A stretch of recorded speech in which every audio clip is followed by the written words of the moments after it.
Okay, now we're here for real in like HD quality instead of like hefty tiny. We are live and not garbage. I am here. Yeah. So we're rolling through the end of Final Fantasy Record Keeper. I'm here. WanderingNewbie's here.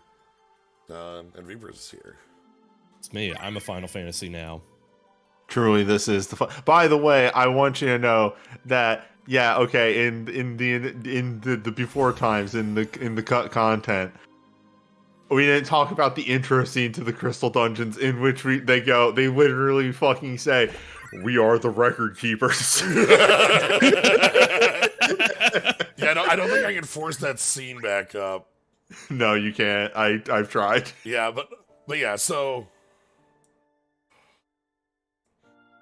this was never like the big FF gotcha, but it is a big FF gotcha to us. We've been engaging with Record Keeper for years on and off. Like before Opera Omnia, this was like the larger of the extant ones. Yes. It was like a weird situation though, because like this is not a game that is published by Square, but rather Dana gets permission to use all their stuff. All right, it's licensed. Yeah.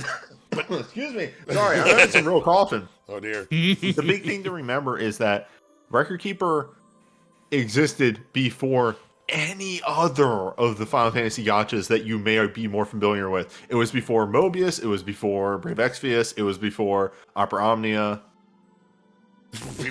I thought Brave Exvius was more popular, and it's one but people talk about more. Oh boy, don't we hit the Brave Exvius button, we'll be here for 4 hours. Oh no. Dude, like, abort, disengage. But suffice to say, Final Fantasy has had a lot of mobile games. I mean, here's the quick summary for Brave Exvius. A, it's bad. B, you see it way more because it's the only one actually owned by Square. That's the Opera Omnia is technically owned by Koei Tecmo because they made. I think they worked with Square for some of the Dissidia games, so they worked on the mobile game. They obviously seem to have a much better contract with Square for what it is worth. They do. But yeah, already hit the gotcha button. Look, the reason I waited to stream this for as long as I did is that currently, with the game being in end of life, buying gems is impossible. You cannot actually spend money on this game. That was my point for. That was the stipulation. My stipulation for getting held back to into it. Yeah. But yeah. So. What? I thought this stream was supposed to happen a month ago. I say. Look, scheduling is really hard. It is. But yeah. So one of the things I do want to show off is the Crystal Dungeons, which I was convinced the game only had like a year left because of this. Because right now, how many of these do we have in Japan? Like 6, 7? They have in Japan, if I can remember off the top of my head. I think it's like 4, and like they have a. So, yeah, definitely 4 is out there. 6 is out there, and I think they announced Type 0. Okay, because so what these are, the Crystal Dungeons, the game as a whole has, for years, avoided using final bosses for, like, content. Even if we look at, like, the top end of, like, you know, if I touch Dreambreaker, for instance. Dreambreaker stuff, we've got, like... Still just high-end bosses, but not, like, final. Right. Okay, you say high-end bosses. I know. I know. But like you take a look at this, it's like literally the second to last boss. You know, we're talking like Judge Gabranth is the final fight before. Hey, Wahabre is right there. He's the final boss. Oh yeah. Actually, Ifrit is right there. Ifrit's the second to last final. There's another. God, I've never played 15. Yeah. Zalera is also literally the fight before the final boss. Like again, like that. No. That's the Leo one. Solaire is like a couple fights before. Okay, a couple fights before. In my mind, it goes from there to like on the ship. Ashmal is the one. I could not tell you where Nimbus is on the spectrum. Subbus, thank you for the sub. Oh yeah, Shadowsmith is definitely the core, is the record keeper boss. It's the OC boss. It's the OC boss. It's the OC boss for your OC characters. Future, yeah. Tyro from the fucked up future AD. So, but yeah, a lot of these are not the final boss because they don't want to go that far. Obviously, couple exceptions, but like for the most part, we don't want to touch them until because once we do that, what more can we do? And so the Crystal Dungeons going there kind of says we're touching the end of the game, but we are out of ideas. Yeah, so. But then, a few months back, we got, all of a sudden we log in, literally log in one day, and I want to tell a short story about this. Please go ahead. The day is July 23rd. Newbie goes to work that day. Oh boy, my legs feel really fucked up today. Oh, why is my nose running? I'm gonna go to a pharmacy on my lunch break. Goes to a pharmacy, has a COVID test done. 15 minutes later, you have COVID. Oh, beans, I should go home. I go home, pass out, get woken up at some point, look at my phone, see a message from Vpris. I'm sorry, dude. I'm like, yeah, COVID really sucks, man. I'm not talking about COVID. I literally got COVID the day that the end of service announcement came out. Oh my god. Yeah, so we had this announcement and it was just, hey, the game is ending this month on the 29th. What this doesn't tell you, by the way, is that they stopped adding things to the game about a month ago. It's been the last thing they added was funnily enough, this FF7 event. They added a new character. There's right here. Hi. Oh, right. Like the FF11 character. Yes. Yep. That was the third to last event. There they are. So yeah. Anyway, such a day you had got COVID on the day you. So yeah, I kind of wanted to show off some of the end game of this. Right now, the Crystal Dungeons were the current end game. This is the stuff that this is the final boss fights that are continuously being added in the Japanese version. So a couple of those, and then there's also the elemental side of things against our different flavors of Bahamut. Yeah, it's Neo for the 600 and Zero for the 700. Yeah, so just fire. So the only one that exists. So Neo doesn't have a. Okay, funny. The other thing I left for today is that they gave us the only thing they really did for the game ending was here's a relic draw. And so I wanted to make colorful objects appear one last time. The really funny thing about the content ending, and man, am I happy that my brain after a point decided you can start up, by the way, it's gonna take a while. Mm-hmm. Unless you had something else leading into this. Nope, not at all. Which is why I started going on this tangent. In the weeks.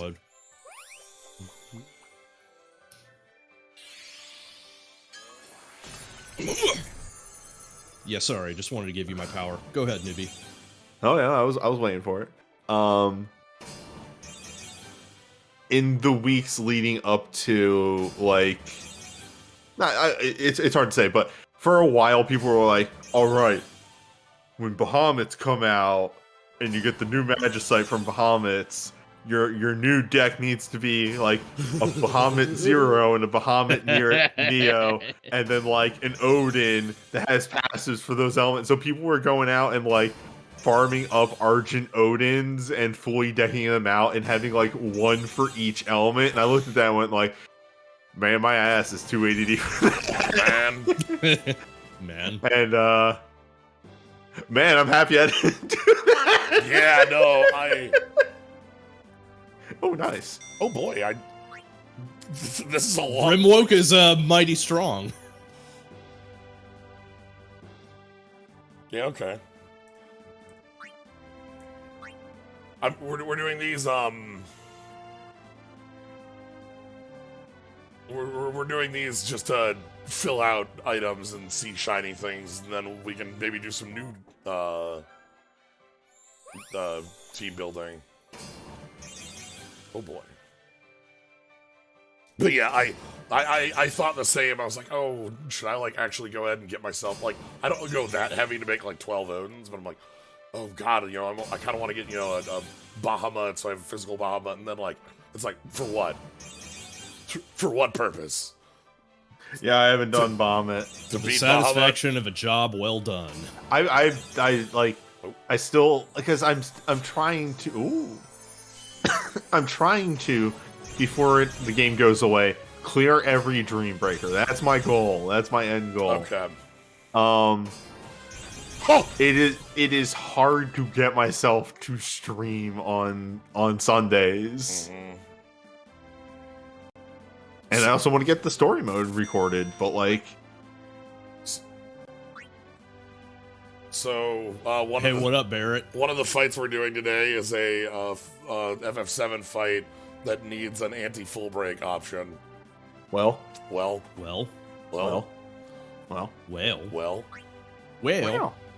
Wow. But yeah, because you've got one more bit of the story stuff left. I have the final island to do, which is like going to be 2 streams. Okay. Because I can't.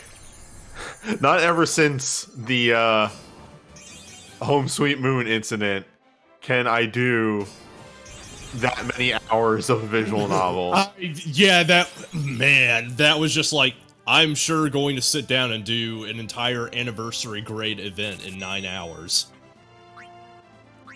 It was good. Yeah, it was. I enjoyed that stream. I can't ever do that again. It was 9 hours. It was 9 hours of 2 a hours. visual novel. Let's be real here. Yeah. I didn't even like, all right, we're done. Now let me try and do the hard fights. I was like, all right, we're done. I'm going to go pass out.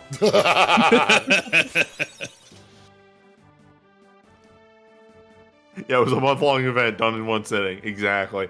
It was also one of the things that made me realize, all right, Grand Blue has peaked. I am probably done playing Grand Blue. And AB Prisoner, has there been an event as good as Home Sweet Moon since then? I mean, like, the most recent event got kind of close, but not really.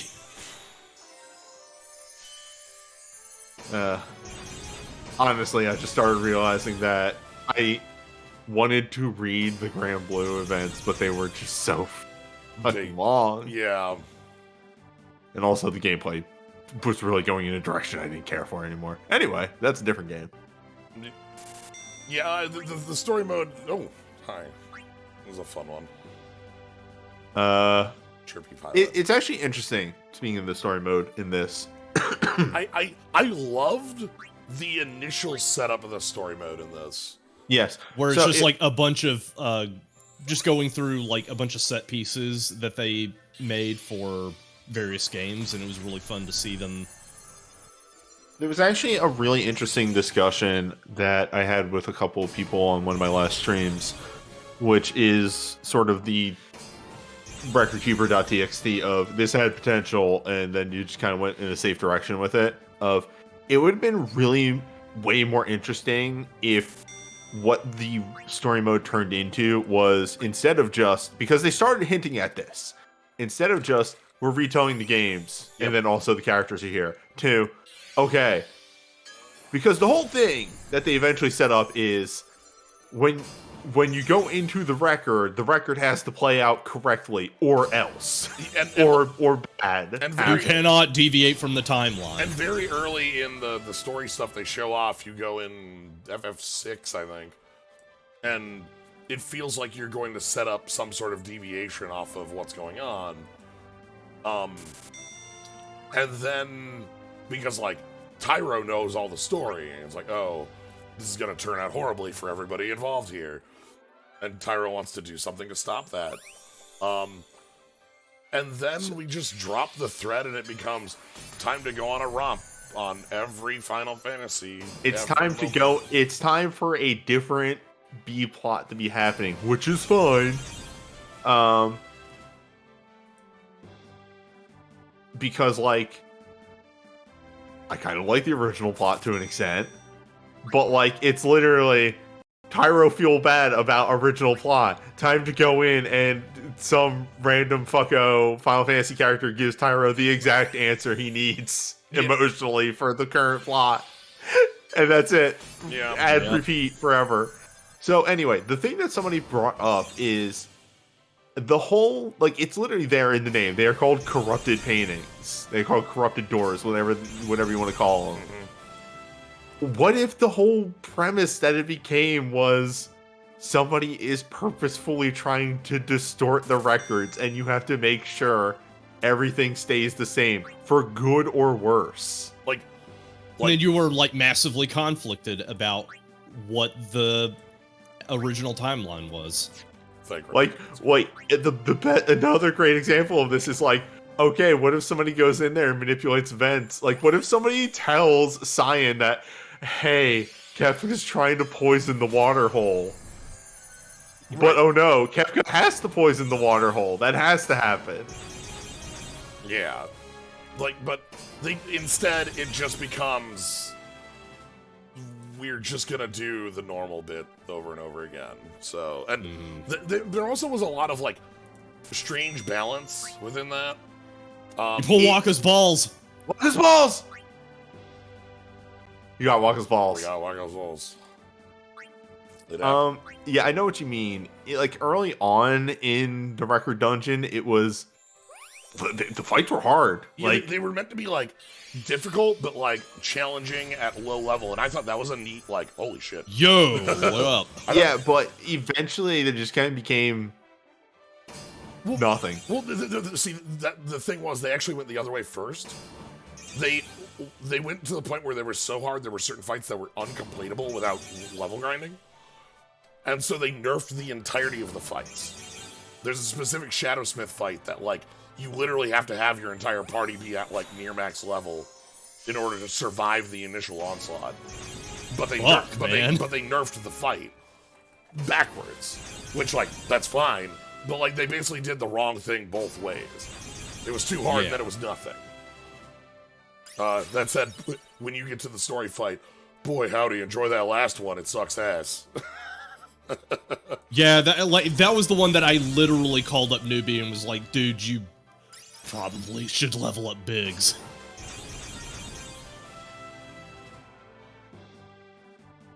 You also lead to ridiculous scenarios like FF6 tall and FF2 Emperor trying to invade each other's countries, stuff like that. Sure, yeah. Oh, sure.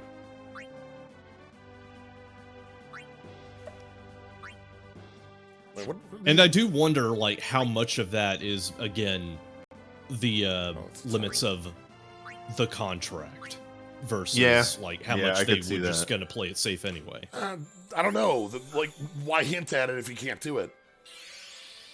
Yeah. Right? Like, I mean, it was also the factor that the story mode legitimately got a really bad backlash. Yeah. Like, apparently a majority of fans just did not like the story mode. Well, it was also, wasn't story mode timed with the release of 6-star Magicite, which was also maybe the hugest backlash I think it could have gotten? Probably. Because there was a 6-star Magicite was a dark time. Yes, the release of 6-star Magicite was probably the biggest fucking what that this game had in its time period.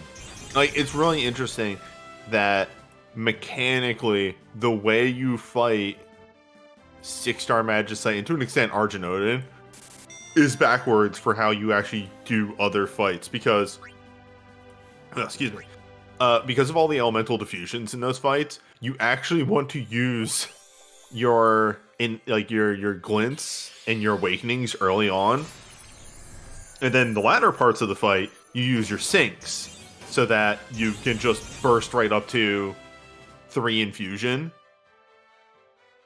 Whereas I have learned recently, every other fight in the game, what you actually want to do. Also, yeah, welcome to your Edgar relic. I got this recently. My mind is trying to like. It's the air anchor. Oh, it's the it's the air anchor. Okay, I'm just no, I had the same thing. This, like, the same thing looking at that, going, "What the fuck is this?" Yeah. Okay. All right. But anyway, every other like higher difficulty fight in the game, so like your Dream Breakers, your Dragon Kings, your Crystal Dungeons, what you want to do is actually use the sink at the beginning of the fight to give you a triple infuse that holds. To give yourself a triple infusion, and then use your awakenings, because sinks don't have ability damage boost, but awakenings do. Also, awakenings don't consume uses of your abilities, so like when you're in the back half and you're running low, it gives you some extension to the fight. Right. Well, like I said, it really says something when 6-star Magicite and Argent Odin works the opposite way. Yeah, here's So one of the other, just talking about eras of the game, this relic coming up right now is a really good thing to look at, because it also represents a specific era of the game, one of the last ones, where Dream Breakers and On introduced the full break on you. And the only defense against the full break is give yourself a full break stat buff. You know what? Actually thinking about something, it's good that the game is ending. Yeah, man. Yeah, because y'all 2 of you, you don't know. You don't fucking know. You don't know about the job break. Oh. So, you know how there is in the Crystal Dungeons, that you have your realm and your element dungeon. Yeah. They do also eventually introduce job dungeons. Yeah, like a monk dungeon or the something. job dungeons all have their unique break. Any magic based ones have I think it's mind something debuff. Oh, you need to like hit another exact. Yeah, and the physical ones have an attack something mind debuff. Yeah, I am also like, I'm doing this stream because I'm, sad that the game is dying, but also sometimes this game does stupid shit. Yeah, like this is very conflicted and complicated. We have mixed feelings. This one in particular was one of the ones I was so annoyed at for so long, because the only answer to Dream Breakers was to bring Tyro OSB or own one of 4 relics. 4 in the game. And then in Dragon King they take away the ability to use Tyro's OSB. So now you're forced to own one of those 4 relics, this being one of them. It was this, it was Orin, it was Mog, and Yuna had one at that time period. It was the worst option, but it was one. Scroll down, actually. I want to see something on here. This was one of the best ones, because you could sit, you can keep hold doing up. Okay, yes, this would actually work. So the whole reason that for Dream Breakers, it was fine. They started introducing a lot of anti-full break stuff. The problem was, for Dragon King, introduced the mechanic of the counter if your thing does damage and you're not in realm. Correct, and that's why Tyro stopped working. Yes. So this one, you have to use the support ability one, which is just wrathing or whatever, and you're fine. But yeah, that was a bit where it's just like, oh boy. Yeah, like it's especially garbage within the context of this game's meta, because this game largely, a lot of characters have very similar kits.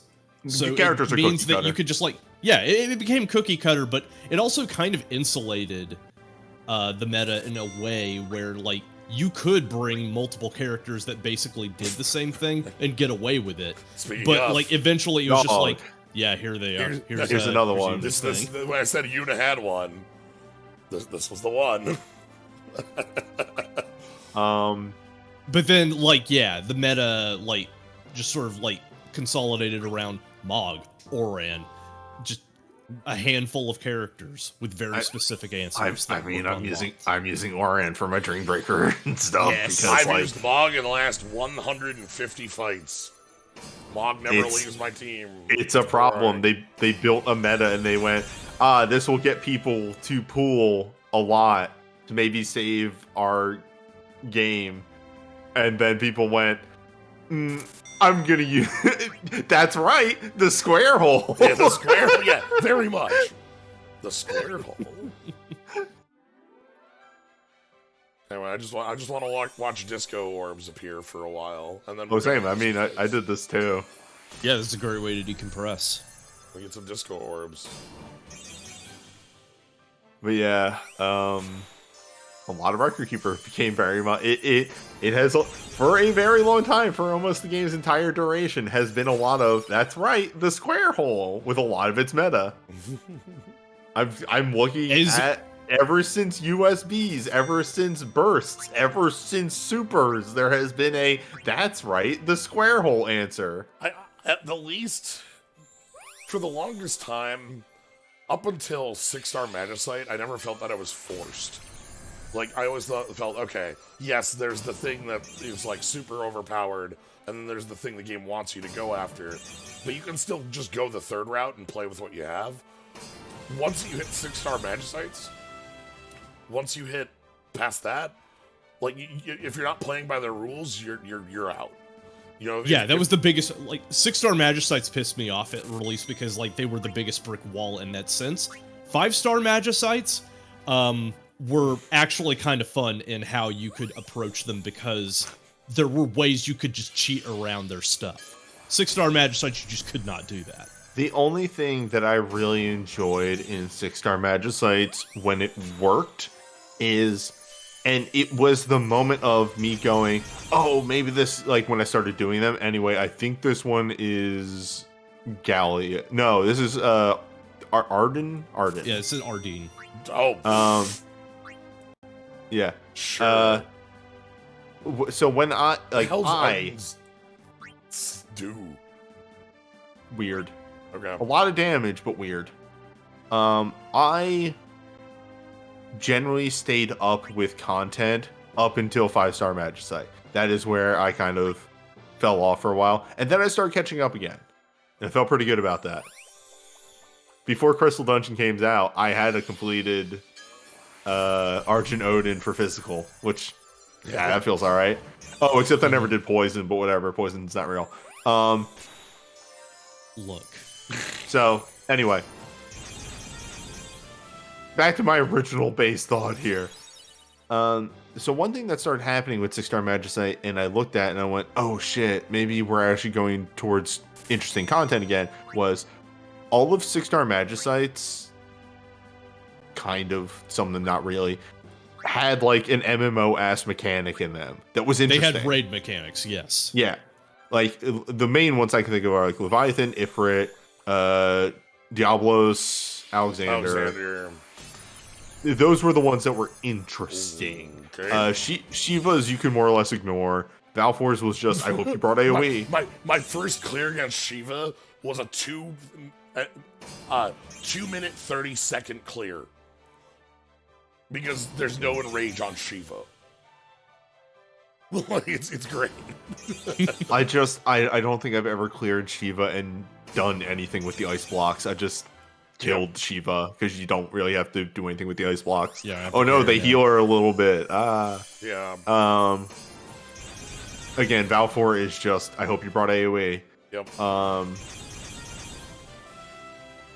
Titan is just, I have a big shield every now and then. I hope you brought break damage limit, which, yeah. This game is dying. Yes, this game is that another one. Another of Waka's balls. Waka's balls. Waka's balls. Is that... Yes, the game is dying. That's Titus's. Titus's Titus's balls. ball. No, that's fine. The game is dying. It has announced end of service like a month or so ago. If I go quick out of here just to pull up the It's literally the first thing that comes up. It's this top thing here. The game is closing as of September 29th, which is 3 weeks from tomorrow. So Yeah.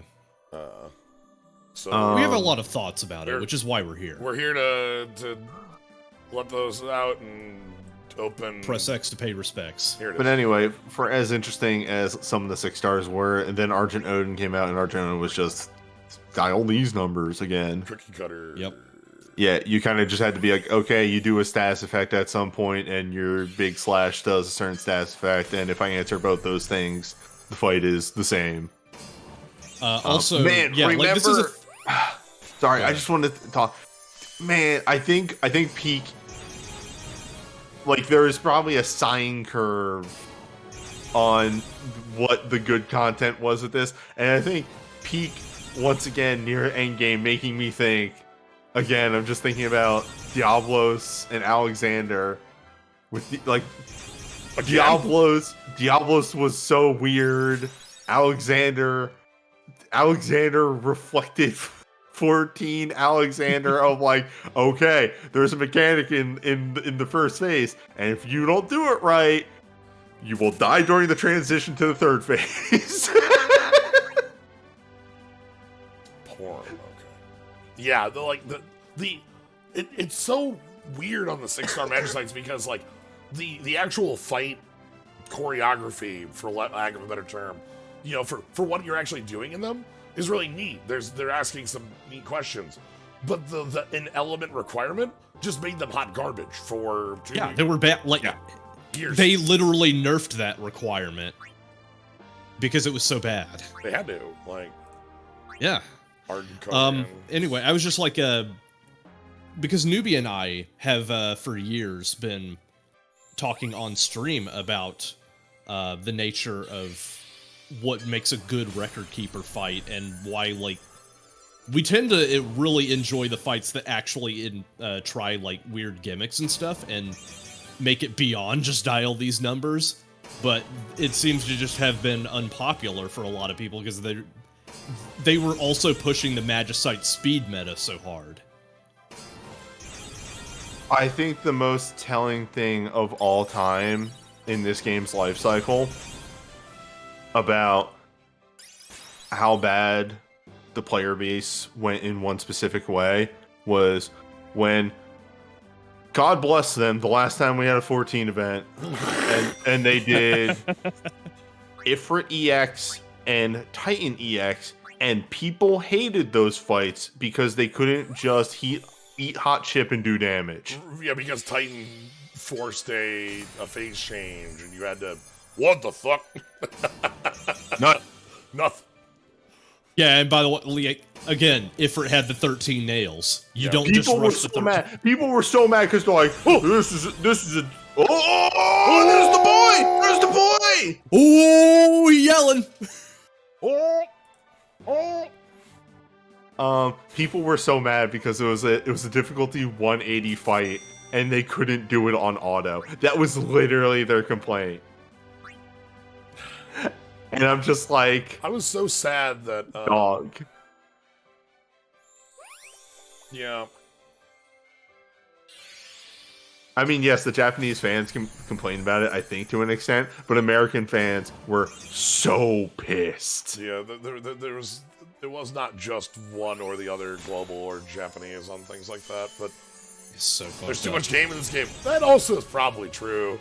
I mean, it's a gacha game that's been around for 7 years. It's a 7+ year Yeah, this is a very old game. Here's I the thing. point at Grand Blue and go, oh, nice. Oh, Alizé, what's up? Like, Grand Blue is even worse than this. Grand Blue's super fucking old. And you may Even go, older than Record Keeper. you may go, Newbie, why are you comparing Record Keeper to Grand Blue? Record Keeper and Grand Blue came out the same year.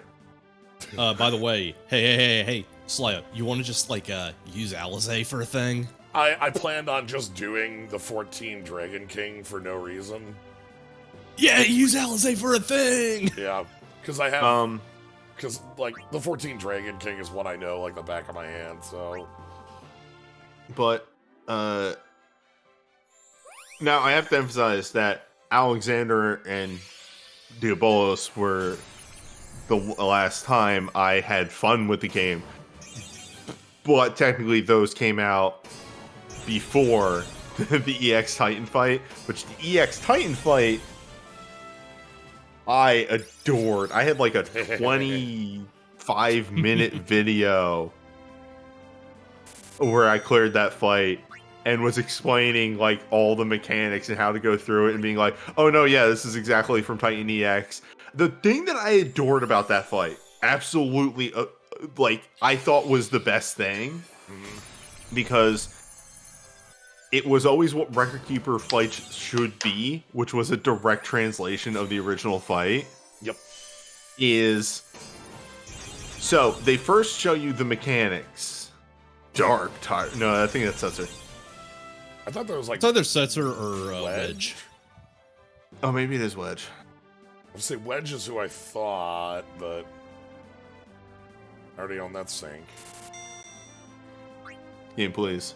We want to know. Yep, Oh, it's Wedge is Wedge. God. Okay.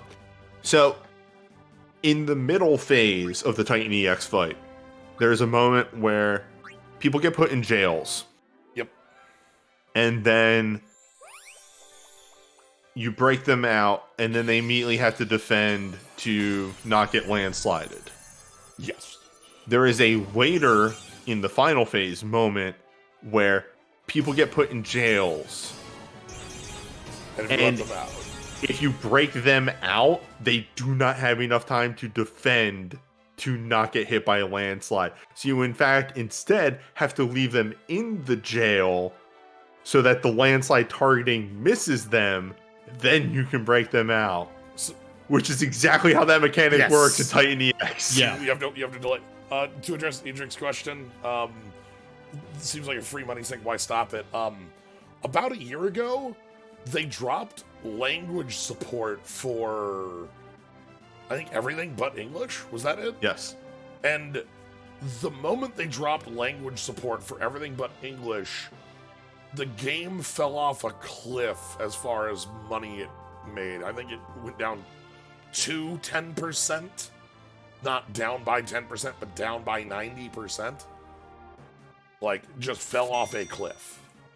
Yes. For what it's worth, I think I have seen a number thrown around that outside of Japan, this game does like a 10th as well money-wise. Yeah. Yes. Yeah, I had specifically seen like the language support was the moment where it lost nearly like a ton of its momentum, and then it was at like just the point where it's like, well, it's not even like worth it to keep this open, like translating events and such. Also, just, you know, the writing being on the wall for the game is like starting to end in Japan with content and stuff, so yeah, it's not surprising that Global got the axe first. It was mentioned before that we're all fairly sure that once the Crystal Dungeons finish, they are going to close this game in Japan as well.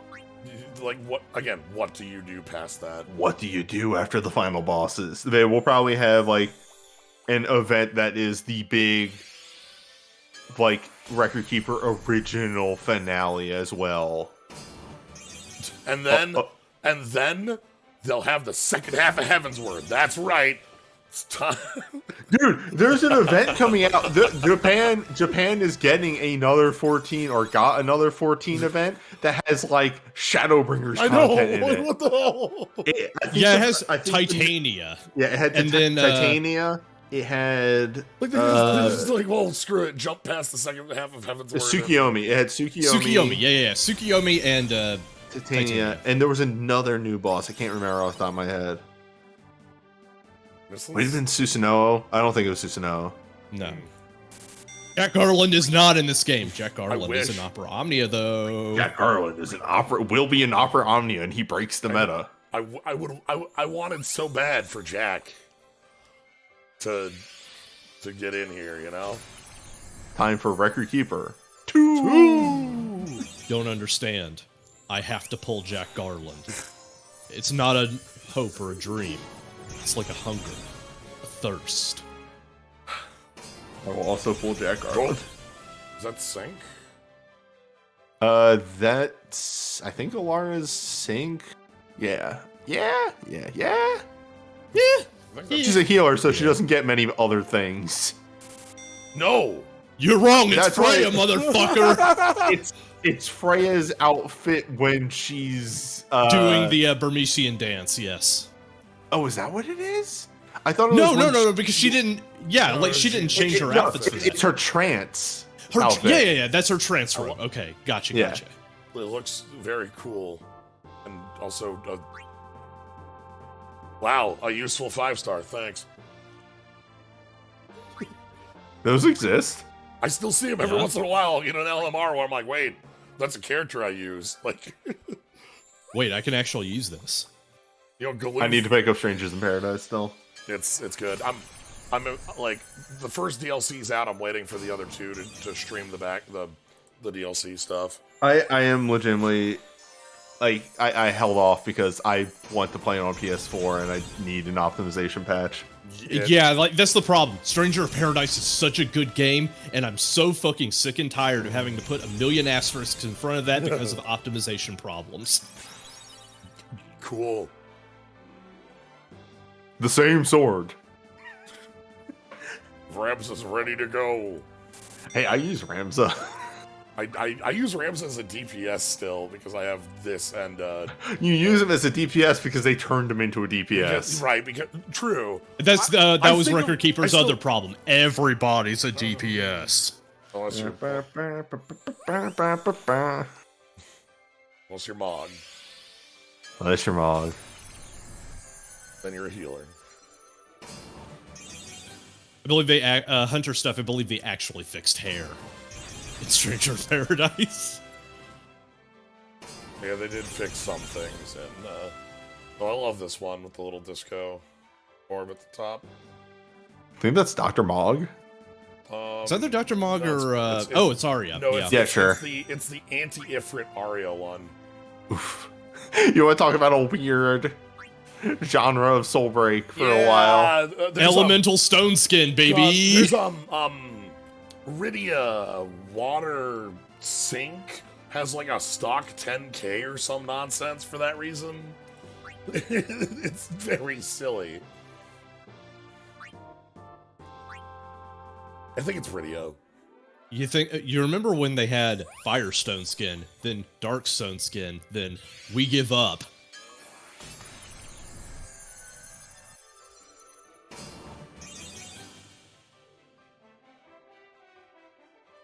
Oh boy. I think my favorite part of Ari is that, like, that's nothing for the Final Fantasy III tournament. It's literally nothing.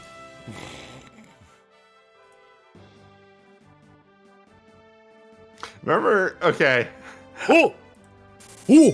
Yeah! Give me some Sid Reigns, everybody! Sid Reigns Duel, let's go, baby! We will dip into the subject, me and Vpris there every now and then, but it is satisfying to just, hey, did you know Sid Reigns is fucked up in Operaria? Oh my god, good. It's so fucked up. Dude, I am definitely going to be saving my stuff for both him and Jack Garland. I don't need to pull on, like, do gym pulls or any of that shit until they say go. I love Sid Reigns for being one of the earliest overpowered relics. Sid Reigns Burst is the stuff of legends. It is something that is just like... It made me literally think he was a main character in 13. When you played 13? When I played 13 for the first time, like, I was playing it with Luke, and Luke's like, so what do you know about this game? I'm like, well, you know, I know, like, lightning, I know snow, I know Sid Reigns. And he's like, hold on, go back one. Who? Yeah, Sid Reigns. He's like this badass black mage, right? But no. What are you talking about? He liked those magic and shit, right? No, he eats hot chip and dies. was like, no, but he's like the best, right? No. And then he's the president, and then he dies again. All right, the other one I was gonna go on. I think it's specifically going after. Nope, is the Awakening? Were you good on Cloud Duel? This was the other. Thing I was hoping to grab for the 7 fight. This also has an Awakening I don't have, a Train I don't have, and a number of other bits. So, yeah, Sid Reigns is going to be really exciting in Opera Omnia because he is a character that enables launches really well. The launch giveth, and it never stop giveth. There's some really hilarious. Hold up. Like hilarious things that I learned playing the FF7 remake. Such as. I never got 7 remake in here either, did we? Nah. Nope. Trying to see if this was localized to something different now. Hi, thank you so much for your service to Newbie and I throughout the entirety of our stream clear in this game. Yeah, it would usually be like, what the fuck do we do in this fight? And Kite rolls in with the game facts, got you covered, fam. Right here. Just usually had the exact explanation. FF7 Remake renaming a couple things and really confusing me, such as Maximum Fury, one of the moves that Barrett can just do, is apparently one of his soul breaks. And the reason I didn't realize this is because it was originally localized as Ungarmax. Ungarmax, yeah! Ungarmax! Everybody loves Ungarmax. The other really weird one is they apparently localized Clim Hazard as Ascension. Oh, okay. Yeah, the level 2 limit break. I mean, that's fine. Yeah, He goes up in the air. The level 2 limit break that Cloud gets in 7 Remake is Clim Hazard. But they called it Ascension. And I really didn't realize that until somebody was like, yeah, it's really weird that they re-localized Clim Hazard. I'm like, oh my god, that is Clim Hazard. Oh my god.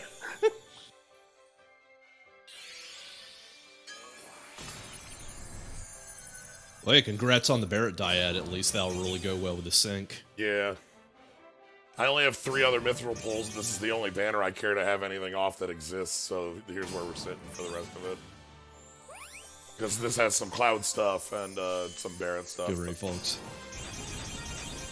That's right, the same thing. That's right, the same thing. Rip. Whoa. I didn't know if you wanted to go for Cloud Duel at any point, or you're just going all in on Barrett. Nah, we're here. We're here. Hey, at least you got Cloud Link Chain. That's really good. Yeah. Remember how Kate Sith is in exactly one cutscene in the remake? I cannot wait for part 2 to come out. Next year, right? I don't know. I can't. Sometime. Hopefully. Question mark? They can take all the time they need. They did a really good job. Alright. So after this, let's go have Alice roll over a fight. That'll be fun. Yeah, Alize Duel. What else do you have for her? Sing something else. Oh, okay, you're good then. Yeah, it's either Sync or Awakening. I'll have to check. Because Sync is just the one where you're like, Ver combo, Ver combo, Ver combo. None of you are free from sin.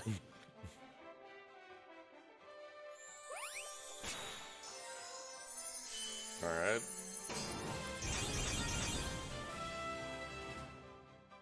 I read.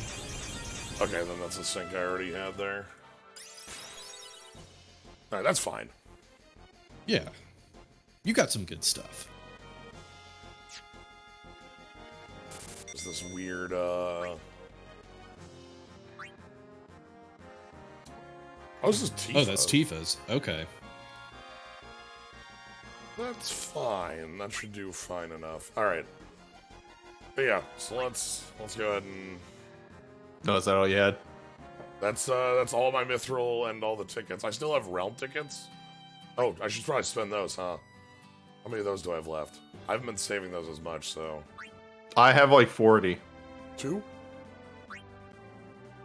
Dude, Let's split them between. this was another thing that the game had in the back half.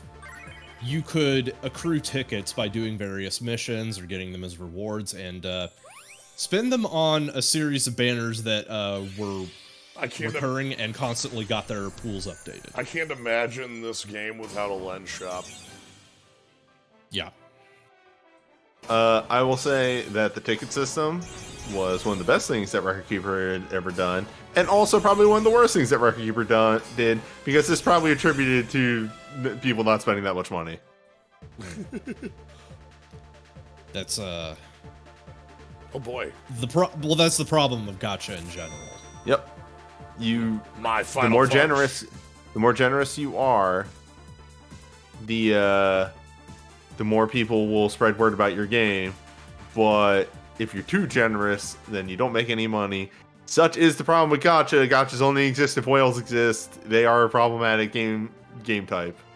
Yeah. All right. But see, the thing is, if you're too predatory, then you'll probably still be around, because you'll get like 2 or 3 very big whales.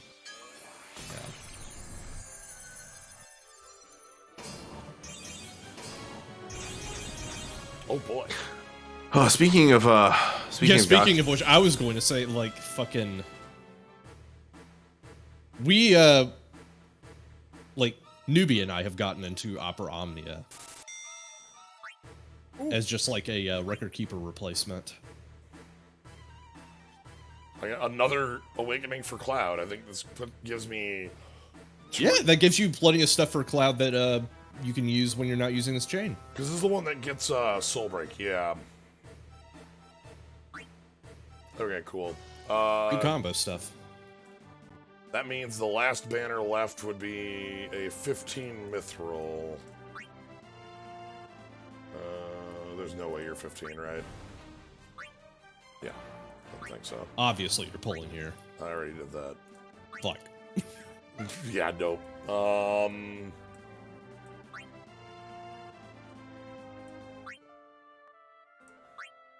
Yeah, sure. The thing is, One last 1 out of 11 to go.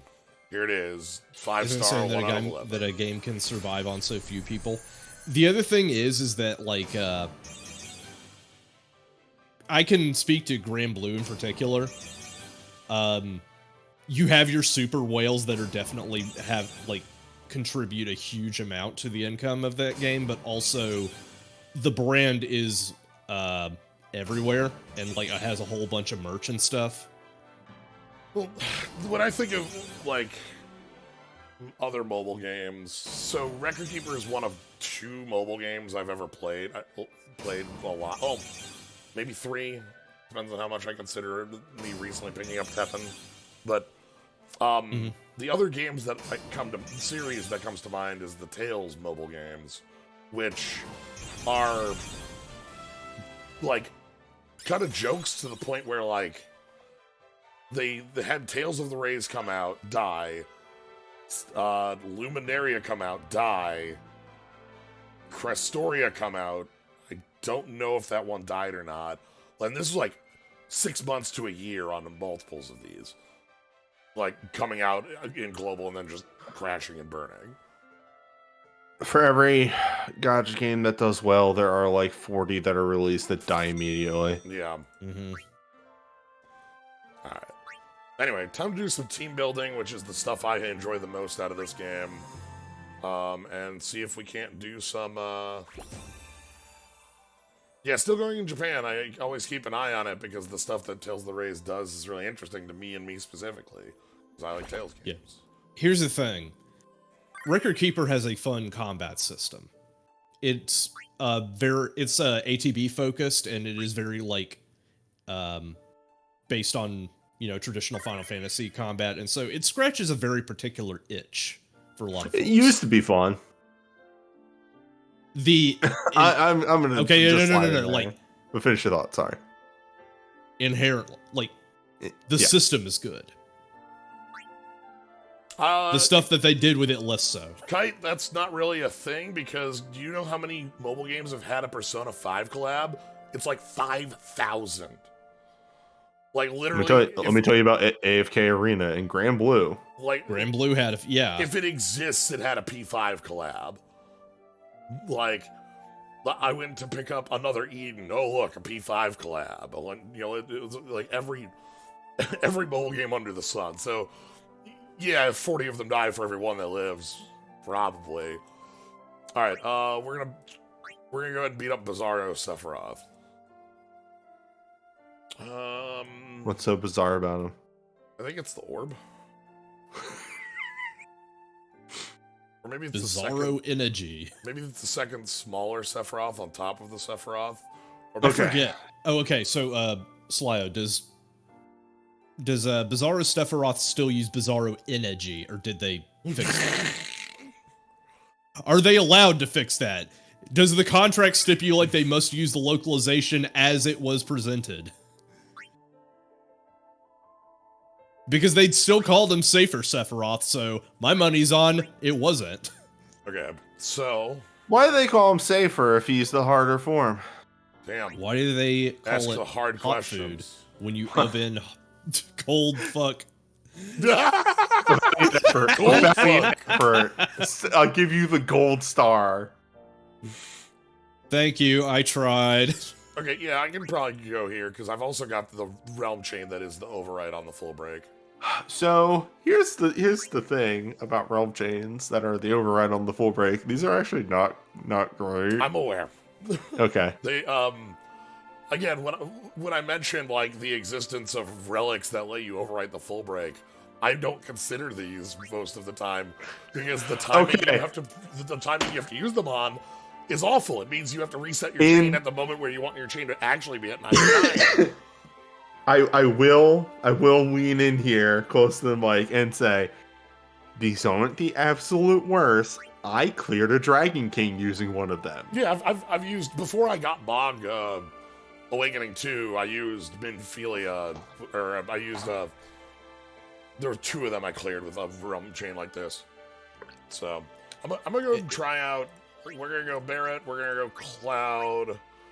The only big problem with instant realm chains is that we've all had our share of heated gamer moments where we got onto a platform that was like off sync with a different platform. It's like that. Two different timings that are not necessarily in concert with each other. I don't know about you, but I've had a heated gaming moments. That's not a... yeah. Whoa.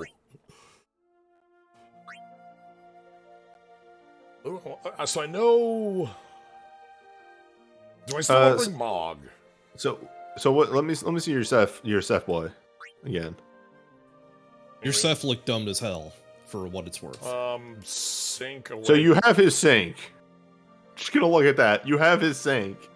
Have you looked at his sync? Oh, you know. Nah. It's like decent or something. And you may go, I also have Awakenings. No, incorrect. You also have Zenshin.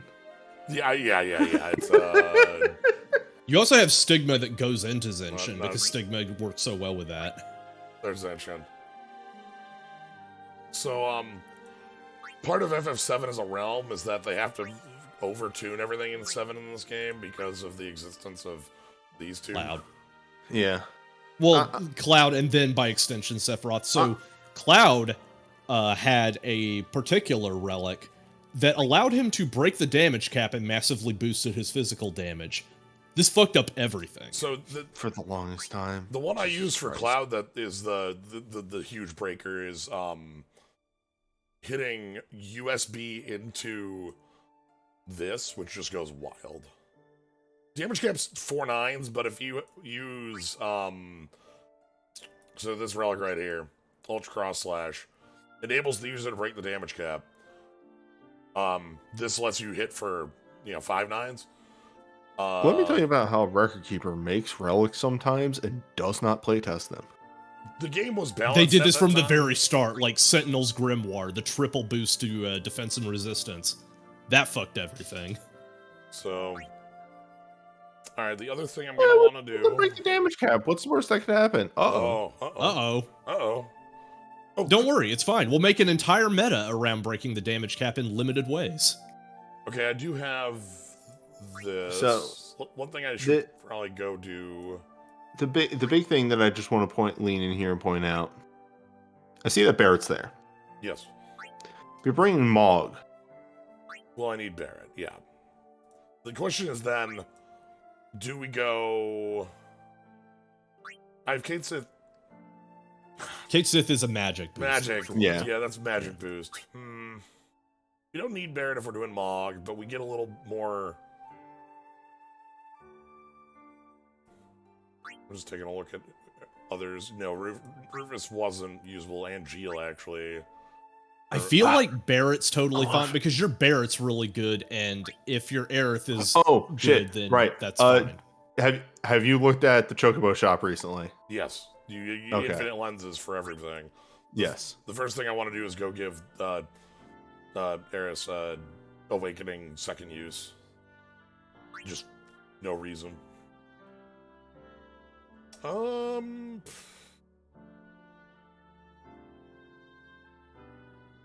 Alright, I also need to go give Barrett a unique ability.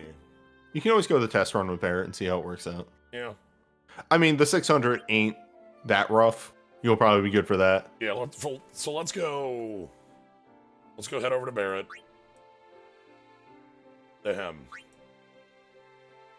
Should be able to get here from here. Yeah, Barrett has his Realm Chain Dyad and Sync Unlock. and USB. He's in a good place, is what I'm saying. Your skills, unlock all, please.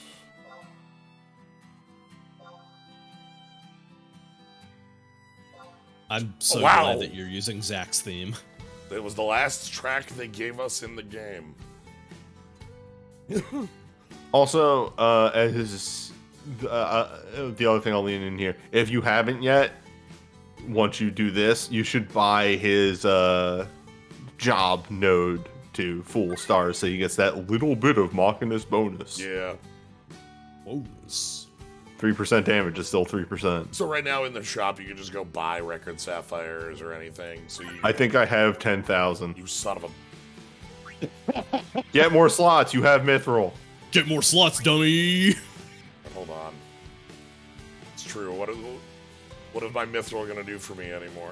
Help. This is so fucked up because I only get to hear the first 10 seconds of Zach's theme at any given time because I am just using his burst in Opera Omnia so that I can take damage. I said it today. Get more slots. One of the worst parts of the game. Spend Mithril on slot.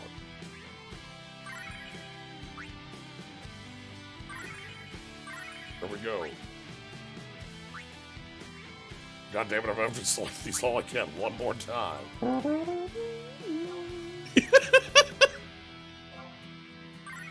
Okay. Oh, you can set it so burst music keeps playing in Opera Omnia. I mean, that's good. I like the game music, though, too. Yeah, also, that bit's really funny, though. Also, as somebody who uses Titus a lot, I don't need to listen to the generic battle theme from 10 in every fight. Why do that when you can just hear him yell, "Shoota!" over and over again? I love my sports dipshit so much. You will never stop kicking balls at the enemy. You'll never stop hollering. So we want... Titus, you're gonna get in trouble. Shoota! Stop. It's really funny for me personally, as somebody who played Opera Omnia when it first came out, and has now gone back to Opera Omnia at this point in time in its life cycle, to just be like, what happened? Oh, this is way better. What'd y'all do with the place? It looks nice. It's less This is way better. And back in the day when, hey, you know how there's like build brave and then use your HP commands in order to do damage? That actually used to be a thing. That's how you played the game. Throw it in the toilet. Every skill now does both brave and HP damage. It's an automatic Rube Goldberg machine for every skill. Alright. So, we're going to Bizarro Sephiroth, and then we're going to Safer Sephiroth. I think we'll be able to do Bizarro without much problem. Yeah, when I did the 600, you said you cleared Dragon King with this team, right? Weirdly enough, 7's... I haven't touched the Dragon King for 7, but I've, like... I should be able to do so with this. Like, I don't think that is a problem. My brain fart. My 8 team, which cleared the Dragon King, was able to clear the 6 with like literally no problem. It was effortless. Oh, right. This was a thing they introduced, and I don't know if we'll touch on it all, is labyrinths. Hero equipment is a big takeaway from this. Like it on paper. And then the labyrinth mechanic was actually really boring. I didn't like bad and poorly optimized. God, it was... Yeah. Wow. Look at how health numbers are at these days. That's beautiful. Used to be that Sephiroth was a character you put in all your parties because Sephiroth had the highest base attack score, and that mattered. Still kind of does. Means your numbers get bigger. I mean, +2 attack doesn't matter too much compared to the power of But Slyo, your numbers are bigger. the numbers.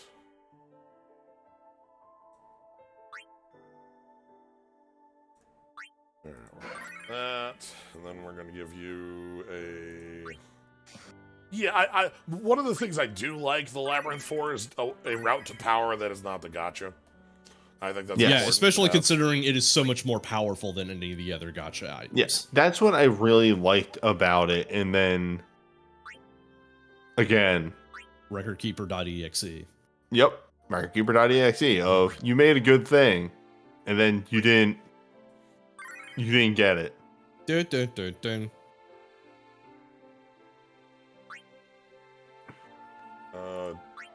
Really? This has mind on it? Yeah, I mean... Okay. Wrist bracelets usually just have all stats. Weaker defense for it. Then you gotta take onions. I'm surprised you just don't clear equipment from all parties that you're not using. I only keep the 5 in there, and I just kind of move them off. I think boosting fire is what we want here, right? Yes. Which, hey, he has hero equipment. Oh, let me go, I'll have to go level that quick. That's fine. Even a hero 50 is better than, But yeah, like... In the long run, I just really did like hero equipment because it was a, hey, this is going to be better than anything else you ever get. All right, cool. Dope. That means I don't have to think about equipment anymore. Yeah, like the moment I put this setup on Barrett, I'm done forever. That's what this hero outfit button does. You can just be like, turn on the hero outfit. Let me quick back out of here. You can get shirtless Sephiroth. We want to... No, well, I'm gonna have to do this anyway. Story of Crystal... The other thing about 7. Sephiroth's gear specifically is that the sync is very self-sufficient, so you don't have to hit Stigma or Zenshin or any of that shit. You just like use the sync first, and then you can go to the other combo that lets you just break damage cap in nutty ways. Break cap. So breaking cap to 5 here actually does add a thing. It lets you level it a bit more. It doesn't change anything about the call and everything, but the passives can go up more. I thought it added Historia Crystals, for the record, are a series of passives that just boost your team based on what game they are from. Yeah. I want Series 7. There's a whole lot of setup like this in in Record Keeper, and this is the part of the game that I enjoy, where I'm just going around and like literally team building and theory crafting, and then I get to put my little, you know, toy soldier team to the test.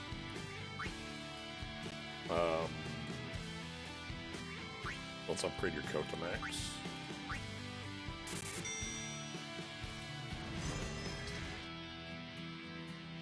Because there's all God, Zach's theme is really good. Yeah. There's a lot of different songs that you have in this game, and you put them all over your either your party setup or your labyrinth setup. They have 2 different ones. Optimize. Let's just put you at 50. That'll be fine. And then Morning, everybody. We're pouring one out for a game that we really enjoyed for many years. all right. So now Crystal Dungeon, Portal 7. 7.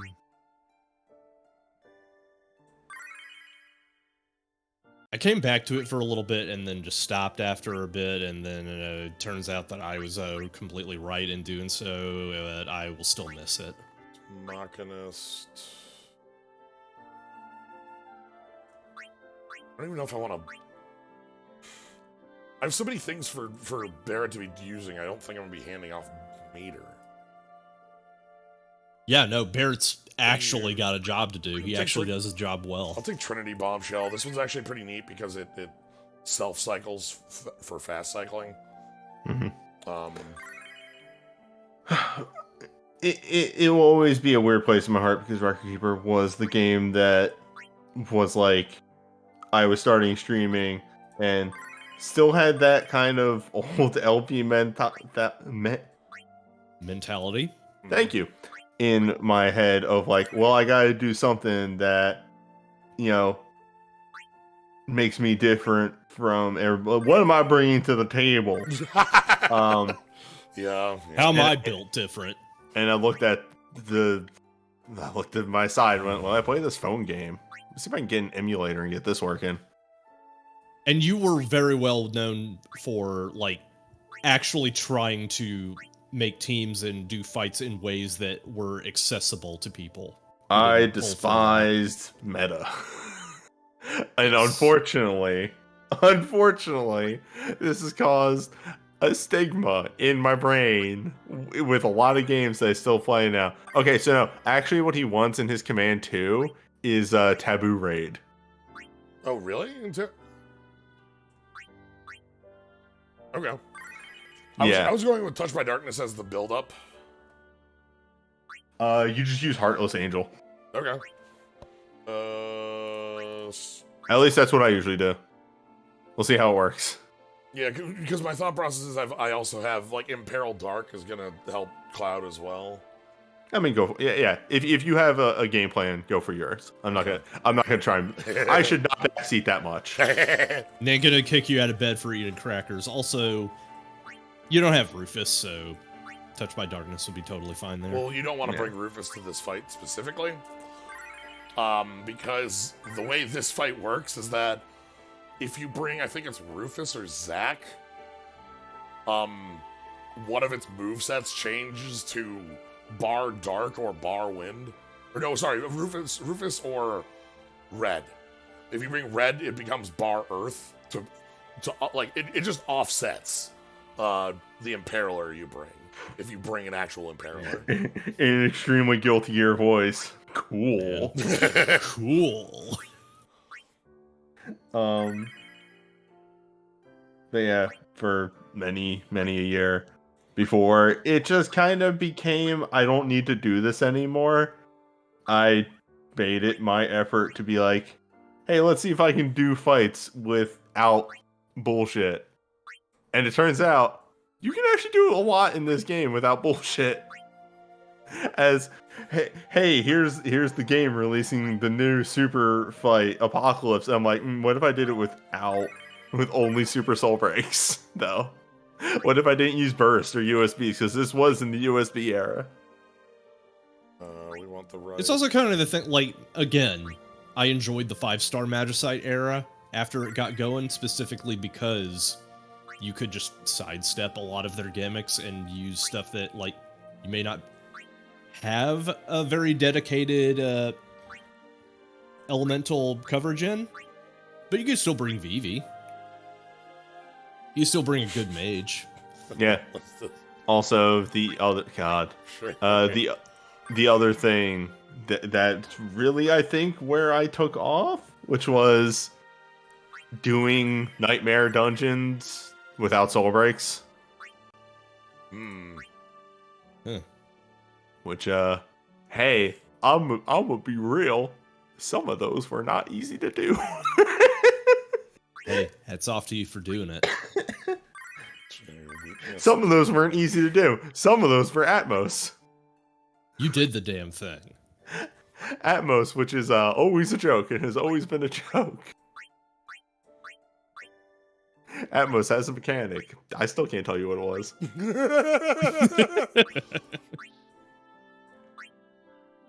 Kaiser Dragon was just a badly designed fight because it relied on RNG to get completion points. Was so dumb.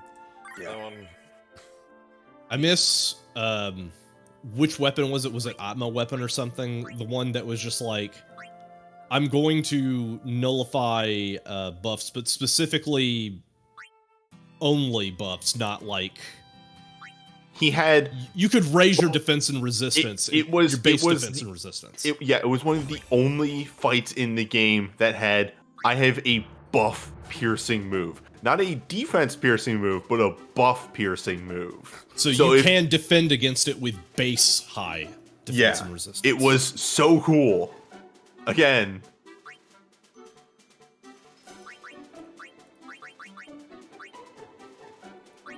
Remember when the event fights were interesting? I remember chat brings up, or Kasumi brings up, rock, paper, scissors, Warring Triad. Was so cool. Alright, so what we're doing here... I do like that cute little bit where you were fighting Omega and Shinryu back and forth. You were fighting... Omega and Shinryu were fighting and you were there.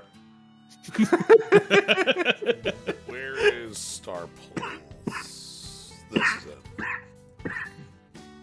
Also, you idiot, you dumb motherfucker. You didn't need 30, you needed 28. You absolute moron, you imbecile. It's not optimal! Sorry, you got owned. Sorry about your ass. Except for I can just go buy more of these. Every time I forget about sorry about your I did ass. that one for you, man. I was doing the deep FFR like FF7 remake cuts just for you, my man. Sorry about your ass might be one of the most understated like lines in that whole game, because I legit forgot about it, and then I did my hard mode playthrough, and sorry about your ass just completely blindsided me. Cloud, you're killing it. Yes, I know. Moving on. Alright. Let's go do a fight. Let's play the game. Hour in. Hey, it's fun setting these things up. You can turn greens into any lens, and you can turn any lens into a scroll of honing now. Alright. I don't remember your gimmick. I didn't read it. So we're just you have to kill the arms and then kill the core, and then you can kill the main body. Think about the sequence of the 5 targets and defeat them. You're right. Anyway, time for one of the best tracks in FF7. Best track Birth in of a FF7. God is literally better than One Winged Angel. One Winged Angel is low tier. Greens into lenses. That is at the Greens shop, and it's not in the specials. It's in the normal, in the Greens shop. Oh shit! I'm on weight. Oh, no, it's fine. It's fine for 600. Oh, it's on 600 has good weight. Yeah. Oh, it's good weight. Yeah. Anyway, Sephiroth v. Sephiroth. Let's go. Also, there's not actually any targeting going on in this one. It's fine. Oh, okay. Okay, yeah, sure. Why not? We're just gonna lead with. I'll show you where after this fight for Cell Kung Fu. Sorry if you about don't your already. ass. So then we want... So, weight... It's funny, the weight system was added very, very, very recently to be good. Actually, I don't need to use that. The weight system is literally what got me to start doing endgame content again. Except yet again, Record Keeper has a problem with it. Like, weight mode is really, really good. The problem is, for Oh my most God. in-game content, they would constantly make it, like, What's up? suboptimal as a joke or prank. Hold on, we're gonna... And then later on would, like, give it the good weight mode, once it became, like, not in-game content. Wait, what's up? Barrett had non-soul break. Uh-oh. Oops. Oopie day. I thought that I was too used to active, then I swapped over to weight, and now I can't play on active. Weight's too good. Because weight Yeah, is so weight much is better. entirely too good. Because what weight on 2, like, is better than active on 1, unless Yes. and like, I say that wholeheartedly, because there's no way your inputs are faster. Yeah, unless you are tassing the game, weight on 2 is better than active on 1. Anyway, yeah, so I only had, Height of Anger. Ask Newbie about how many times he has had to pause the game in order to stop and have a think about his next action. The only time I went back to weight mode was before they had, like, mass put in good weight. Before they made good weight, and I was still using weight on, like, 3. But that was still better than active for me. And I couldn't beat Diablos because I was... I was just losing too much ticks. So I had to release my limiters and use active on 1, and I one-shotted it. So, Yeah. catastrophe here, if you have 4 friends in the party, is a prismatic, imperil. With the Def Res mind break and a turn of... Hey, did you know Barrett's actually pretty good? Yeah. Took quite a long time for Barrett to become good, but Barrett got there. Barrett was the only character in the game that could equip gun arms, because gun arms were a weapon type specifically for him. Record Keeper had ideas at the start. Yep. By the way, speaking of weight mode, our biggest criticism of weight mode is that good weight mode exists instead of just weight mode, because that implies the existence of bad weight mode, which should not exist. There's a weight mode that's stuck at 3.5. Unironically, I say this with literally no irony in my words. Record Keeper is weirdly ableist in its endgame content. Yes. I don't understand. I don't understand why. Like, so the difference between weight mode 2 and weight 3.5 is literally just that weight 3.5 is worse, but it's only that way on like 700 plus content. Yeah, they specifically Drug. I have no freaking clue why. It's always whatever the current endgame is at the time will be bad weight mode. Because good weight mode exists, and as soon as a new tier of difficulty comes out, they will make the old endgame fight good weight mode, and will make the new difficulty fight bad weight mode. Yeah, They literally do this on purpose. Oh, but it's less challenging and it's too easy. It's like, it's really fucking ableist, though. It's too easy. Well, maybe you should fucking make a better game.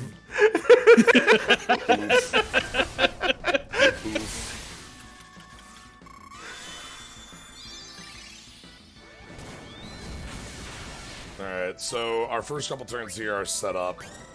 Mog sets up our haste and defenses. We're going to be touched by darkness, saying to put on Imperil's darks. Yep, sure, no damage, that's fine. See, we never really touched on this, the whole rage mechanic, which is a lot of endgame bosses use now. Yes. They will get percentile increases in their damage and damage resistance, and you have to hit them with a cat break in order to break that at all. Yes. It's an okay mechanic. I kind of like it mechanically. It gives a good push and pull to the fight. Nowadays, Except the big problem is that, like, nowadays it's a lot. You will often just be like, cat break, Rage increased to level 3. That's only a problem on Argent Odin. Because Argent Odin has an attack that, like, auto kick you out of the fight on Rage 3.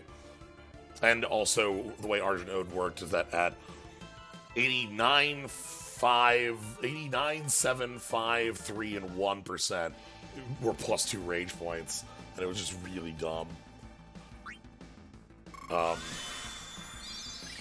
Yeah, so this fight is going to be a little bit of a build-up.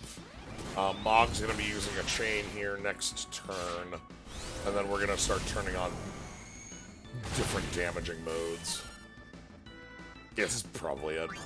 This is not anything against you, but just me as somebody that has been streaming this game for so long, and once the game, I use this in giant fucking air quotes, look nice while I'm playing it, it is so weird to see this thing being played at 2 times speed. Oh, you mean the wait 2 instead of, at 1 or whatever? No. The animation speed. The animation speed times 2. Oh, yeah. I play this at normal on my streams. Weirdly enough, the animation speed double makes certain moves force you to pause because the animation won't finish. Like, there are certain soul breaks where you do them and the soul break animation keeps going while time starts behind it. It's very dumb. It's bad. Yeah, it's very bad. It's, once again, make a better game. Alright, what do we want to start into? I'd probably just Fervent Shadow into Demon Lord here, and then we go Zanshin Stone. You wouldn't need Fervent Shadow, no, because Demon Lord just gives you max stacks. Alright, then I want to wait until the... Wait, no, this isn't the chain 2. Just go with it. Yeah. As long as this is landing after the chain fires, we're fine. Okay. The big kicker with FF14 content is that because they had so much difficulty trying to get, like, actual 14 content, they were trying to, like, squeeze it in any way they could. So many different fest banners were basically, delivery services for characters from 14 getting their new updated kits in lieu of having an actual event. I'm putting, like, obstacles and perils up.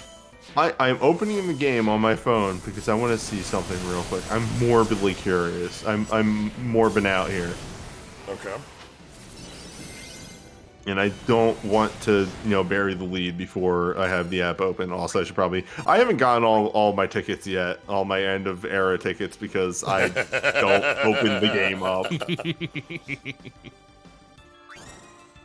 I literally, when I stream the game, is pretty much the only times I load the game up. Yeah, I have 12 more tickets to pick up. Oh, game update. Oh, they can't buy gems anymore. Fuck. What a shame. What a shame. You're still gonna be on 3 forever. This was not the game with Columbo. Colundo. Night Elf, oh, thank you very much for the sub. We will definitely win the points. Brave X-Face is a bad game. Counterpoint, it does have Columbo in it. You know what else will have Columbo in it? The show Columbo. You're right. No, right, 14.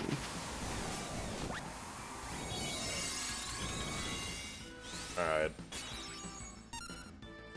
Okay, they did actually finally update his kit. So one of the funniest things that happened with hero equipment is the first person to get hero equipment was Sid FF14 for FF14. He did not have an awakening for Sync when he got that. God! Don't worry, Anyway. we're trying to balance this. Anyway, here's Seth doing Seth things. Innocent Cure. It's fine. Let's get Last Stand at least on. Sid FF14. I still love that one... Newbie, I still love that one stream we did, where he had, like, the Brave Exvius, collab event, and it was just you roasting the game's nuts viciously for 3 hours. I played Brave Exvius for like 2 months just to be like, was I wrong? No. It was in fact the children who were wrong.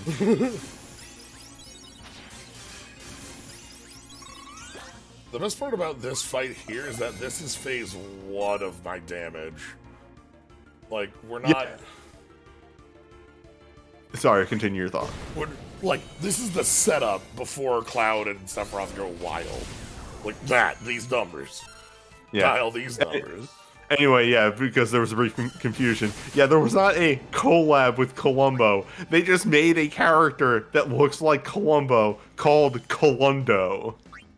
Yes. Apropos of nothing. Probably apropos of Columbo being weirdly popular again. Was that like fucking the guy from Fortnite who was like supposed to be a knockoff of a person from another property, and then they actually put that person in? I don't know. I don't keep up with anything in Fortnite except for the fact neither. that Goku's in it. Goku with an Among Us backpack. Goku with an Among Us backpack doing Naruto ninjutsus and then I shooting drop a off gun. the bus and we go to Tilted Towers. I'm sorry, Tilted Towers is the only location I know about. I don't play Fortnite. Anyway, here's the damage numbers. What if it was bigger? What if the numbers were bigger? You do, in fact, love to see it.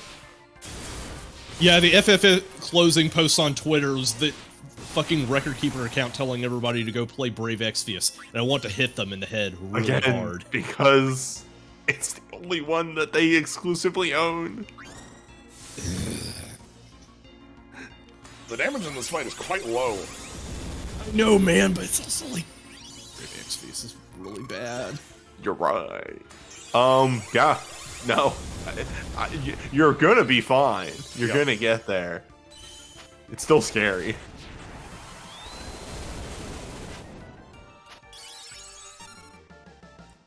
So that one gives instant 1. So, just to bring it back a little bit to FF14, one of the reasons why Record Keeper has such a problem getting FF14 content officially is because of the nature of the contract they had with Square. Living Games were in a very weird state of flux where they had to negotiate for every new piece of content as it came out. Do we know that? Like, I never knew where that was from. I just heard that repeated a lot. Like, I was curious, like, where that was found out. Let me do a Google search. It just as a, like, not I as feel a... like we do... Yeah, I absolutely want to get the record straight, but... Yeah, it's just one of those things... I feel like Newbie and I talked about this a while ago, and then eventually we just started aping it too. Of course, in the modern era, it is impossible to find. Whatever, let's just refire my chain. Gaming industry is really, really tight-lipped about everything.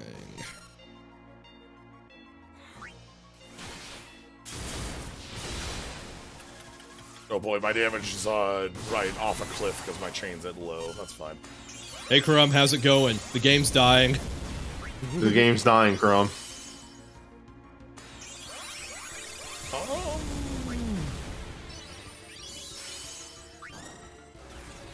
Stigma. Yeah, it's really hard to find anything on Record Keeper right now anymore because Yeah. everything just kind of links to end of service. Right. Yeah. Welcome to modern internet. Let's just I mean, start it's hard to find that exact thing mentioned. I don't know if it's Living Games in particular or if it was FF14. It's hard to say. It is very telling that until they announced like they weren't supporting FF15 anymore, we didn't see that many FF15 events. So And then suddenly... Alright, I think the only other thing that's kind of like a weird bit on that is that FF11. yeah. And FF11 is also a living game, technically. The service is still going. it's not getting new content, right? That's true. So maybe that's the exception. I guess. there's a bunch of stuff that we really can't know because, again, the gaming industry keeping a very tight leash on their information. But, like, again, this game is not published by Square. Dana gets, has a contract with Square to use their stuff, so... Dark Side Braver.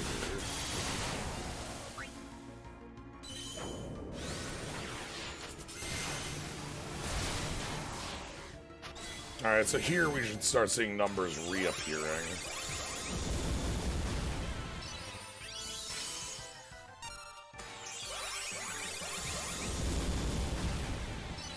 Yeah, no, FF11 is alive. It still has a very dedicated fan base. It's just I don't know what the deal is with the content. And so I'm saving Barrett's sync for the last phase change. Because there will be a Zenith full break at that you want to undo. That's some people who work for Dana, do tell. Okay, now damage numbers get to jump right back up again. Because we have syncs going. Do I have... Fire Force Nocturne as well? Yeah, there we go. Numbers. Numbers. Hey, Sly, do you remember when we streamed an FF11 event and the big boss was like Skeleton? a skeleton and two smaller skeletons? I loved it because it was just a skeleton and it was like, a skeleton appears. And you're like, yep. That's the Look, Lich was a threatening boss in this house. In this house, we stand Lich. I love 11 events every time. 'Cause they were always like that. It was just like, here's Jack.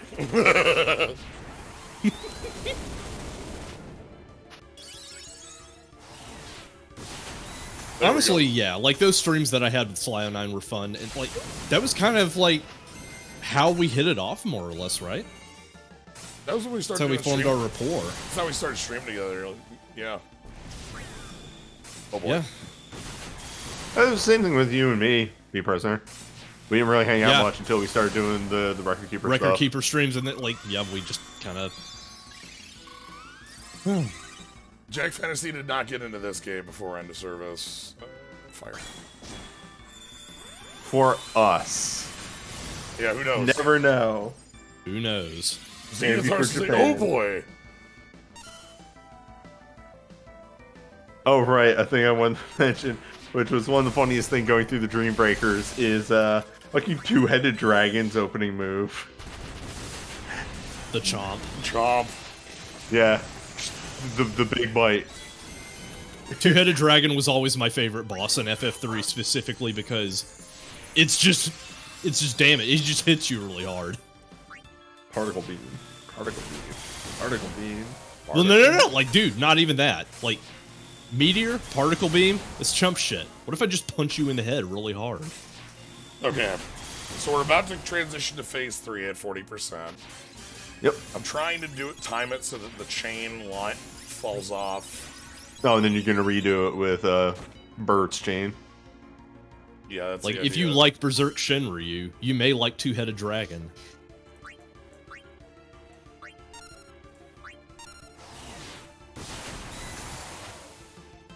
Looks like you're... Yeah, you got Yep, there. we're good. There's Zenith full break. That's tank your stats like huge. Oh, how much? About that much. Good thing we have something for that.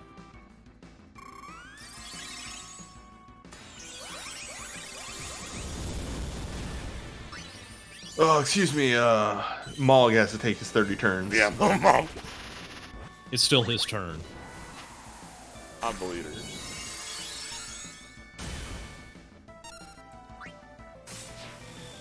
I remember, Newbie, I remember when you showed me the first, like, sneak peek of an insane life hack for the FF8 Ultimecia fight.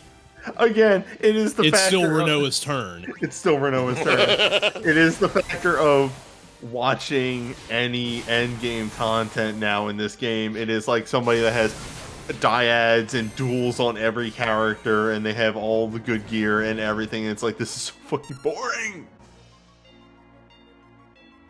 But it is also very funny to watch somebody attack and then attack 40 times in a row. Anyway, I forgot my other point I was going to make with that. Unfortunately, doing that, I don't want to use meta stuff, has kind of soured meta stuff for me. Just in general, yeah. In general, to the point where in Opera Omnia, I pulled Caminot and then watched a video of somebody doing stuff with Caminot, and I'm like, I don't want to use Caminot now. This feels gross.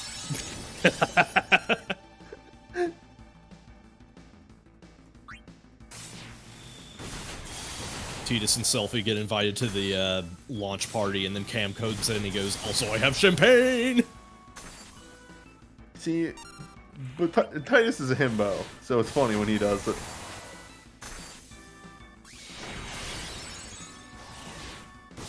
Oh, that's a more Soulbreak cage. That's good. Now Remember Tiny B? I do remember Tiny B. One of the worst relics in the game. Probably the worst burst in the game. It's a bee and it's tiny. What are you, a bee? Seriously? Look at how small you are. Dun, dun, dun, dun.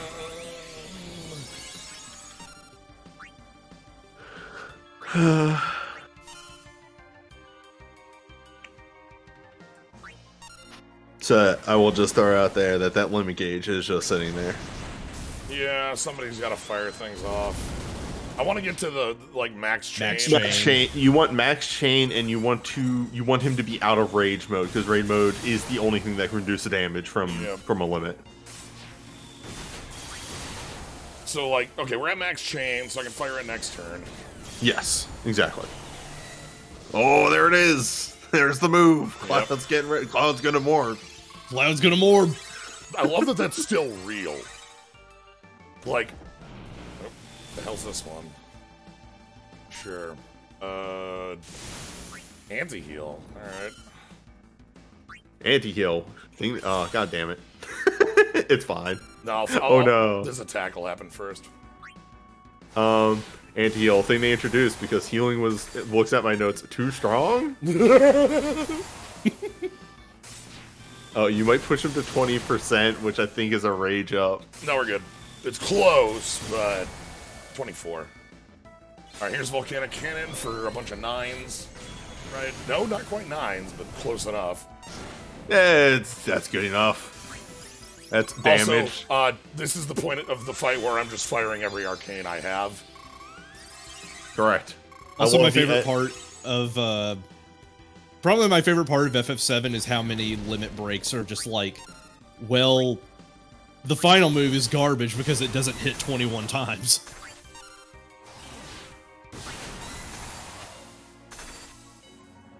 My favorite part of FF7 is how many final moves are just a beam. Beams. Beam. Alright.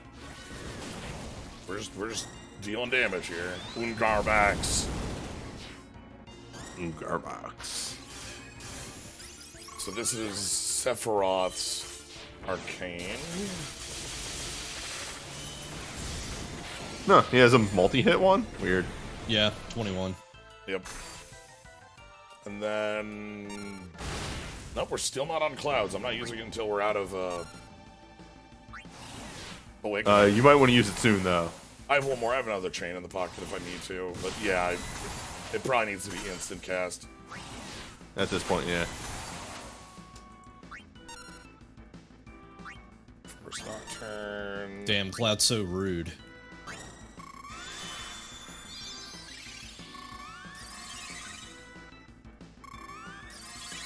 And everybody gets their big money, big damage. We all know that Vincent's best limit break was the one that turned him into the Chainsaw Man.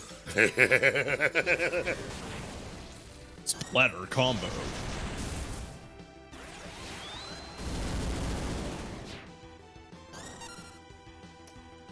That fucking damage resistance, huh? The Final Fantasies. Let me look this up real quick. I think I hit Cloud. I think I hit Bond Cloud, right? That's got to be the... Yeah. It's almost dead. Might as well.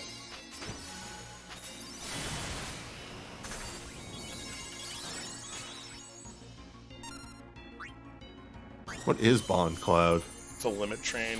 It's a once per chain. Realm chain. Oh, okay. It's the super chain that like buffs everybody a shit zillion, but can only be used once. Yeah.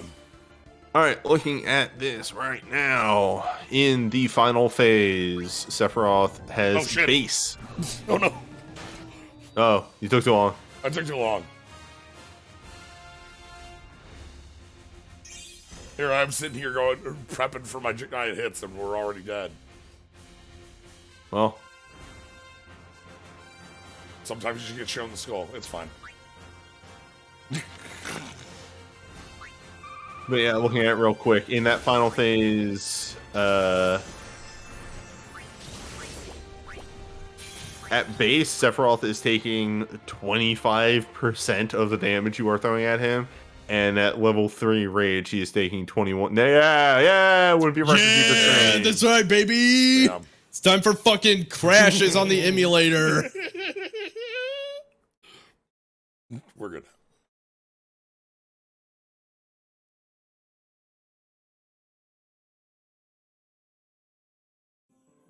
It is a rite of passage. Yeah, the emulator has to crash.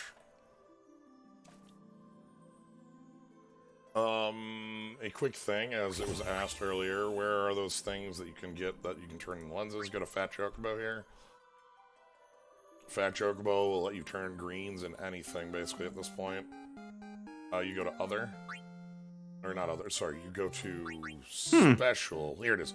Treasure Map, Key, Rosetta Stone, Record Ruby, Record Sapphire. So you can get, like, basically any thing you want there. Like, any moves you need. So, along with I the just free learned login something stuff. really dope. What's that, mate? Well, I don't want to talk about it until Slido walks into the fight. Are you going to do safer? Yeah, we're gonna do safer. Okay. Let me quick double check. We're gonna do this team for safer. I'm just gonna see if there's any. This team might be better without Mog. Like a 4th DPS. Maybe. That was just my old phone that bizarrely crashed. No, this game is 7 years old and it's on a web engine and it's really old. This is complicated by phone emulators just being like their extra layer of garbage. And we're gonna try this. Let's put in Angeal, because Angeal has... Angeal's good. Yeah. We've been singing the praises of Angeal from day one. Well, Angeal also finally has a real hero ability. That was Angeal's like problem for a while. Angeal was a lot of fun because, like, we loved him because he was a very unique mix of healing and support and damage that we appreciated. Yeah, that's why I want to go with Angeal here. In this house, we stand Angeal. I don't have Angeal's accessory. Okay, sure, whatever.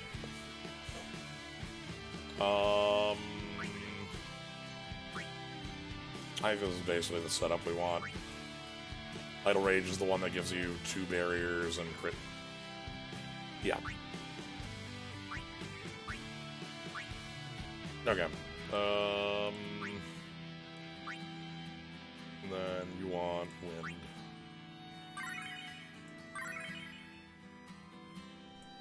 Okay, then we're gonna go Record Spheres for Angeal.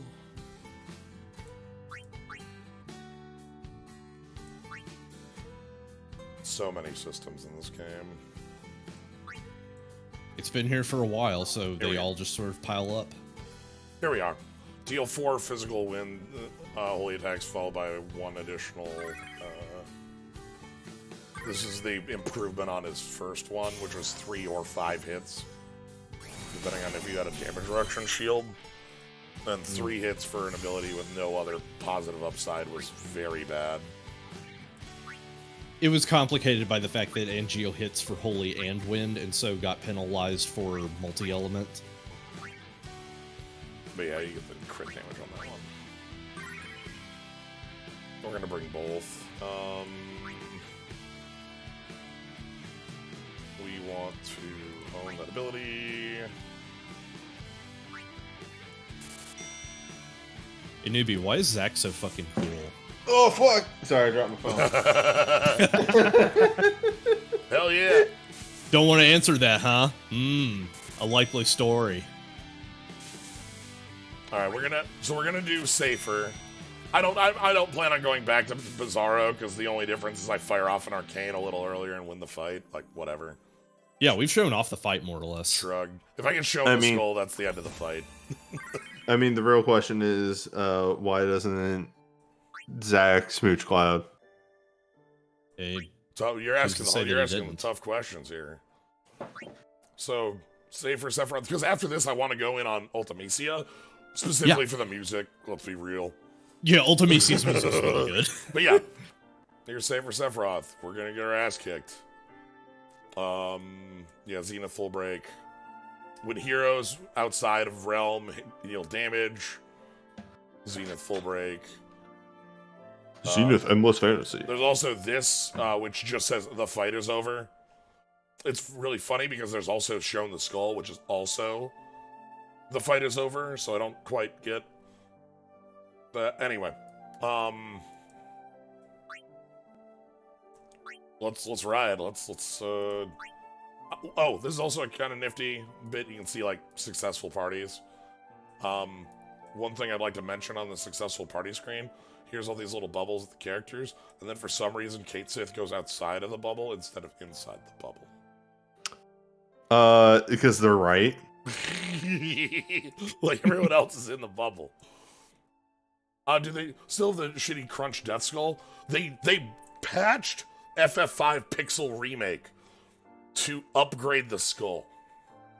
Good. Now instead of being like 2-bit skull, it's like 4-bit skull. You know, it's better. I'll say it was a 2-bit skull. If you ask me, as a downgrade, probably, but you know, we'll see. The skull should look as shitty as possible. I mean, there's a level of the shittiness of the skull. Okay, let's just go on in and see how this goes. Sounds like you're splitting skulls. Damn, no one man should have all that power. I think you're the fake skullman around here.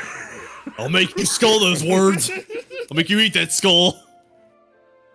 Tangible. You're gonna carry that skull. You're gonna carry Tangible. Tangible. Maybe I'm so mad that we're on the same wavelength. I was gonna make that joke literally right after. Holy shit, you have no idea, man. Alright. Sometimes you're just too powerful. God, if there was ever a time I want to just fucking fist bump through the internet, this would be it. Who's your favorite Dragoon? I'm here to do a Final Fantasy class check. I want to see how many people are dedicated to putting Jack Garland in every single class discussion. Oh fuck, I'm on wait. I'm gonna get my ass kicked in this fight. Yeah, unfortunately, you should This probably is turn bad off weight, weight. yes. Alright, let's flee quick here. I didn't, but that's also because I didn't think I was gonna get that far in the fight. I think I can get okay in here. We'll see. The problem is that if you notice the speed at which those bars filled, it's much faster. The wait timing is a lot worse. Yeah, and due to let's talk mechanically about Record Keeper for a second. Yeah. Due to the way that Record Keeper does mechanics, there will be like ticks that occur in between things that happen, and in bad wait, those ticks are happening and using up a lot of your buff timers and what have you, and you can actually get less damage out because of it. It is unfortunate, it exists. Yeah. We'll put that back on when we go to Ultimates, yeah. Again, they do this on purpose for endgame content, and it's very, very shitty of them to do so. Okay, now I'm gonna have to turn on my weight brain, which is gonna be... I don't use that, so this will be fun. Once again, as I've stated, It's weirdly ableist. Yeah, no, I agree. It's super ableist. I don't give a shit about like difficulty or whatever. Just make the game easier to play for people. It's just so weird that they have it and they're like, yeah, we're just not gonna use it for high-end. It's fine. Well, it's specifically like we're just going to make it worse on purpose for balancing reasons. Alright. So now I need to play in a way I normally don't, which is on active time moves at all times instead of super hot mode. Time for an active time maneuver. This one's going to be interesting because Safer Sephiroth was already a scripted fight. Alright, so first things first, we have to see whose bar fills first.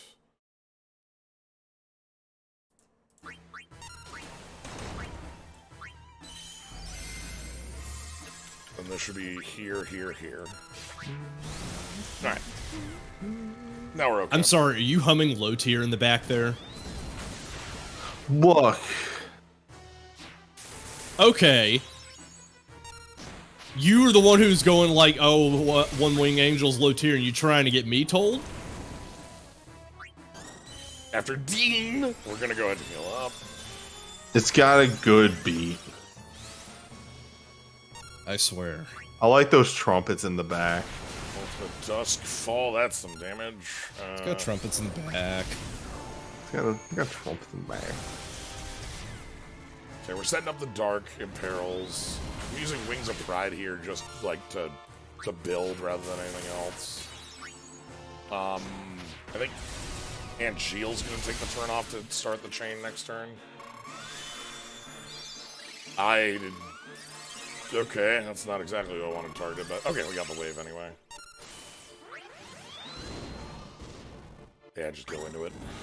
I kind of want to see him do Supernova because I want to know if it takes 1,000,000 years like the original. I think my favorite thing is that he has Supernova as a soul break. It is his fucking, what is it called? It's one of his. No. It's one of his It's his dyad. Oh. Okay. And the animation for it, because it's the release, it's the damaging part of the dyad. Is literally just like a PNG with explosions happening. Man. It's great. So we can go ahead and do the whale, or the self-oblivion first.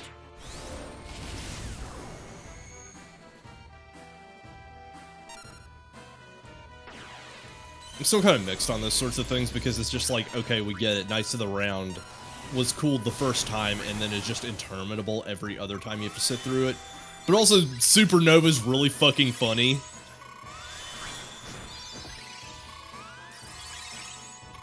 Supernova's just like, I'm going to very painstakingly and elaborately blow up half the solar system to do percentile damage to you. Percentile damage is the best part of it. Also, you're a frog for some reason. Hold that.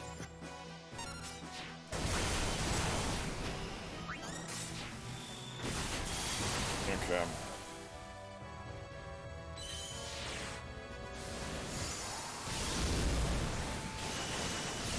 Oh, I didn't realize that the Japanese version didn't label the planets.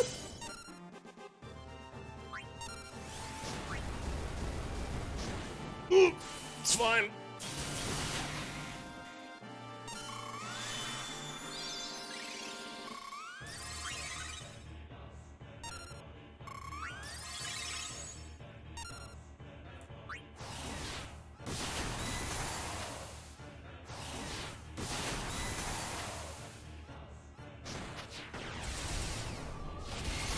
This boss sure has way more health. Let me bring up the number for you. 9 million. I remember that number.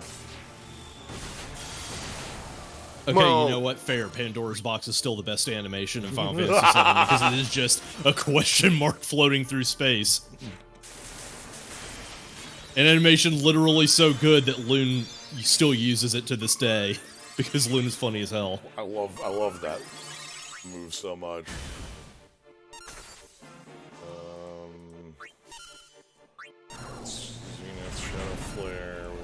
here. We want to go Meteor Rain. Is he going to use Pale Horse before then? Oh, my Awakening just wore off there.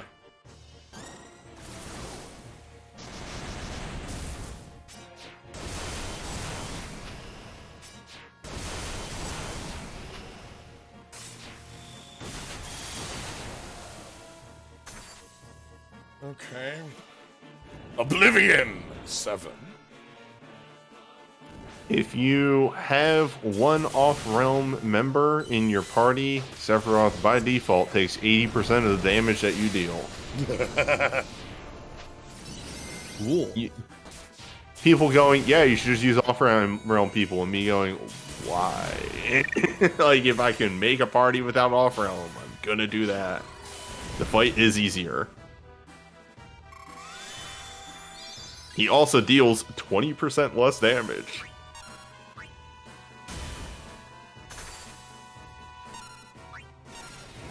Oh no.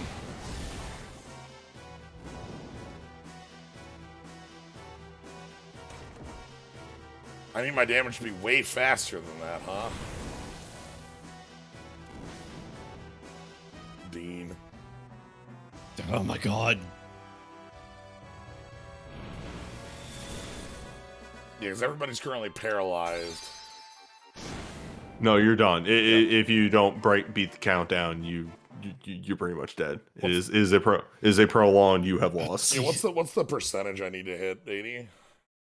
70. You need to get 70? to phase 2. I need to get to 70? Holy hell! All right. Yeah, you need to get to phase 2. That is Wild. yeah, Zenith Endless Fantasy right there is turn 13. Zenith Endless Fantasy sounds like it is the Crossover startup game to a bit for an incorrect Final Fantasy quote tweet. Crossover game that discourages the crossover aspect.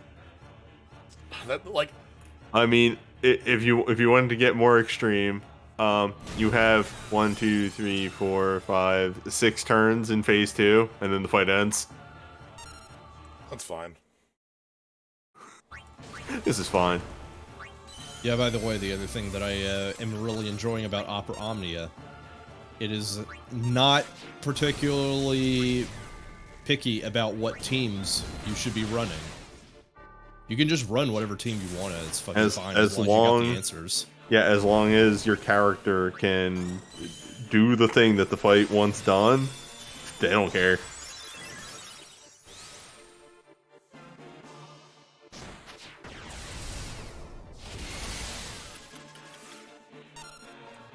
You want your elemental damage comps? Y'all want your realm team finishers? Nah, not me. Big meaty men slapping meat. Damage. Okay. OO has Freya. Freya's really good.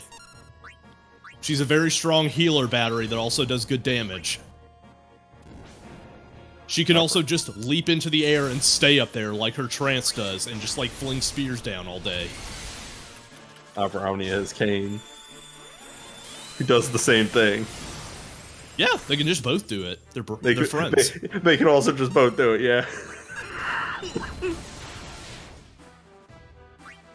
Probably one of the funniest teams that I like to run, just like shooting the shit and doing whatever, is like Kane, Freya, and Zack. Zack can't die. The other two are in the air, so who gives a shit? Okay. I have grown to enjoy the, for bosses that take entirely too many turns, throwing Galoof in the party. Because then... And just having him, like, tank everything? Like for instance, the surprise terror event, where, like, the boss literally at certain intervals will just take 3 turns. Well, here's Galoof. Enjoy your 3 turns. He's just gonna tank and then counter. Yeah, I'm really hoping that Galoof or Orin come back in the interim before, like, Jack Garland gets here so that I can pull some of their stuff, because they seem like really fun counter tanks. Yeah. Core's there, too. Isn't Core a counter tank? Yeah, Core is also there. I don't know how, like... I've heard that he was really good. Plus, he does not have a burst, so I can just spend like tickets on him. Don't have to care. I mean, most of the tanks don't have, like, I think Zac is the only real tank that has a burst. I bought his burst with burst tokens. That's how good his burst is. Yeah. Okay, now I'm going for damage quicker here. I don't know if it's going to be enough, but it's about as much as I can do.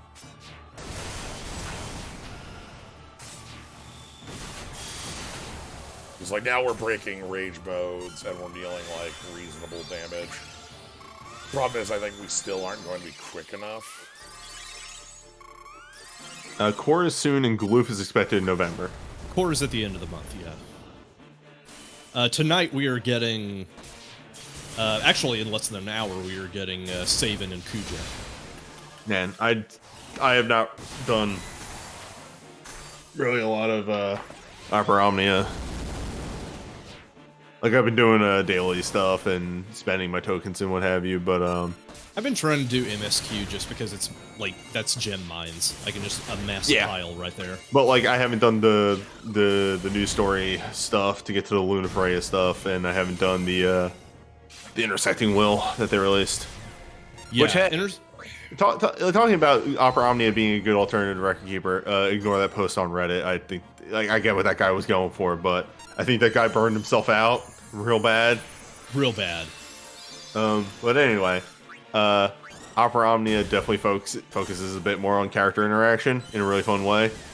Even so much so that they had like the stories that introduced the characters, and now they have recently been starting to add these things called intersecting wills, which are just like little mini events that are, hey, let's have a bunch of characters interact and have a story, like a little mini story. And they've been fun. Opera Omnia has been cashing the check that Record Keeper couldn't. Mm-hmm. Okay, we're probably not going to hit 70% on this, but we're certainly doing a lot better on damage numbers. Hey, you tried. Because, like, we didn't break 90 last time, and this time we're going to be much closer to that. By the way, newbie, I remember you having like a pile of Lufenias that you could just do on stream, and I wasn't entirely sure where those were. Abyss 6. Okay, thank you. I could probably just go through that. I have a good enough like squad of. I have enough scoops of dudes. Yeah, the big thing is the Abyss floors are they're perfect walkouts. So that's what's gonna be interesting about doing it on stream. Yep, that's fine. Yeah, I don't know how I got through Ultimecia Phase 1. I mean, yeah, we're at 80 here, but that's not 70. The numbers just aren't. How's the onboard? Sorry, just a quick question. How's the onboarding for Opera Omnia? Not bad, actually. Yeah. They generally, I think there's like a beginner like bunch of supplies that they hand out immediately. Those will get you going. They do kind of throw you in it after the tutorial. The tutorial does teach you, so it is good to have somebody to explain stuff to you. And it does throw like a billion currencies at you. It's a bit much, but the thing that I really enjoy is it throws a bunch of supplies at you so you can hit the ground running. About a month after I started playing, I was actually capable of tackling the highest difficulty fights. There we go. Yeah. Okay, so we need an extra 10% on that. I think we're missing a speed. So, I think the big, like, something that is actually causing a lot of problems here is legitimately these are built for being, these are endgame. The fact that you have some characters missing hero equipment and some characters who have like level 50 hero equipment is probably making it so you don't have the number for this. I'd say that's part of it, but there's also definitely some like like some speed. Speed's one of the biggest thing I'm seeing in that fight is that the only time I have fast cast going on is when is the free ones from my heals. Do you need Dispel? No, I don't think so. I just have it on. I never saw a Safer Sephiroth buff himself. Yeah, I don't think they have a buff. I don't know if there's anything that's better in the slot.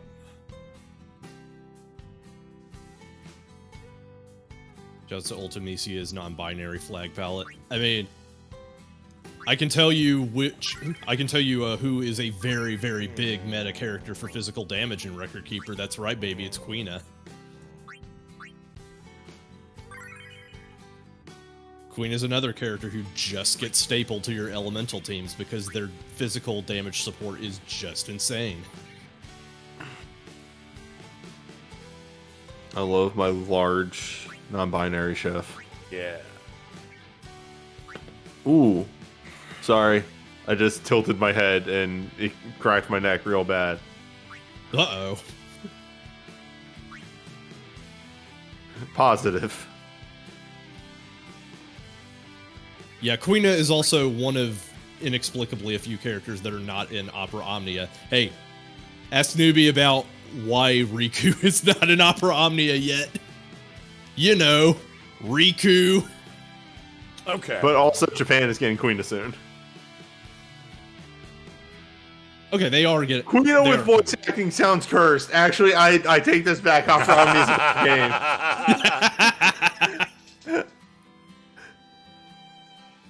I cannot imagine the voice for Quina. Like, There at are all. two things you can eat in this world. Things you can eat and things you know can eat. Like it's little things. Like, I think Vivi has the same VA as Chopper, and I was like, yeah, that makes sense. Vivi's a nice little boy, yeah. Yeah. And like most of the voices that have popped up, because it's all Japanese VA, is like I've looked at it and went, yeah, that makes sense. Yeah, that makes sense. Yeah, that's all right. And you have said, yeah, I'm pretty sure Vivi is Chopper. Like, the way he yells sometimes is just like, yeah, that sounds like Chopper. You talking about? I mean, Rebels? I'll be able to double check with you when the One Piece collab drops in Grand Blue later this month. Oh, One Piece. Okay. One Piece. One Piece. I was like, do you mean the small robot from Star Wars Rebels? That seems Yep, like I just looked it up, and the official Japanese VA for Vivi is the same as Chopper. Also the same person that voices Pikachu. Yeah, that makes sense. Also the same person that voiced Morgana in Persona 5. Also, the same person who voices Bon Bon in Mega Man Legends.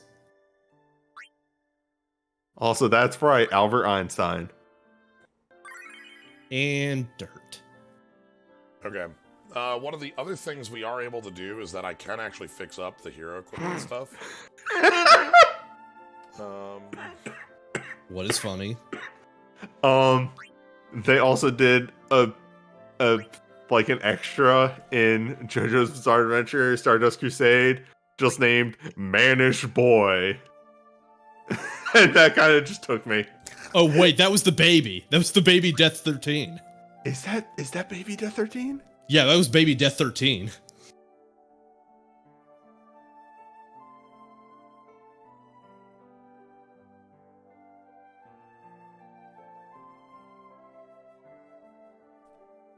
Okay.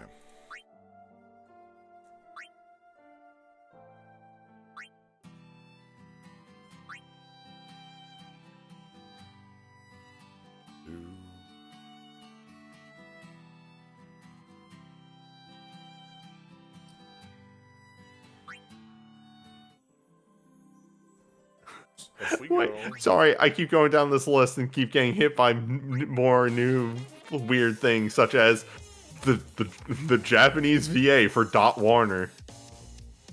Alright, I'm gonna hit the worst menu in the game. That's right, it's Kite Shop. Everybody go ahead and take a nap. I'm gonna go take a piss. Yeah, just y'all can come back in 2 minutes. Stretch break. See you in 5,000 years, everybody. Kite Shop is maybe the most... Okay, Labyrinth Dungeon exists. The second most unoptimized menu in the game. See you in Street Fighter V, everyone. This is just what Kite Shop does. It just loads like this because it's the worst.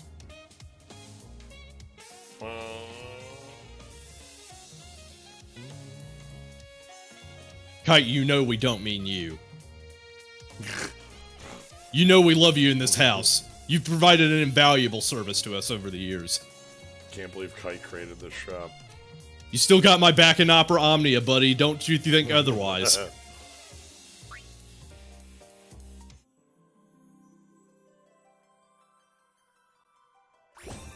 What game is this music from? It's original Record Keeper composition. Hey, turns out Record Keeper original composition's pretty good.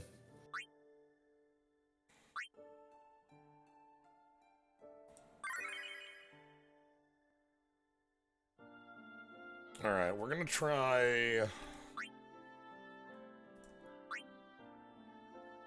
shifting...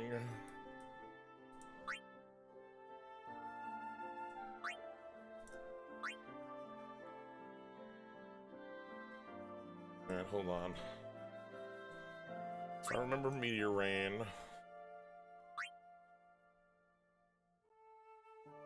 Yeah, your name's not excellent. Nice.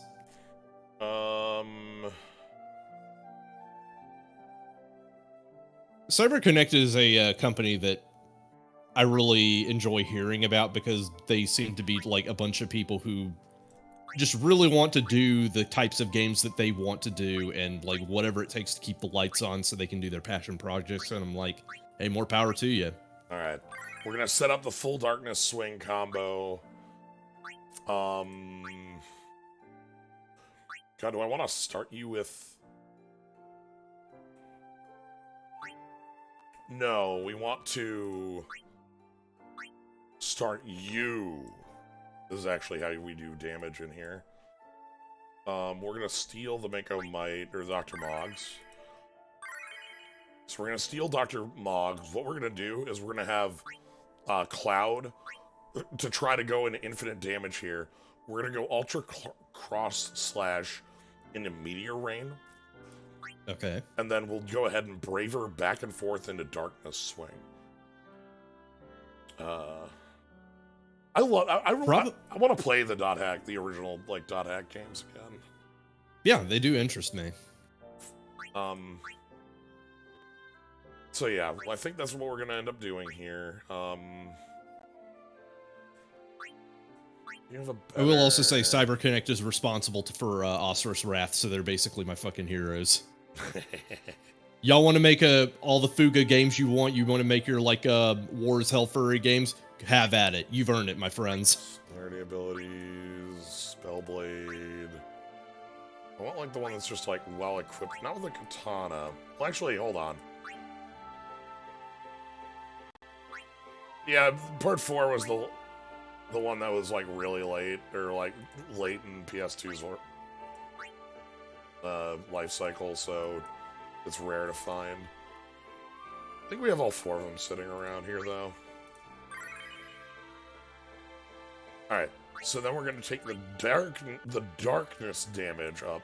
So this is all like me trying to optimize for as much damage as I can early in this fight, and we're going to see if we can't crack the 70% threshold. How do I want to... Do I want to go straight into Zanshin, or do I want to... Either way's honestly fine. Like, the big thing is that, Demonic Lord is self-sufficient. It is, like, one plan, and then you can just, like, go into a different plan. So, yeah. I think Sync would probably be best first because you get the stacking in Dark. I think Sync first, then Zanshin, and then we move in on that. You know, our friend here is all set. I'm also going to The only other problem with Zanshin specifically into Sync is because Zanshin doesn't really work well with Sephiroth Sync because Sephiroth Sync is like 100% crit that gets overwritten by like... You don't override anymore, that doesn't happen. Oh, that doesn't happen anymore? Alright, go at it then. That got changed a couple years back at this point. Highest crit rate takes precedence. Darkside Braver is the one that doesn't dual cast. It's the one with the follow-up, right? Yes. Final phase is real tanky. not sure if Well, we'll good get news there, about that. But, like, at the least... The final phase is really tanky, but it has a gimmick to it that I don't want to talk about until we either A, see it, or you just want me to talk about it. Alright, I'm gonna give this... We're giving this another... Oh, actually, that's something I can do. Hold on. If I wanna up my damage... Like, the thing I will say is, on a whole, if you approach the final phase correctly, it is not any tank. Yeah, by the way. What the fuck? Yeah. Oh. Well, reminder, this is the one that you get if you get a little bit into it. Yeah, this is the 130. So, okay, so this should... if That will help, yes. If I'm trying to push damage, this is the spot where we can find some.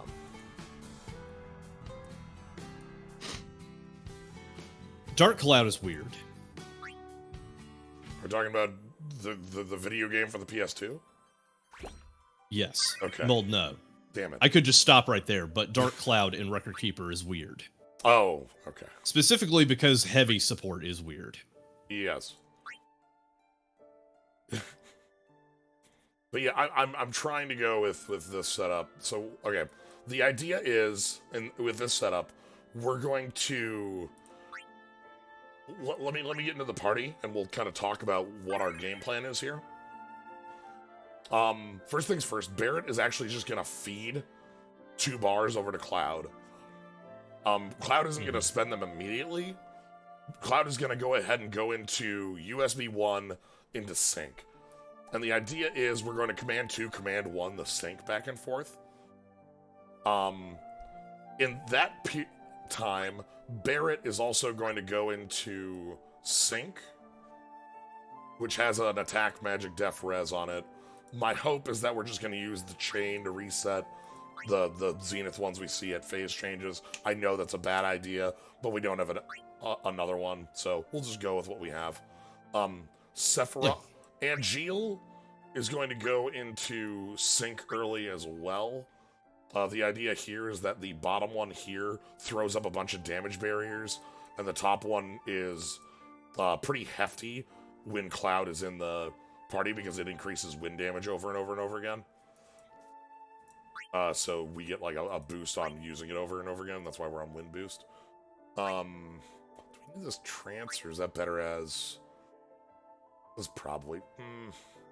Probably better because you don't have many sources of quick cast other than Aerith. Yeah. We're gonna try and spam Aerith's breaks a little harder in this one. Just as more access to quick casting. And the idea behind Barrett actually going into sync is that Barrett's sync command 2 has a remove delay from all allies' actions twice. It also has a 15 hit. So, anyway. Yeah, pump that chain. That's our plan. I don't know exactly how well it'll go. No Cloud air equipment. I stopped doing labyrinths because fuck labyrinths. The game's dying, Cloud. Do you know how boring labyrinths were? I assume you do. Fuck. Like, the problem was that labyrinths on my emulator literally did not run. I can't run them on this emulator. I'd love to show you I'd love to show you some labyrinth bosses. Actually, you know what? Let's do it. Let me see if I can get to a labyrinth boss. This is savage. This is Rob on EX. This is ballads. This is the minstrel's ballad tier. So opening up Labyrinth Dungeon on the emulator. We go into the Minstrel's Ballad HTML. So we open this up here. And alright, so far so good. Okay, we're missing a couple things. So if I try to click on a painting. Oh, that draw time. Well, let's click on the one we're on.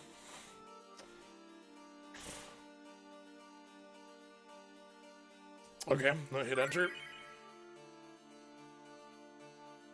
Hey, what difficulty do you want to go on?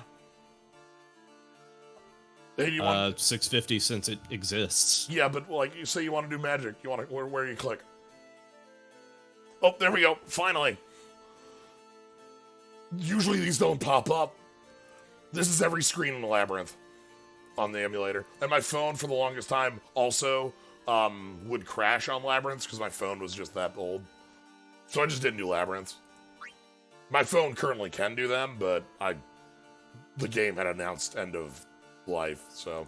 Labyrinth dungeons are insanely badly optimized. Like, at least Kite Shop has the courtesy of actually loading its content after 1,000 years. Alright, so let's go in and see if we can't get to the gimmick you were talking about.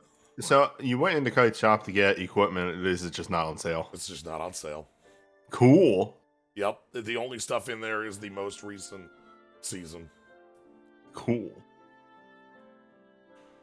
FFRK is badly optimized. It's just that, like, Labyrinth is the savage mode. Alright, so we're all set. This is as good as I can basically go in as. Yeah, let's go. We're going to be using Bonds of Historia as our train here.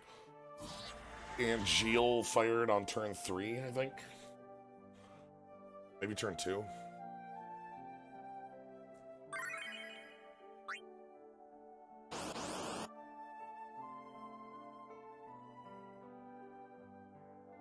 And hopefully... It's one of the things that honestly keeps me poking around at Grand Blue, because it is just a browser game and it does not try to, like, hide it behind a weird shell apparatus. You just load up the website and it just runs. Alright, so after this attempt, we'll go over and do Ultimecia, just to mostly listen to the cool music.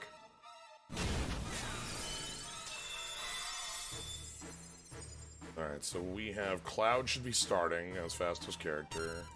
JP actually does run better. JP has a PC version.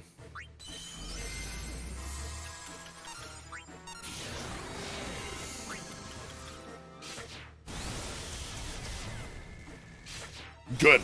Double up on Touch of Darkness. That's free of peril.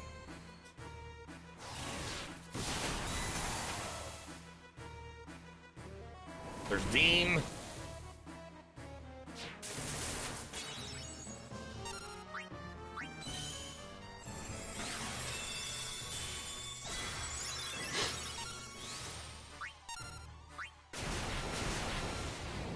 There's a lot of...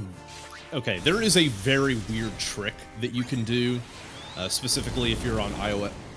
I think Android might be able to do it as well, but for me on iOS, it was a thing where,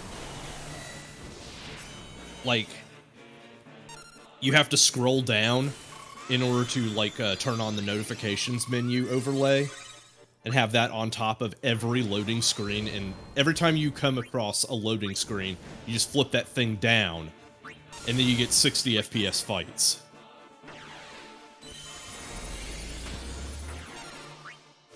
I can't tell you how on earth that works, that makes it work, but, like, it does.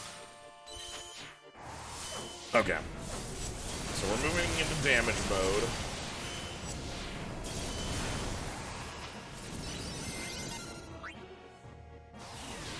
I witnessed Queen's Japanese voice. What are your thoughts? It's alright. Yoshi P leaning into the mic.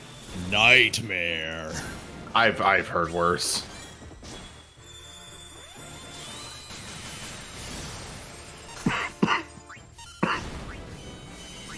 Hammer. Oh, excuse me.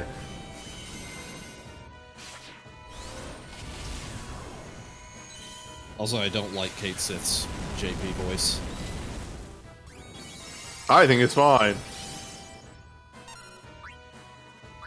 Rain. Alright, so here we go. It's got a bit of an accent on him. So this should be big money, big damage. I still love the fact that Kremblshens is like...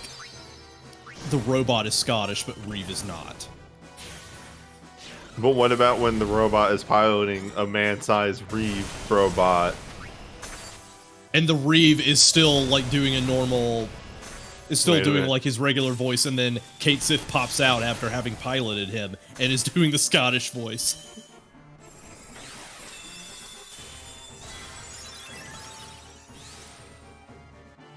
Dirge of Cerberus is a smart video game sometimes. A really smart video game.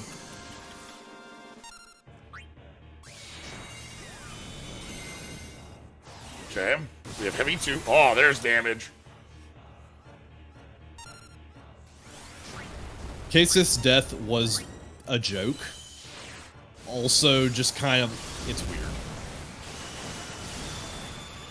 It's a joke. It's a joke.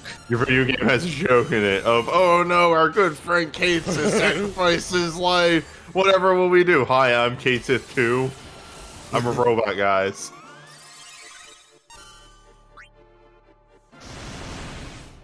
Okay, there's full chain. Also, yes, it comes shortly before an actual real death. Numbers. Followed by numbers. Followed by more numbers. You guessed it. That's right. Numbers.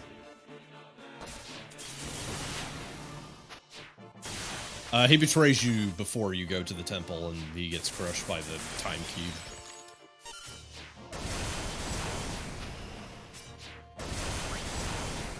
Holy shit, I was just thinking about that one mod that I heard about, like, years ago, where, like, the person was trying to fix Final Fantasy VII, so you can tell right off the bat how well that went.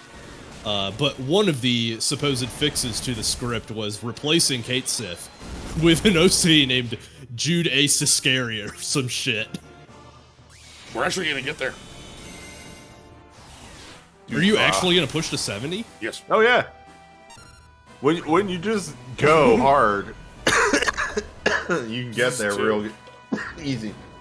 God, I'm really sorry. Oh no! Everybody brace yourselves, we're getting a Final Fantasy record kill screen. Except it's for you.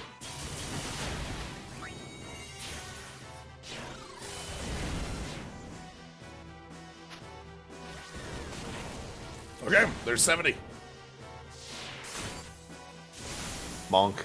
Anyway, there's our break, so watch our damages fall off a cliff.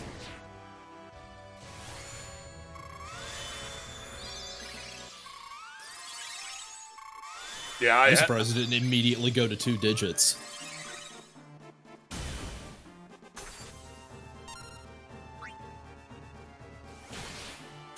Yeah, that's our damage falling off a cliff. It's fine. We have methods to fix this. Hopefully.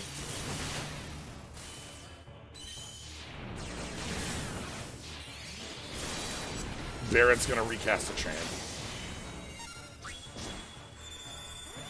Also, the other thing that you did that made this go further is you used the summon chain instead of the Barrett chain, which allowed you to get to a higher percentage. Yes.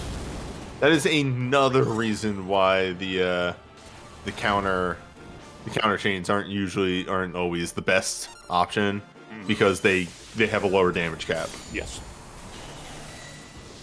Alright, so we're resetting the chain, which sucks, but it's what we gotta do.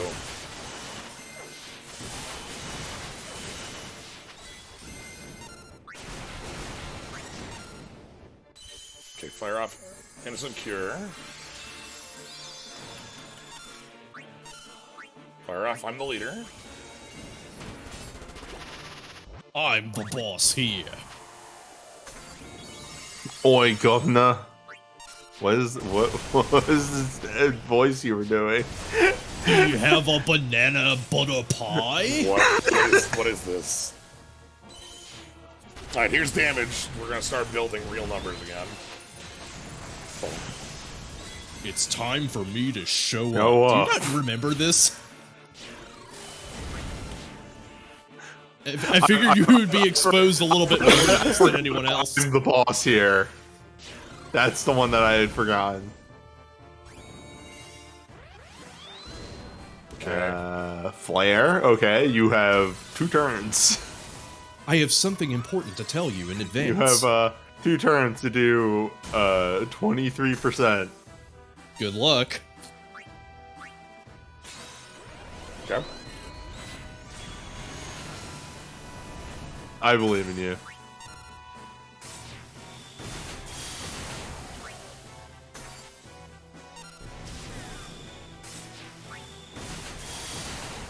I'm gonna pull out all the stops I have.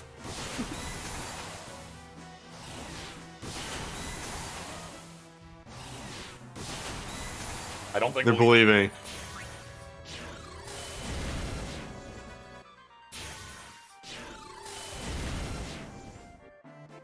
Yes.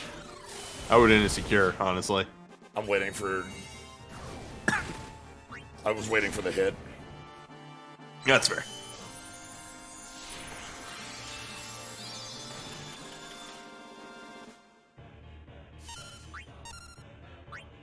I think one of my favorite weird hangups about Seven's representation in Record Keeper was always that you can't have dedicated black mages. They have to be hybrids.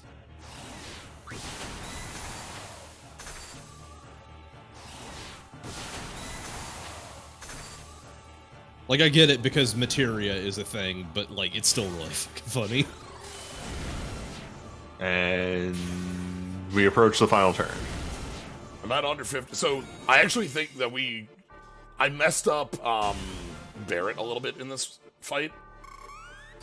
Barrett should have been able to chain 1 turn earlier, which might have been enough to shift us. Maybe. But... So yeah, 15 has, like, what, 1 mage? I'll take under 50 on 15 that. has... Lunafreya, yeah, that's it. Lunafreya, yeah. So I was going to say none. I forgot Lunafreya exists. So where does that fight go after 40? Okay, so the normal pattern of the 700 fights. Now that we have decided that you are you going to try it again, or I don't know. I'm thinking like because we've got because I'm thinking what else I want to do tonight and what. Okay, that's Ultimisia, and also 14 Dreambreaker. Yeah. So this is what happens in the 700 fights, which is why they fucking rule. So, at 40%, the boss becomes enveloped in like a sphere of energy and becomes space-time distortion mode. Yeah. So. Hello. In space-time distortion mode, they get an entirely new health bar that I'm pretty sure is less than a normal health bar. It might be more. I don't actually know. But the big thing is, in space-time distortion mode, yeah, as it says there, anything if you use... Wait, okay. If you use an ultra historic skill, if you summon a crystal, this crystal does damage. You do 2,000, 20,000 or more with a skill, or break damage cap with a soul break. It causes a distortion, which is the boss hits themselves for max 5 nines. The space-time distortion mode lasts for 4 turns. Okay. At the end of that, the distortion ends, and you enter the final phase. Depending on how much damage you deal in space-time distortion mode, a varying level of pain stacks will show up on the boss. Oh, You're banking pain stacks based on that phase. At 50%, they get 5 stacks, so you have to get to at least 50% in distortion mode. Oh, here we go. Space-time distortion for Sephiroth has 14 million HP.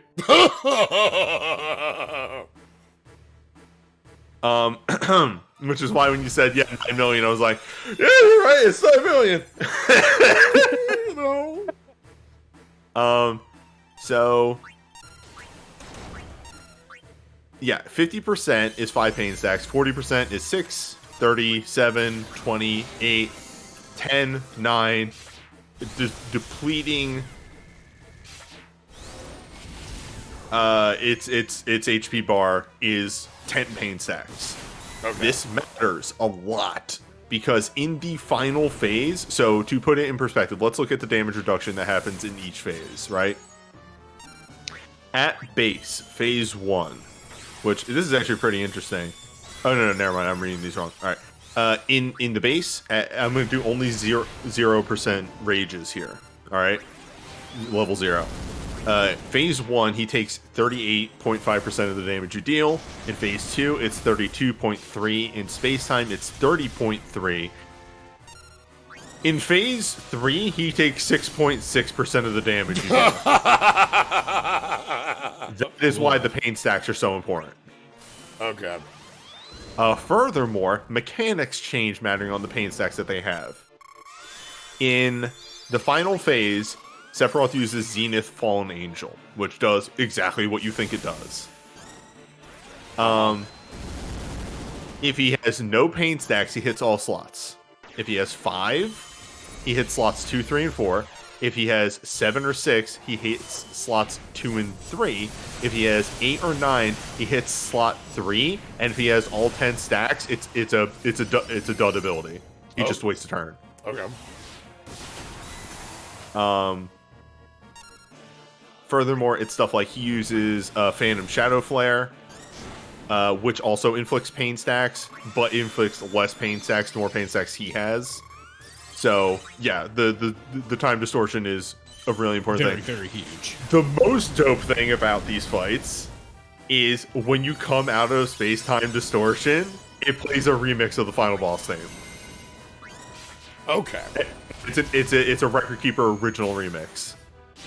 So basically, we want to try to get that far in this last attempt. Yes. So Record Keeper, like how close is the Record Keeper original to, you know, the Advent Children remix?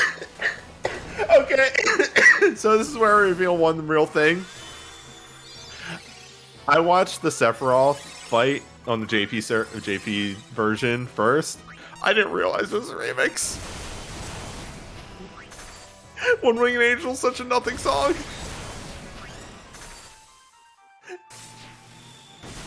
That said, the extreme remix fucking whips. It's so good.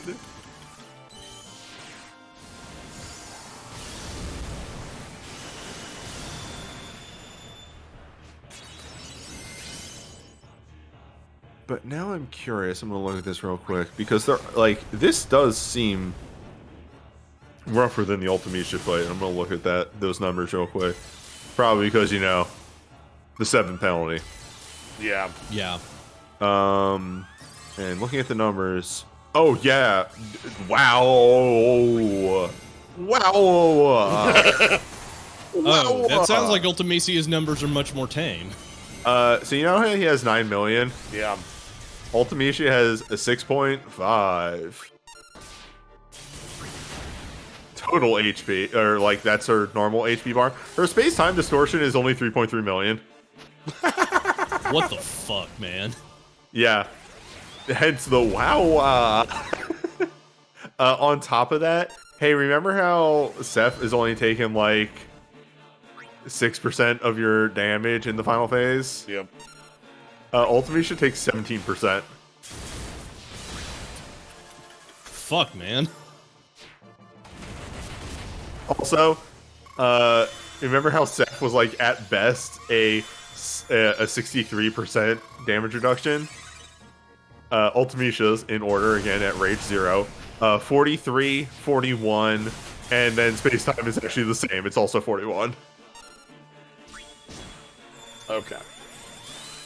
Yeah, Seth just seems like a real rude fight. Okay, so how do you feel about your 8? Less good than this.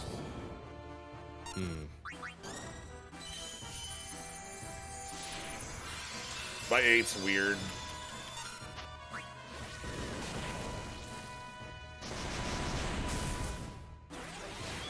And yeah, Ultimecia has some of the similar mechanics. Zenith Grievous Chain, which, what the heck is that?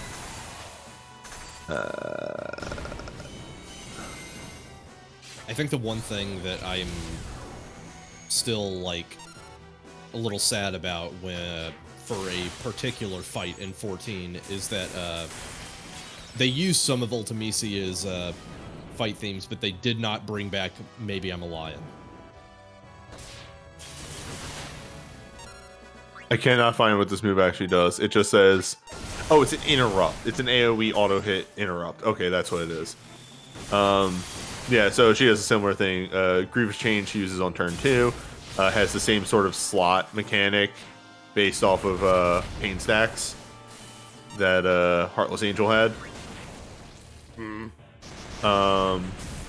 Turn 4 uses Pain Disaster, which has the same thing of does pain stacks, mattering on how many pain stacks she has.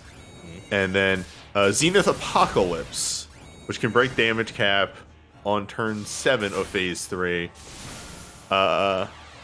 Matters on how many realm party members you have. 0 to 3 is 2000% non-elemental magic damage.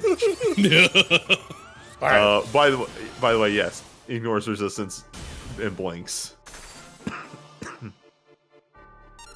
4 party members is 1,750, and 5 party members is 1,500. All right, so I actually have the chain on time here. I see that. I believe in you.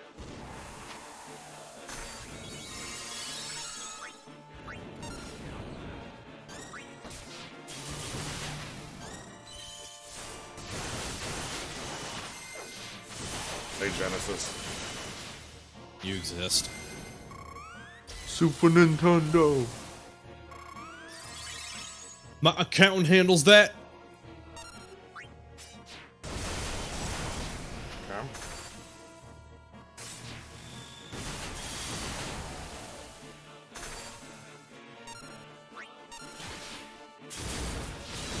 Again, one of the things that I really love about Crisis Core is how it has introduced this gigantic conga line of onlookers who were present for the Nibelheim scene and witnessed Sephiroth getting owned and slammed into the pit. And were just kind of like sitting there looking and thinking, ah, that's cool.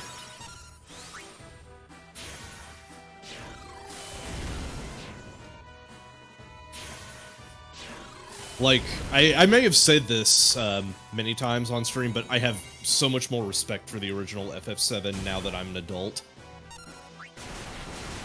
I get what they were going for, and I do appreciate the moments where it's just goofy as all hell.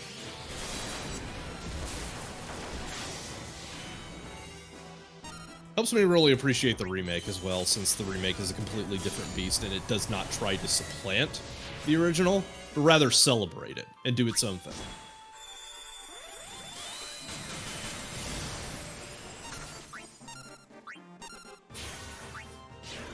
Oh, neat. Record. I forgot about this. Another mechanic of the final phase is the record ensemble. If you're using a full realm, the full 5 realm characters, you actually get a damage bonus. Really? Nice. Yeah. Under record ensemble, damage dealt by all party members is increased by 130% of normal, and damage taken is reduced by reduced to 90%.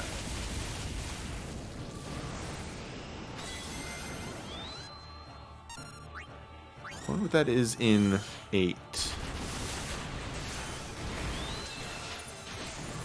FF7R got the no politics crowd upset as though FF7 did not have politics at its fucking core.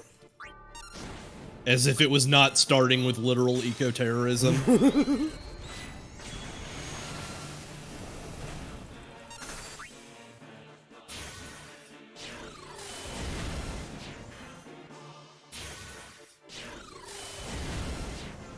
I do appreciate that the remake gave a little bit more context into the whole scene where, like, Barrett is trying to, like, recite his whole avalanche bit to President Shenra, and Shenra's just like, I know, you idiot. I know we're destroying the planet. I don't give a shit. No one does. Yeah, that's right. Let me just turn off the reactors, and then nobody has electricity. That's exactly what they want. All right, this is the final turn. Yes. Can you dig deep?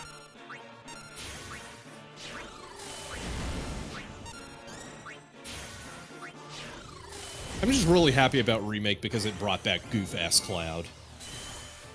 Cloud was just a brooding mopey boy for so long, and I am so glad to have Door Cloud back.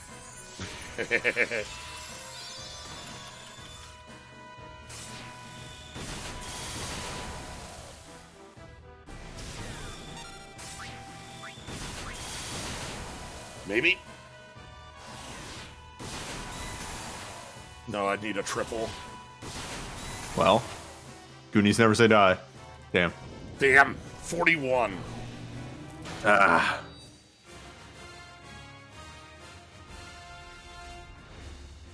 So, do you want me to point at the thing that I think is actually holding you back 100%? Well, that one was not using the Dyad on turn 2. That would have been enough damage. I like, although he is your counter and your chain, I legitimately think it's Barrett. Other than those two things, it brings like none damage. I'm aware. I don't know how. The problem is like you can't beat the full break then if you don't like. Yeah. No, I get. Yeah. You're definitely right though. Barrett's even in sync. Barrett's damage is not. I wonder if you made an artifact for him, an artifact weapon, if that'd be better than his hero weapon. No, because he has specifically because one of his record materia is gun arm equipped. Isn't there a gun arm artifact? Is there a gun arm artifact? There probably is.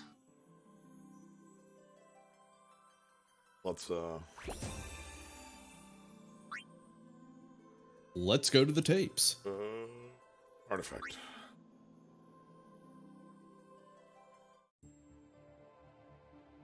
And it's like down here in guns.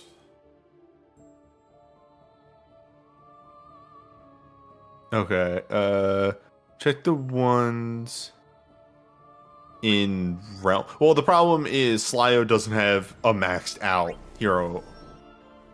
Yeah, he doesn't have an accessory, I believe. Oh, no. I don't have an accessory either. And you were in the right thing. You were in the right thing. You're saying maybe check out.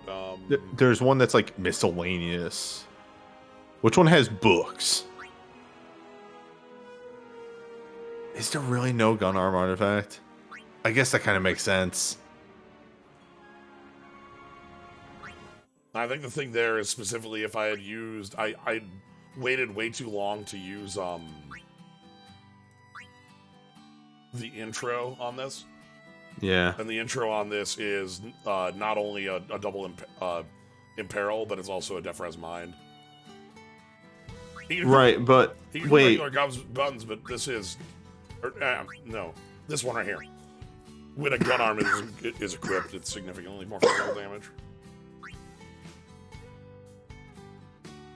But yeah, you're right that Barrett is clearly the weak link here. I feel like which fucking sucks because like you can check the recommended teams. They front load Barrett with a lot of important tech. And Angel was doing damage though. Oh, what the hell's this? What the hell's what? They're level 1 equipment. well, wow. NGO was doing damage. Angel was doing damage. Yeah. And Geo was hitting pretty hard. Armor.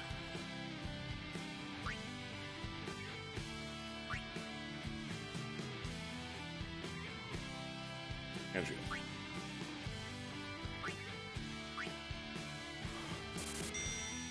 That one's not as important. Hey, every stat matters. Yeah. Yeah, it's wild to me how my tastes have changed and how I've been able to appreciate different characters more as I've grown older. That's something I Like- really enjoy revisiting games for. When you get to, like, all of a sudden you're like, oh, no, that, like, my favorite was, you know... Problematic. Well, like, not even like that, but, like, taste... It can be that as well, but, like, changing tastes. Actually, no, we want dark. Yeah, I think my thing is when I was a kid and when I was a teen, I really enjoyed Zidane because Zidane wasn't a mopey boy and he was actually like cheerful and peppy and doing stuff.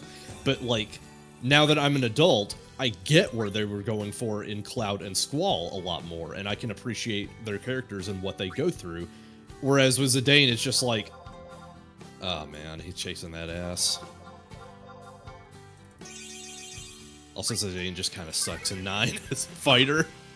He's so bad. It's so weird to have a thief as your like lead in a game where like theft kind of sucks. Theft kind of sucks, but also like, hey, Slya, theft super fucking sucks for us because we've drunk deep of the well of Jimmy. We know where good steel mechanics live. Also, like, theft kind of sucks. Zidane doesn't do damage, and that's what you need in a boss fight. And people can go, but his trance, you can't rely on trance. But the move that he has that does damage, yeah, let me just go grind 1,000 steals. At least Freya has the excuse of the Grand Dragon being a fight that you grind for EXP anyway, so might as well have her for Dragon Crest. I don't know. My final party was Aiko, VV, Steiner, and Amarant. I mean, mine was like VV, Freya, and Steiner, and I guess Zidane, whatever. You brought Zidane to the final boss fight? You idiot, you dumb motherfucker. I saw that his portrait wasn't grayed out and was like, oh, dope, I don't need Zidane for once. Nice. Look. Sometimes you don't see it. Sometimes you miss the forest for the trees. Remember how Quina had buffs? Remember how buffs were worthless in 9? I'm so sorry. I'm 4 a.m. oliving back into the fight again. Did you... Wait. Did you uncap your historic crystal again? Oh shit, it can uncap again? Yes. You're at 130. What? Oh my god. You got a second uncap material. Oh my god. Alright. I did not know it had an uncap past that. Yes. Stage 4 of Transcendence. I probably don't have the rat tails to... It's fine. That doesn't do anything. Newbie, I want you to know I'm taking very good care of Cake Boss. Alright. So we've done that. I don't know who Cake Boss is. Sarasa. Oh, okay. Good shit.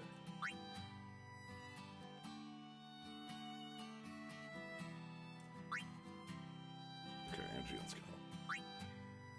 Trying to think anywhere else that would have little points of power I could upgrade into. They remake FF9, maybe Freya will be more than 25% of the game. Holy shit. Talk about a character who had their theme spelled out in maybe the most unsatisfying way. Hello. I'm here for 3% damage. Give me my 3% damage, please. He needs it. To be forgotten is worse than death, Freya yells as all the writers in the Forget. FF9 team look on in their sicko shirts from the window.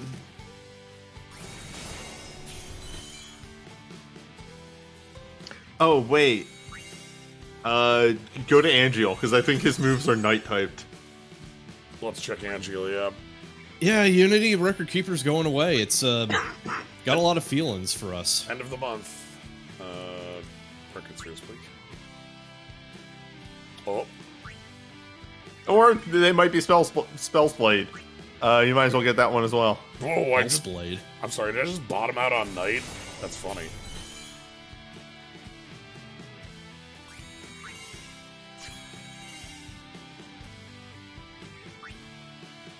Okay. They had to drop content and Freya got hit the worst. It's so fucking weird.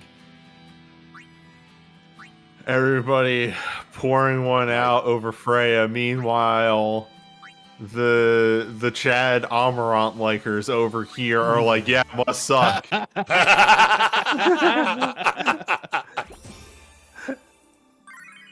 At least you had a plot. Emirate never got started, dog. No. I can't get invested in him other than just, like, Oh, the power of friendship? Oh.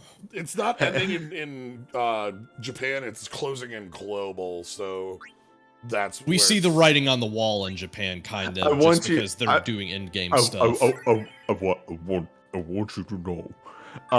Amarant legitimately has one of the funniest fucking scenes in the entirety of that game. And it rules. Which is Zidane in his depressive spiral, finding out that he is a weird clone or something, question mark. Is like walking around town on Terra in a depressive spiral, or Gaia, I forget which one it is. It was No, but the other world, the world that was draining, the one, wasn't it Gaia? That was Terra. That was Terra? Okay. But is walking around Terra in a depressive spiral, runs into Amarant and goes, "Hey Amarant, can I ask you a question?" And Amarant goes, "No," and keeps walking. Damn.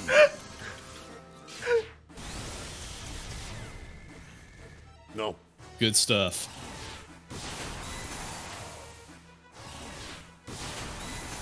Okay.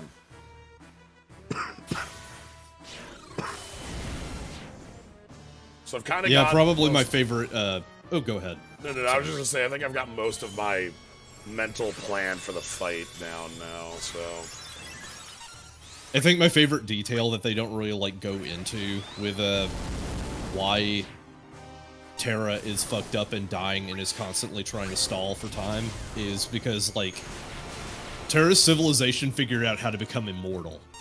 And that was really bad for the life stream, as it turns out, because no juice was going back in.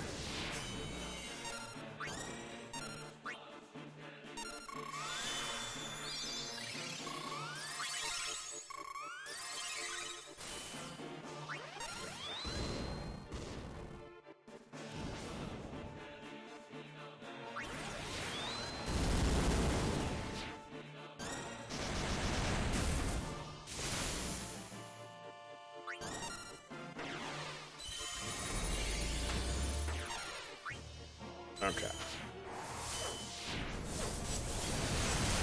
Did we lose voices? No, we're concentrating. Nope, we're all here. Now it's thinking. Now it's think o'clock. We got massive thinking time.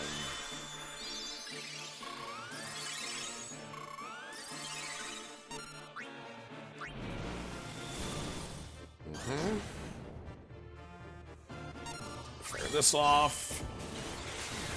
Hey, I mean, if there's anyone who would happen to know a lot of stuff about how being immortal is literally the fucking worst, it is probably myself and Slyo9. Playing all of our through Lost Odyssey. All of Lost Odyssey, yeah.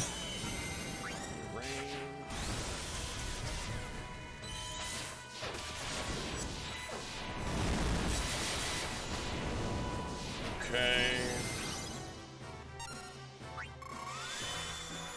This turn is Unleash. Oh, fuck. Sorry, I've been leaning to one side for like the last half hour. And I moved, and it sucked.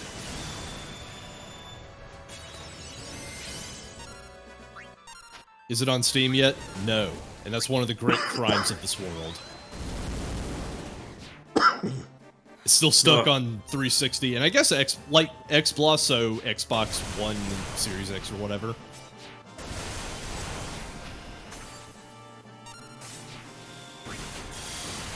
okay.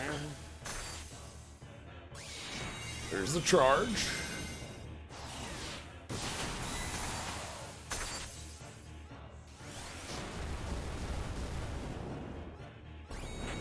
There's a trance.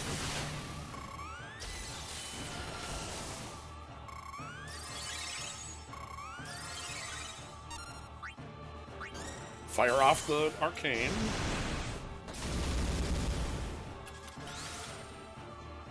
Yeah, no, I totally get you. That's why Sly and I made that. That's why I made that sacrifice. Like, I dug out my 360 for this one because I know how hard it is for folks who just want to play a game that they really enjoy, and it's like trapped in a console that is slowly decaying. 3. Alright.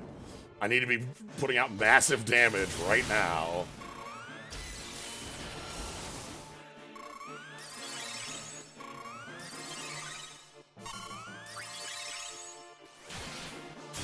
Okay, massive damage right now.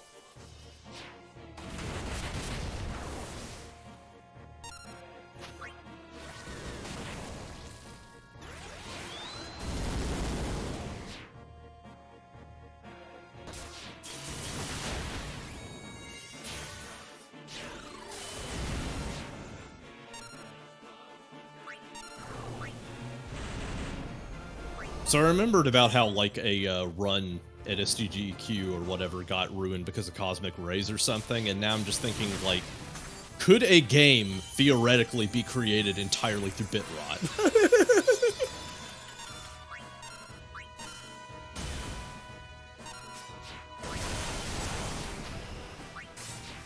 Okay, we're gonna make the... Oh boy, yeah. This looks like it's gonna be close. It's not.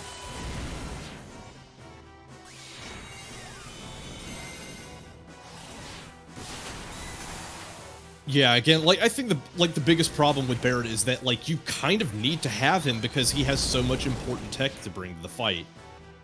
Shame about his damage. Yep.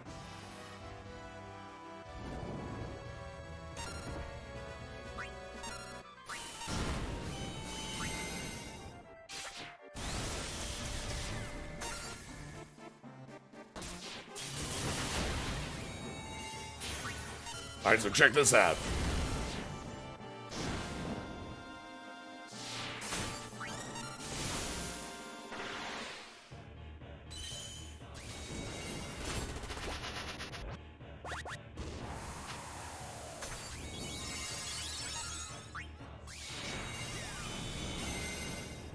Immediately in that chain refresh.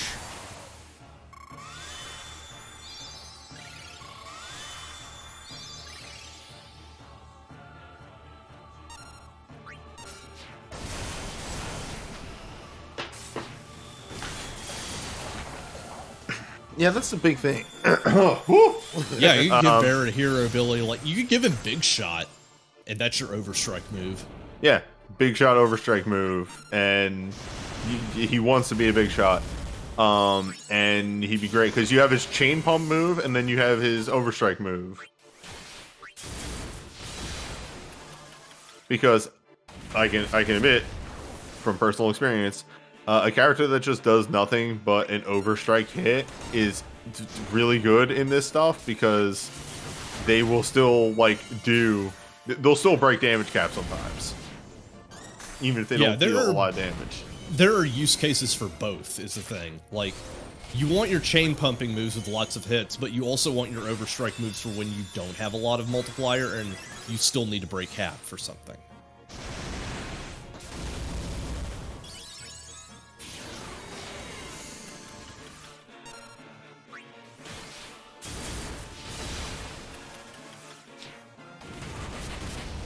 Okay.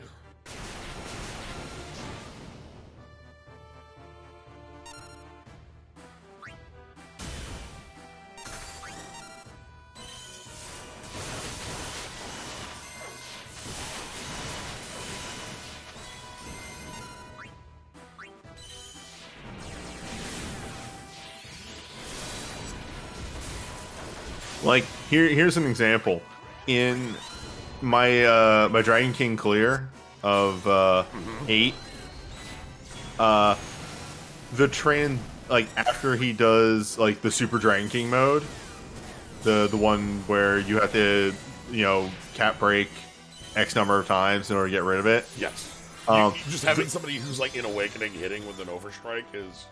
Yeah. The way I get through that is Renoa does an Arcane, Laguna did a Limit, and then Ward did an Awakening 2-hit of his overcap move. This was with the Dragon King full break on. I did not remove that. Still thinking about how you barely managed to squeak by Ice Week Urgent Odin when you had, like, Team Overstrike, all Overstrikes all the time. Look. Having too many only overstrikes is bad because then you don't build chain. Yeah. Well, I mean, yeah, but you didn't have, like, you just had sinks and nothing else. But what if I'm breaking cap? I don't think we're getting there this time. No. There's one more turn.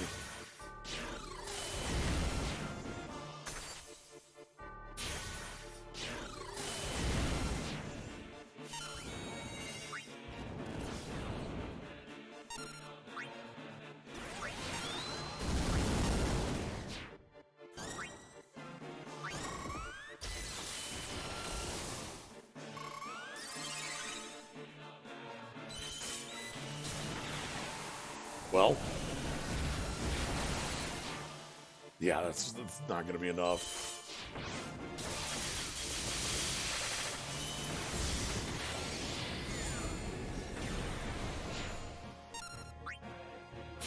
Wondering if you should just pop Barrett's chain and then immediately follow up with Cloud's chain, just so that you have a higher chain threshold for that. Wouldn't be unreasonable. Anyway, I think that's the last attempt on that. I don't want to run on this the entire time, even though that's what I've done. Let's go ahead and do Ultimecia 600. We can look at listen to the extreme for a bit. Yeah, that's basically what I want to do. Well, let's be real here.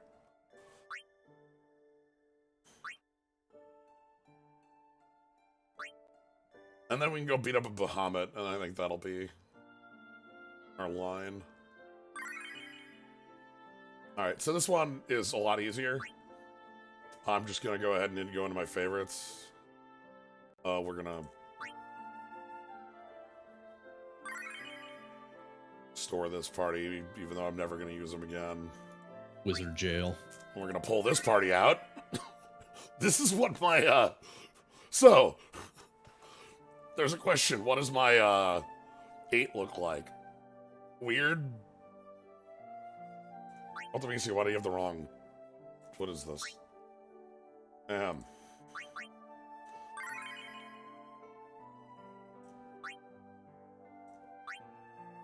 I figured you were doing something goofy. I was auto-battling and I didn't want a specific move on my...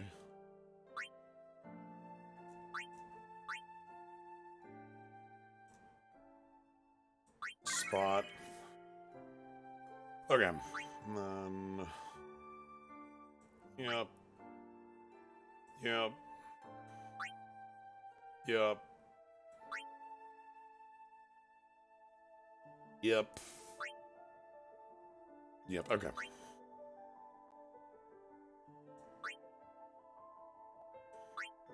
Alright, let's go have fun against Ultimecia.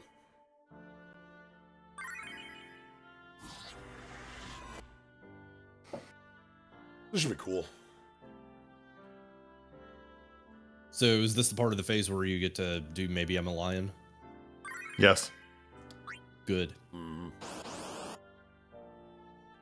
You get the extremely good start to Maybe I'm a Lion. Yeah.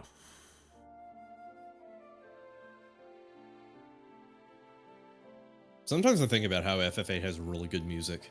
It has a really good soundtrack. It does.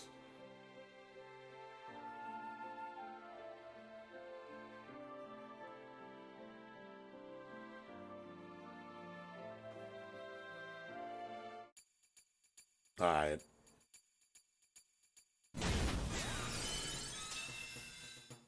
I should be on wait mode, but I'm not. You can't change that. You can't tell me what to do.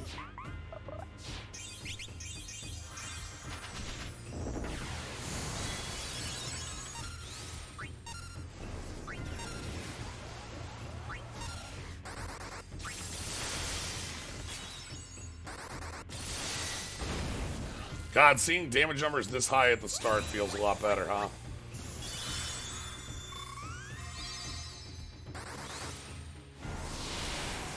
8th music is super, super strong. Yeah, my only real complaint with Maybe I'm a Lion is that it feels like it is way too short because Ultimecia has like 7 million phases. Yeah, why not use Ultimecia against Ultimecia?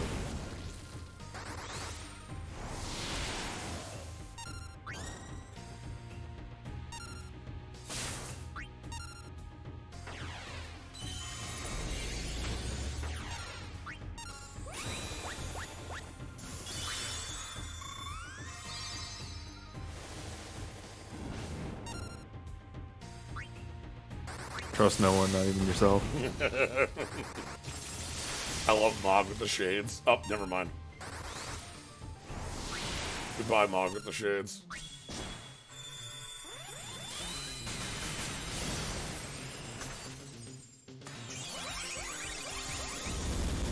Yeah, the trick to beating the final boss is to use the final boss. They know all their own moves. Yeah. They have the upper hand. God, Mog is stupid.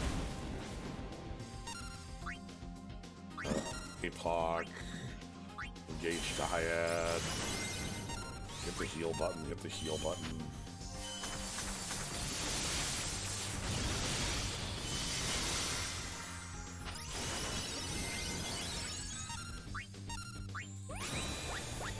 Epoch. True spell Ice Spire. Anyway, how many turns do you get? All of them. Welcome to this. You know, it's not quite Papalimos, but it's close. It's 3 turns, 3 instant turns, 1 instant cast. Oh god, you know which version of Final Fantasy VI I still need to play? I still need to play Brave New World. Specifically, if there is a version of it where they let you keep the Woolsey translation. I don't really care for updated localization stuff on that one.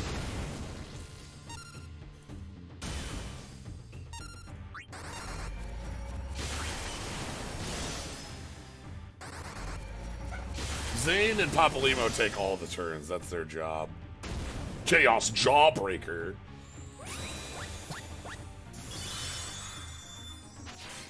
I'm gonna hit you with the Jawbreaker. I've heard so many good things about Brave New World, specifically the mechanics changes and the way they like fix a lot of the stuff that was wrong with the stuff. I would find a version of the Brave New World patch that makes the health totals smaller. That'd be okay. That is the main problem with Brave New World, is that it gets very, I made a hard mode hack amount of health. Oh. We can make the number bigger. Why? As a Joker prank. Now see, here's the one thing about most clear runs that I see that use Mog, is that they don't bring a healer. Mog's healer. I can definitely see that. Alright, so there's our breakdown. We're gonna go into this. We're gonna fire the chain off. I remember watching Loon play the Brave New World hack, and I think Atma Weapon took like an hour.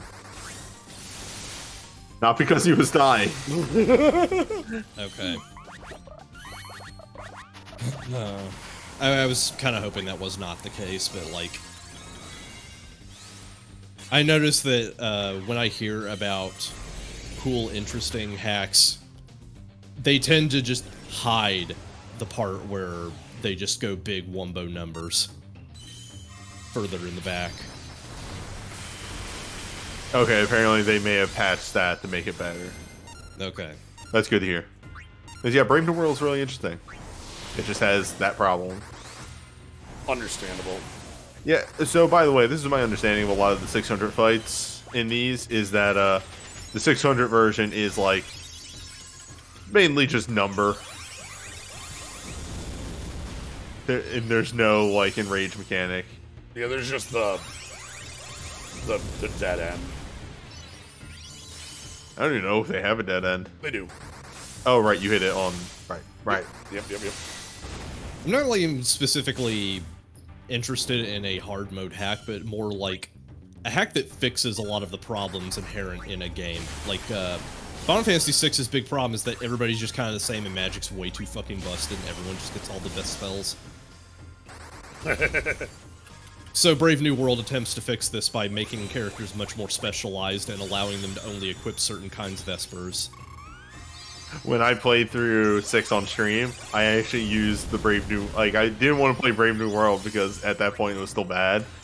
But I used the Brave New World Magicite restrictions, which made it really interesting. I think my final party was Terra, Sabin, Shadow, and I don't remember. Maybe Umaru. That'd be fine. But yeah, as it turns out, the greatest martial arts is just throwing weapons. And also martial arts.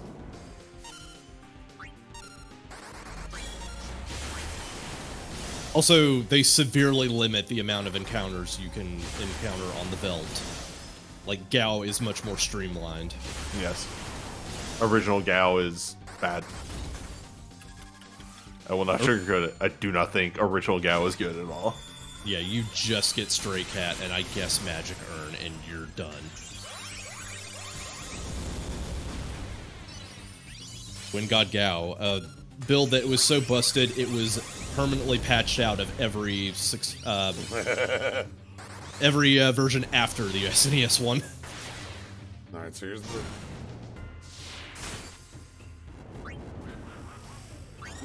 Ah, this one comes with a Doom. A fun Doom. A test of your reflexes. Mine for the taking. A test of your reflex. God.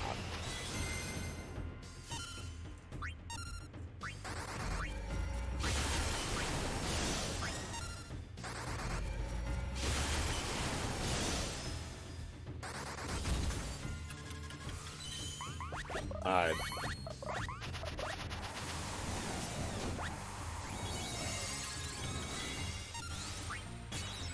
Anyway, oh no, Ultimate Gravigo. We'll let it try out T Edition if it does learn a lot of the good lessons from Brave New World by making it suck less. Speaking of Gal, as stated before, one of the cool moves that you do in Opera Omnia as of late is a character will team up with another character. Gabranth teams up with Gao. Gabranth, and usually there's a theming, sometimes there isn't, and they do the theming in the animation. Gabranth teams up with Gao, and Gao mimics everything Gabranth does. Gao mimics his quickenings, it's really cute. Yeah. You notice I've gone into Berserker, Renoa. Just don't press buttons.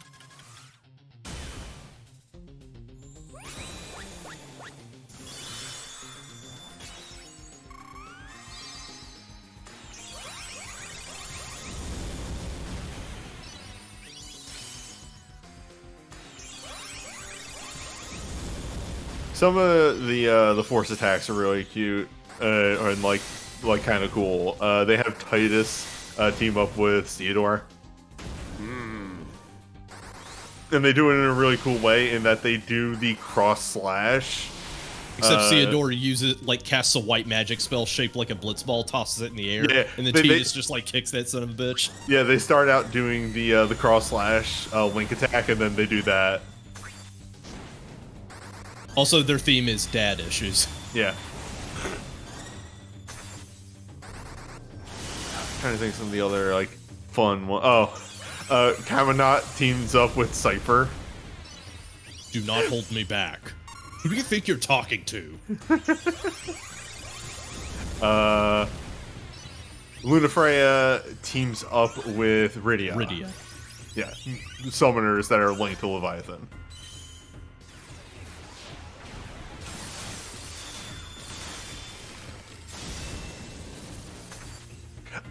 Apparently I just watched a video of it. We got Sabin teams up with 8. Oh, yeah, they're both monks. Yeah. the character from Type 0. Type Zero. Yeah, Call of Darkness and X Death. The power of the void. Even though X-Death is not necessarily a particularly good character in Opera Omnia, unfortunately, I'm glad that I got stuff for him. Yeah. Because it's X-Death. You got that Doom counter. Yeah, the Doom counter, huh?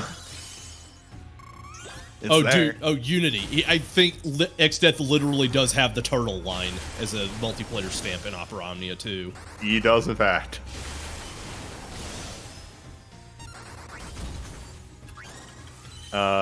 When it comes out, Yeah. Dark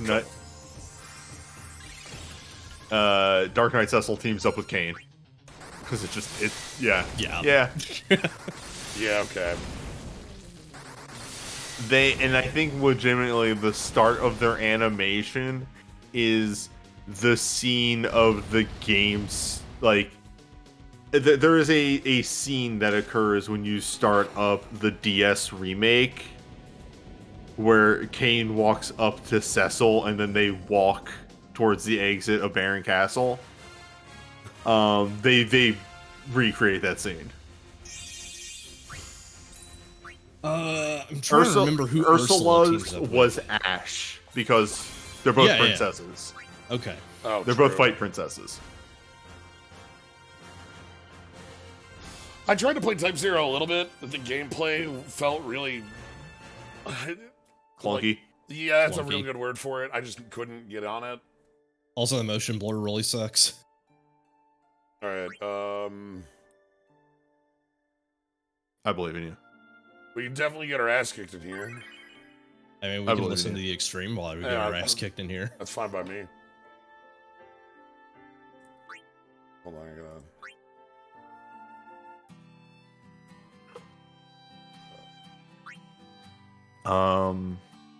8. Nope. You tried. I put everything in 7. I never bothered doing, like, rat tail farming. Reno's partner for FR is Quistis. For me, the thing that, like, was, you know, again, I played, like, the first couple hours of Type Zero, and, like,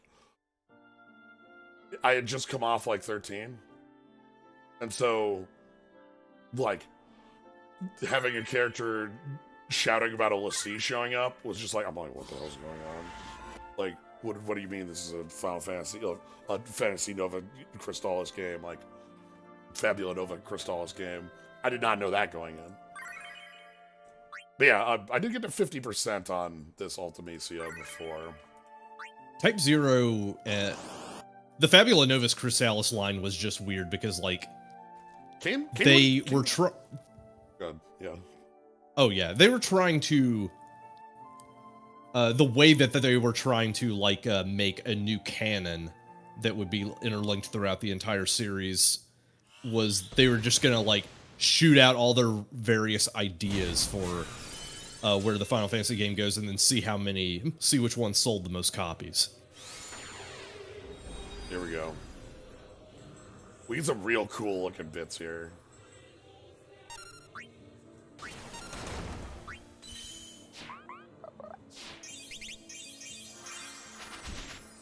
You know, one of the big things that I will miss about Record Keeper is its sprite work is so fucking good. It was always good.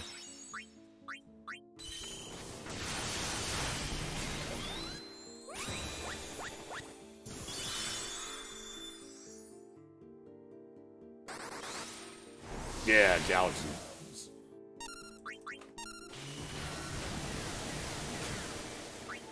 We're fine. Everybody get in the bubble, please. Deciding to work off of the Final Fantasy VI template was a very, very good idea for this. You can't get much better than that. Looking forward to what they do with 16, if only to see what not weighed down by, like, having to be a sequel. Yeah, that's true.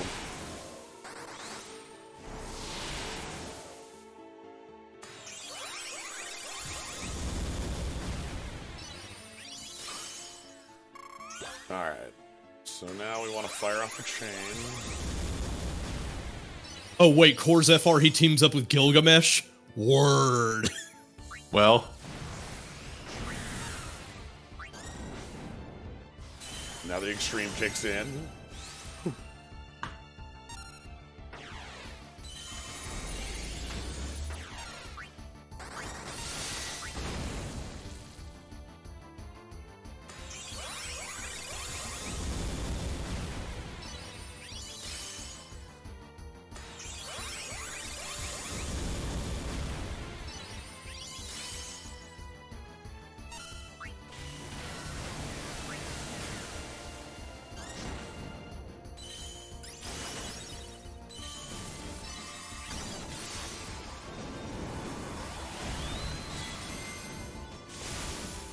Ah, anti-heal. That's fine.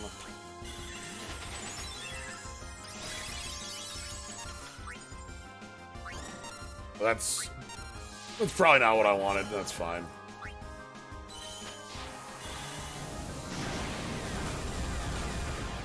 That was supposed to be Sync, not Star Cradle, but who cares? I'm sorry, those sound effects when the meteors fell just kind of sounded like the generic squirt sound effect when you, like, throw a pie at somebody in a cartoon. also I want to point out, now just still thinking on it, Jack Garland's team up is the Emperor. Which one? The Emperor. The Emperor.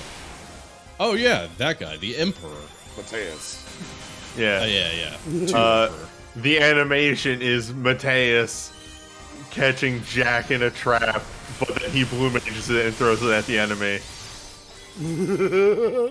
I fucking love that they will never try to explain why he can just turn shit into crystals, and I don't want them to. It's fine, who cares? Why can he do that? He's just wearing Wrangler jeans. Spinning energy disc. Wait, what?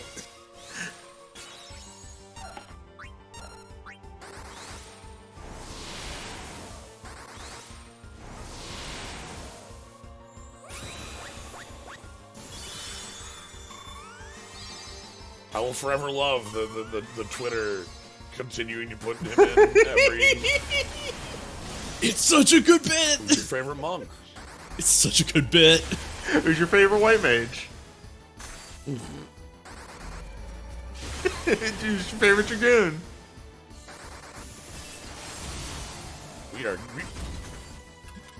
Adia, you're getting a million hits. I understand. It's my turn. 3.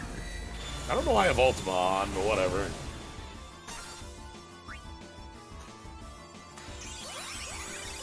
The same picture every time is what's still. Yeah.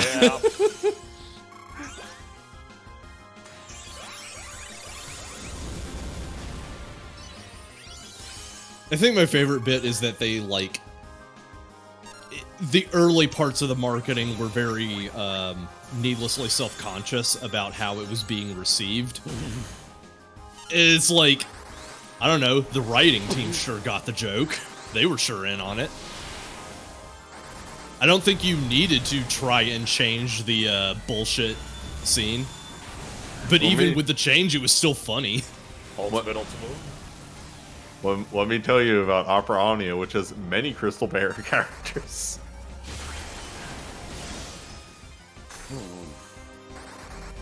This is gonna come close.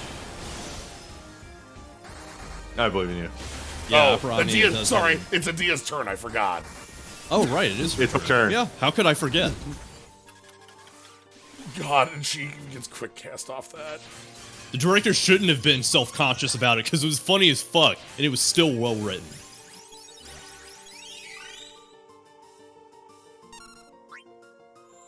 Games can be funny. Stranger of Paradise is unironically well written in a lot of places. Jack Garland is unironically my favorite Final Fantasy character. 1. It's fine, it'll be Adia's turn.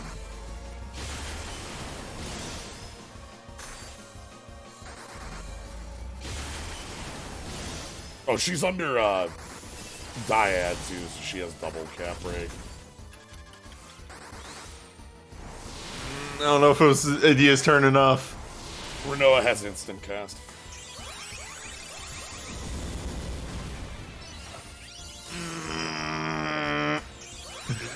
It's gonna be close. It's gonna be close.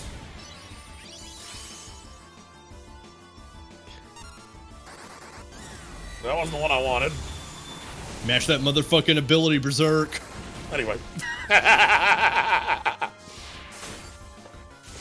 Actually, it's fine. We don't care. Phase 2. So what's your anti? Oh, right. Mog. Mom. having a Moogle. Excuse me.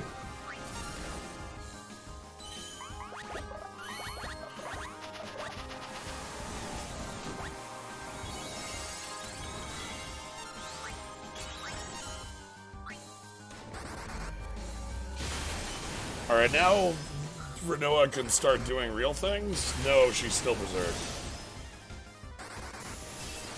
Fine, Idea's here building chain.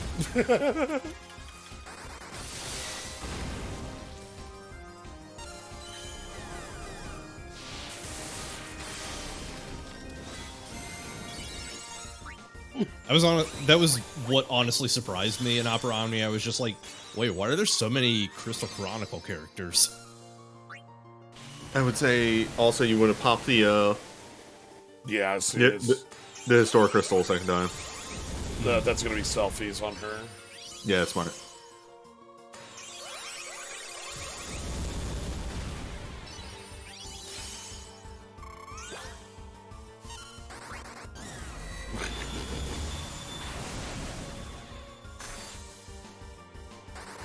It's fine.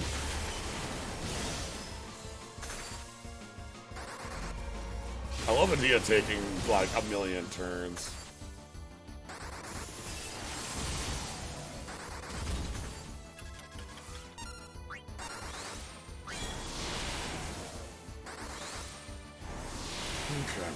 Anyway, speaking of Mobage news, or assumed Mobage news. So, hey, did you see that Konami renewed the copyright for Suikoden? Oh? Yeah. We don't know why. I'm just sitting here going, Konami sure is a company that loves money, and Suikoden sure is a series that has over 500 characters. Oh boy. Look, I'm not saying it. I'm just thinking it very loudly. You might push here. We are... I have a Arcane still in the pocket. We're turning on Booyaka slots. Because that gives a couple quick turns. I think I get one turn after Zenith Hell Judgment. I do still have that. No, I closed that FAQ at some point. You've only been in this phase for like 3 turns, I feel like.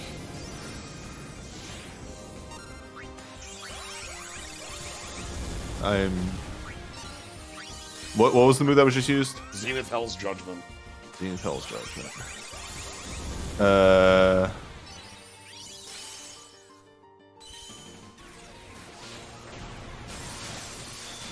That's not a move. Am I on the wrong one? I'm on the wrong one. Zenith Meltdown was the next one. Ultimate Meteor is next, and then Memory End. We can So push. you have 2 more turns. I have an Arcane Firing. Sylphie's Yeah, very scary. We're doing it. For Omnia. We're doing it. Sylphie is a launch character. She may be one of the launch characters. We're doing it. We're doing it. We're doing it right. We're doing it. We're doing it. Oh, by the way, in Dimension mode, there is still damage coming your way. You do have to hold that. Okay.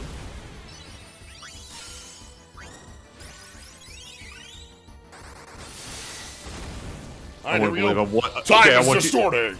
I want you to hear this remix. It's so fucking good. All right, let's see how well you can. Looks at my notes. Do anything that breaks damage cap to 2,000, 20,000.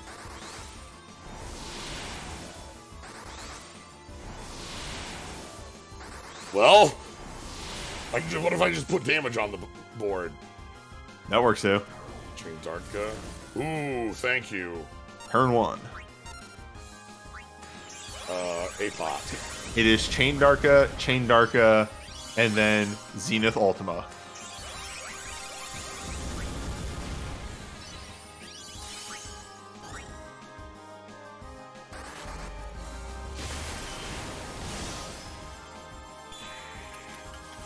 Chain Oh, that's Darka. unfortunate. Hey, story burst. Riff. Yeah. Bam! Okay. By the way, Renoa gets 1,000 turns here. So as an aside, after we see Zenith Ultima, I'm going to request silence. Understood. Let me just for no reason, I'm gonna open up a audio on my end.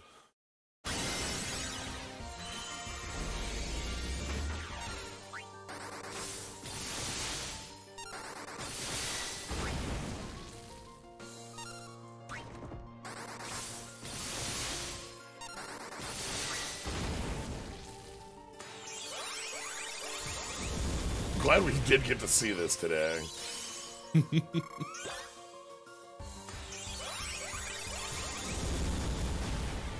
Yeah, as it turns out, the FF7 one is just fucked. Yeah. Cloud tax is massive.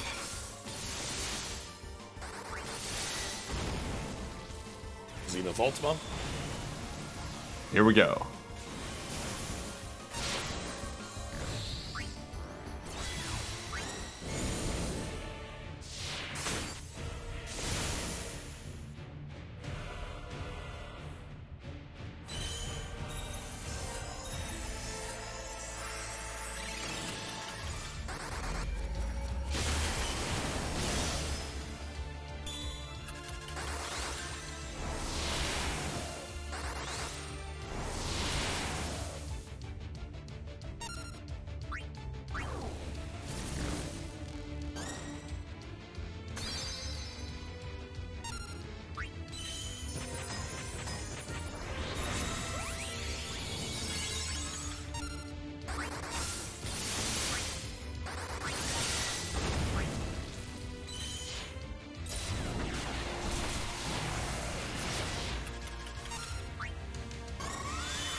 Cool. Yeah, so the one thing I did not mention, or spoil for you, was Rage level 4.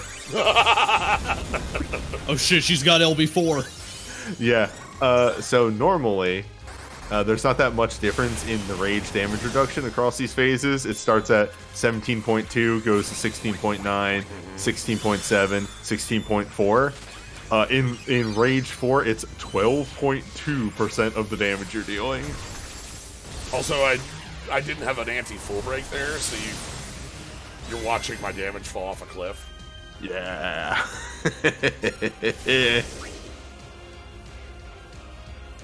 Okay. 6 pain stacks. Hold this. Ooh. Rage falls.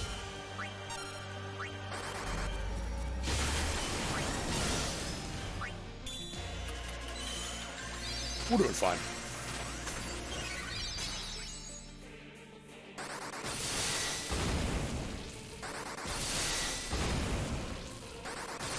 So, anyway, this remix whips. Yeah, It's damn. really good. We're dead as shit in this fight, but that's okay. You got there. Victory was not the end goal.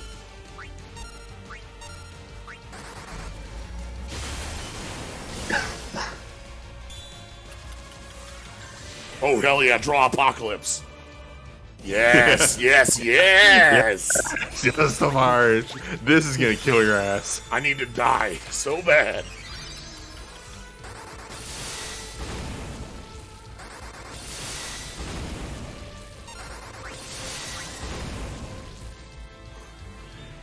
So yeah, this is what the final form does after getting to this point, is draw APOC from the bottom part. Zenith APOC.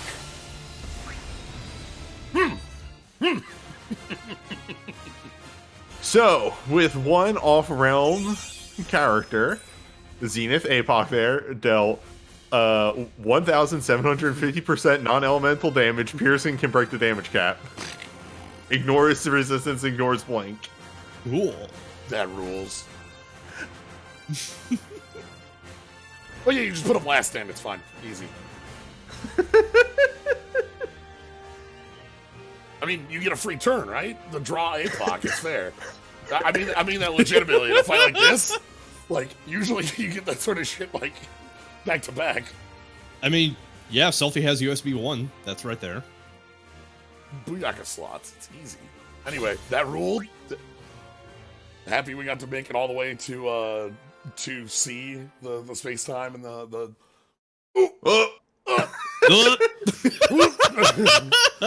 Perfect.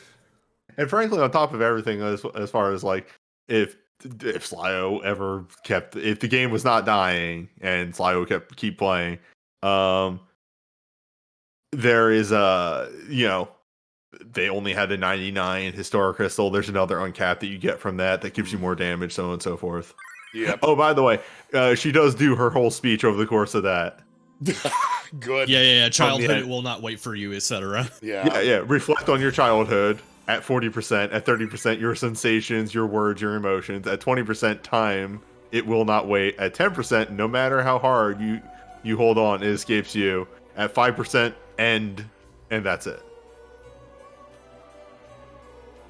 All right. Anyway, time to break down the doors for 14. Throw wide the gates. Only way I know how to finish this one. We indeed have to throw wide the gates. Throw wide gates. Stop having them be closed.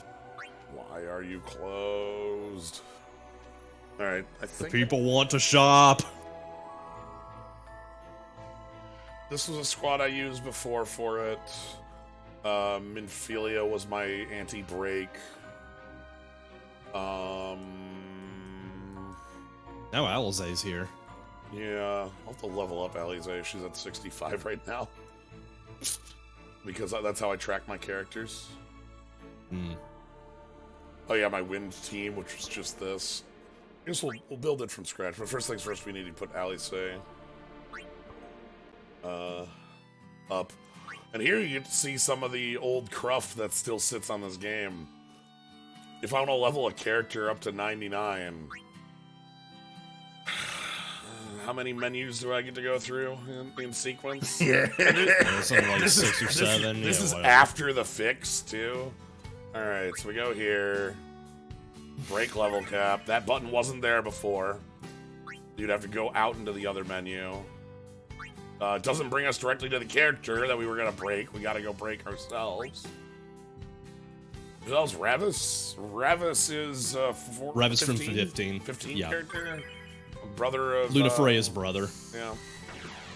Who? What? Huh? Ooms. Then we use Growth Egg. This menu didn't used to be here either, but we have to go find the character again. Imagine not having all of your characters just at level 99. So I do it this way. I did it this way because that way I could tell at a glance characters who had tech and who didn't. If you were a... Oh my god, okay, I have to go get Alisae's Memory Crystal 3. You didn't get that. Oh my god, alright. Giga Graviton from Sin, yeah. But yeah, this was just my way of making sure I could, like, tell if a character was, like, usable or not. Because I didn't want to go through this menu 500 times. Giga Graviton, 5,018%. Alright. So this is Alisae to 99. I mean, it can't kill you. It's gravity. Then we go Crystal Waters.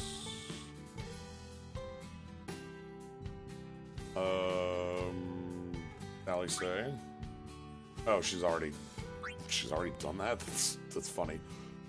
Then we go Record Spheres. Well, definitely pick up Jolt. Responding to something earlier, Burminator, specifically, I think it was renewing the trademark, and they'd have something to say about it at TGS. So, gotcha. Yeah. Minor sleep resistance, thanks. Alright, and then record board unlocked. Getting the record board. I get to get all the spheres because I already have a Dragon King clear, so we get the good ones. We also have both. Alice has 2. Alice has Jolt, which is the setup. It's 3 hits, remove delay, and then the 6-hit long cast. Oh, you've already cleared the Streambreaker, so you get the good nodes. Yeah, I have a lot of Dreambreaker clears right now. Weirdly enough, not Dreambreaker, Dragon King. Yeah, weird enough, 7 wasn't one of them, and that's probably another way I could get the rest of the power I need to get through. At least to the transition. Yeah, that transition phase. Because again, one of the major mechanics /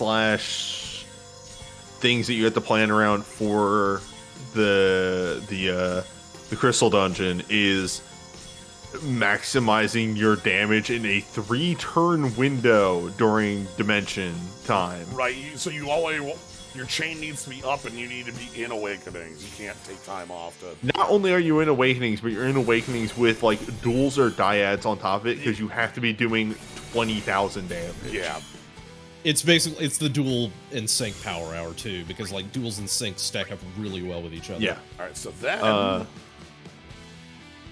It's really rough, but if you don't get to at least the 50% to get those pain stacks, the final phases are just impossible. You saw, so my damage was low, obviously, but that was also part of me not having an anti. I had used my first use of Mog's full buff early because I knew that I needed it to push damage.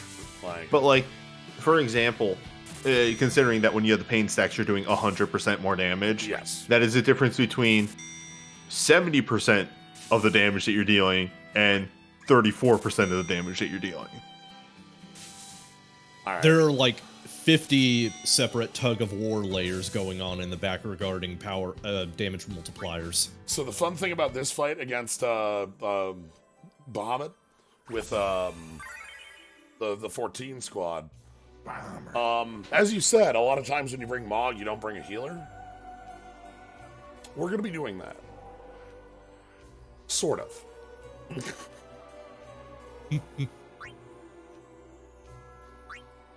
Because, on our squad, we're going to go ahead and swap on over. So we're going to go Super Mage squad. This is going to be, 5 choices, 4 slots. Papalymo. Papalymo again. This is Thancred. This is Thancred. This is Thancred. You're missing one there. Oh, hold on. Let me. You're right. Gotta fix that. You're right. Good point. Okay.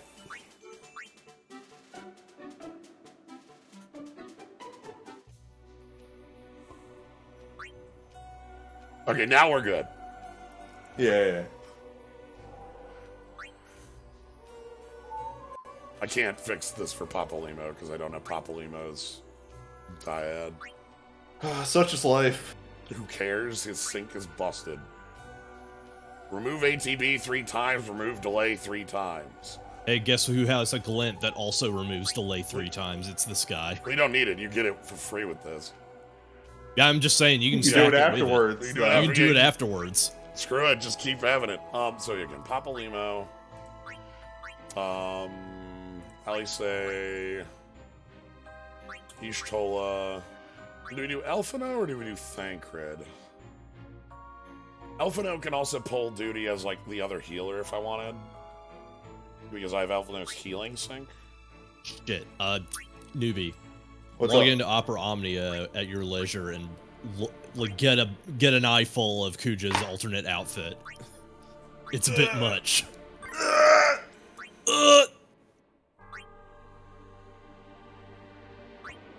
Alright. This is a PlayStation Black Disc.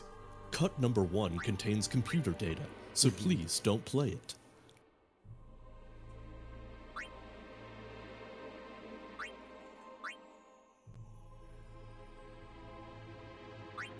Oh, at least they can use book?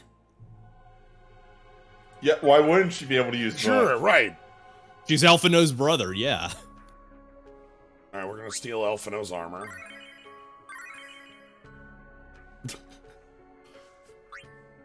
And then... Yep.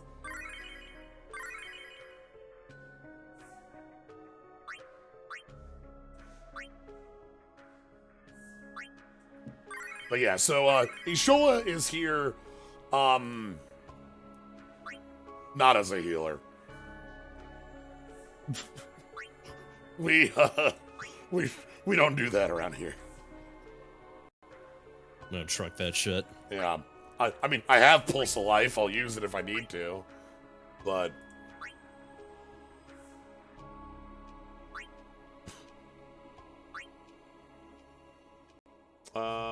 you want this one.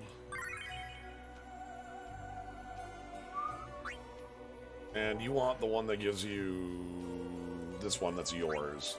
No, not that one. Yeah, this one here. Because this one here gives really high magic and really high mine and has dark damage on it still, so... Okay. Abilities, Ethereal Force, and we're gonna put Kirata on 2. Sometimes we just gotta use that button. Thancred is kind of wacky here, because it's kind of annoying to get Thancred's magic higher. It just sucks. Are you doing ninja magic? Yes. Oh my god! It's the return do that? of devotion! Why would Sorry. you do that to yourself? Sorry, no, it's something completely different. I just logged in. Vpris there. Oh, you also saw the curse. Yeah. Okay, and then Alice has dual sync.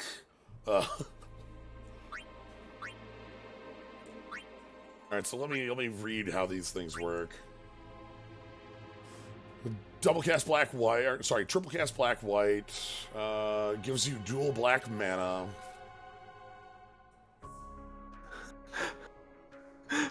Read the spreadsheet. Oh god, oh god. Okay, twin element mode, sure, you get empowered.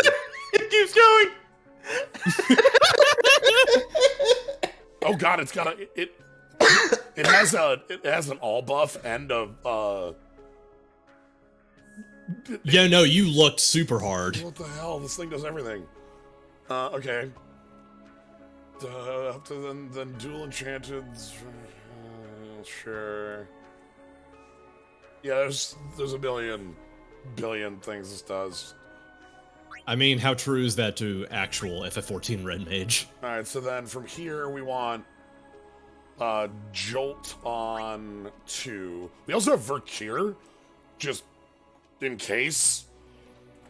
Again, everyone has this, like, because there's, like, not a 100% dedicated healer in 14, there's, like, a bunch of characters who can randomly heal. It used to be Ishtola. It used to then be. Ishtola so, like, she pivoted to Witch. And then, after that, Alphino went over to healing. No Urianger. 14 is the realm of nobody knows what they're doing. Yep. I wish we had Urianger. That'd be cool. I wish we had Urianger. And Papalimo, what happened to your... Oh. Wait a minute. Papalimo, do you have... No, you... Oh? Oh? That's a billion coats. Okay. Equip these coats. Uncap these coats.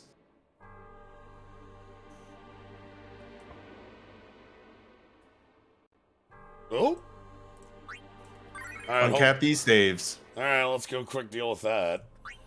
You can just do it right there. You can? Yeah. So hold down on the button Okay. on the weapon, and uncap upgrade cat break right there in the lower left. Oh. Sure.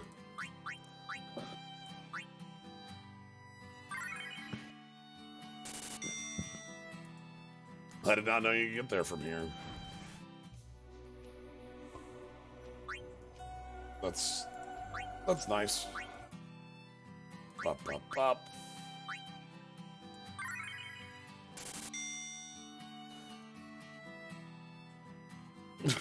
Don't play 14, so whenever I say Urianju's name, I think it's a Sentai.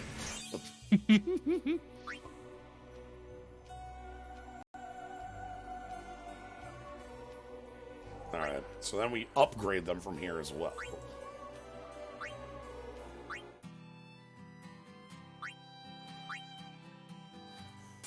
Well, this is gonna be fun. I get to have, like, max power Papalymo in our final fight.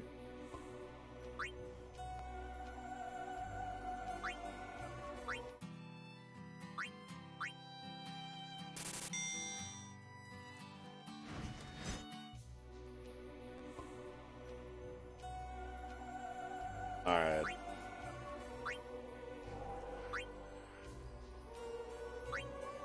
Sure. Oh,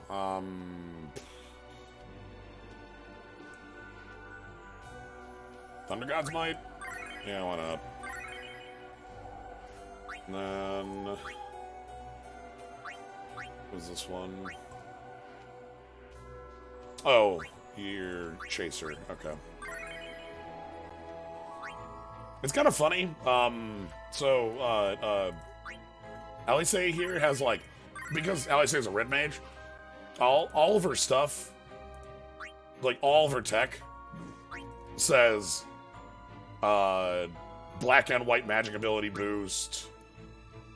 The sync doesn't. I think for mage is also like you have a bunch of black and white boost stuff, but she's like a dedicated black mage. Like, yeah, it's not. There's no like, come on. All right, and then we pull out the 14 crystal, which is also at 120 and 120. And it's time to go beat up a dragon. Also in here, you get,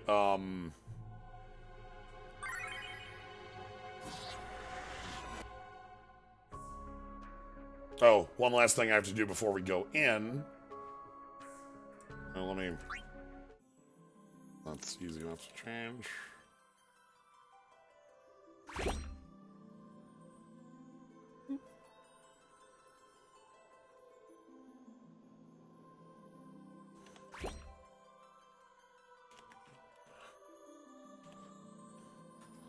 There we go. We have one last... Go switch to wave mode. Also, I'm gonna finally...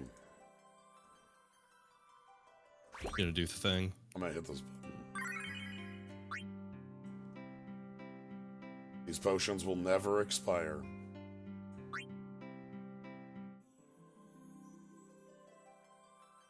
Alright. Let's do our last fight of the night.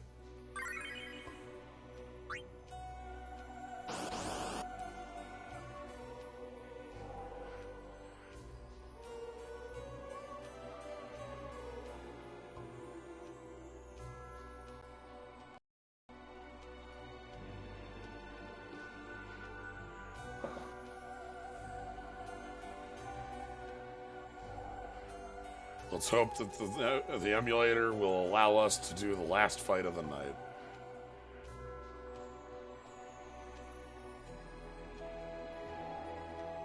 Let's all lend our energy.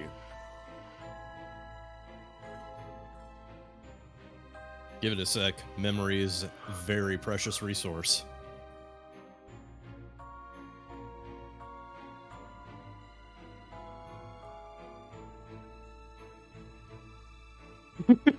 We're trying to get here. All right. Oh, God. I hate the beginning part of this. All of this music. Yep. Unironically, I adore this music. Alright. So we're just gonna be rolling.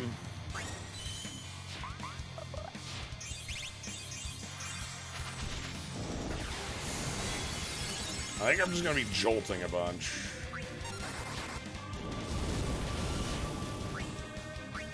All right, Stone Ghost skin. Yeah.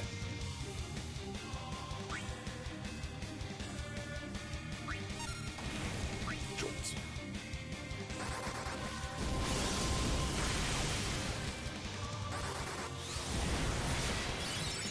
God, that's high damage. Scatter. We'll just keep stitching in time.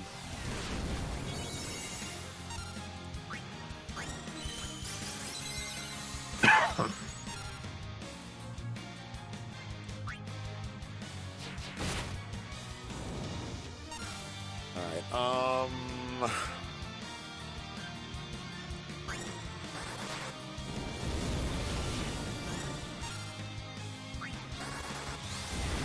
so normally I would have, Mog chain, but I actually want Mog to build meter here because I need to have enough meter to use both of my timed anti-full breaks. Anyway, we're like immune to damage or whatever, it's fine.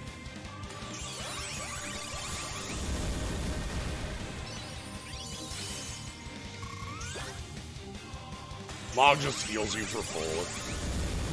Who cares? As you do. Alright, that's annoying.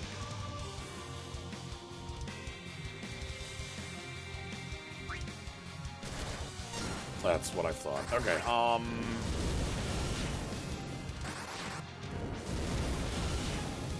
yeah, we just go assassinate here, and then jolt.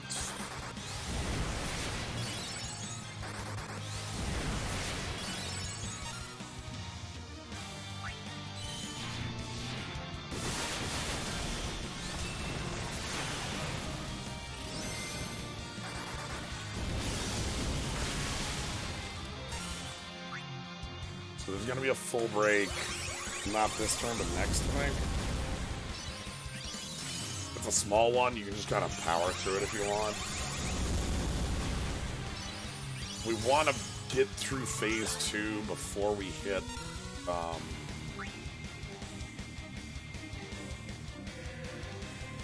we're actually going to Leyline Faraja.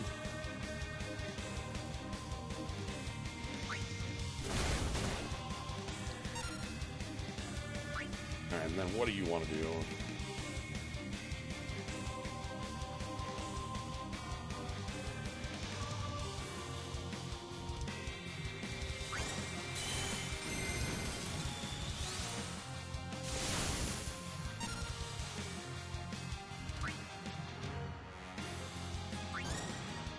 There's the full break.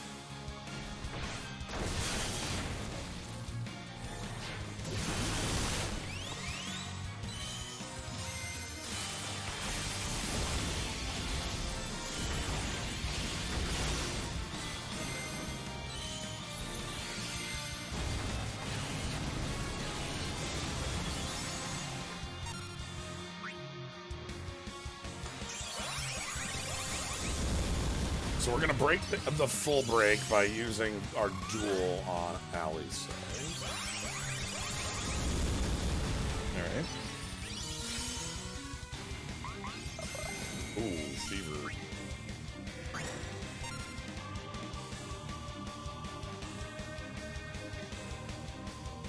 I really liked using duels with syncs more than anything else, just because, like, they work so well together, the interaction. Basically, sync commands do work off of duels, so you just double or triple cast those. That is the source of where it's still my turn Yeah. comes from. There's our big damage.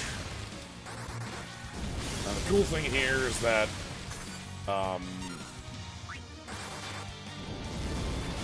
Ishtola here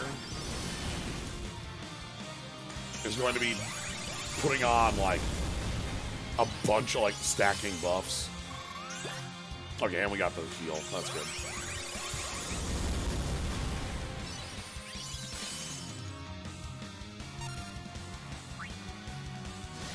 Impulse. Oh, boy.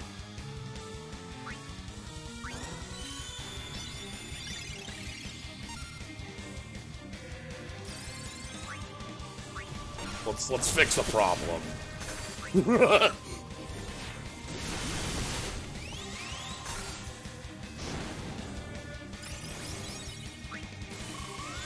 Not super happy about having to change the turns like that, but normally Alphino's in the party, and Alphino gives a little bit more healing.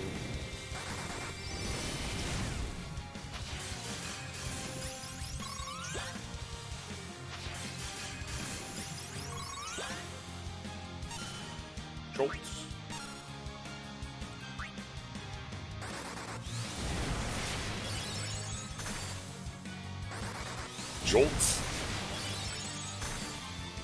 Jolts. Jolts. Jolts. Jolts. He's believing.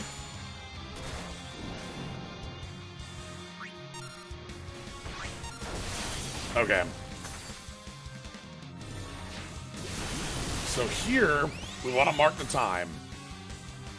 So at 2160-ish, that's when we need to go.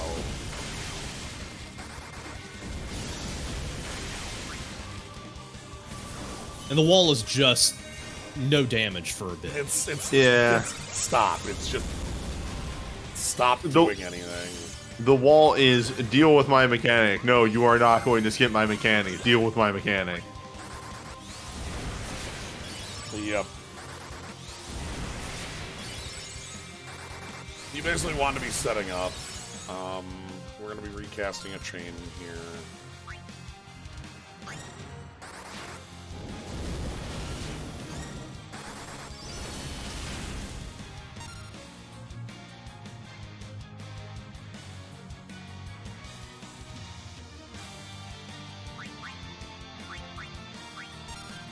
That's what I thought.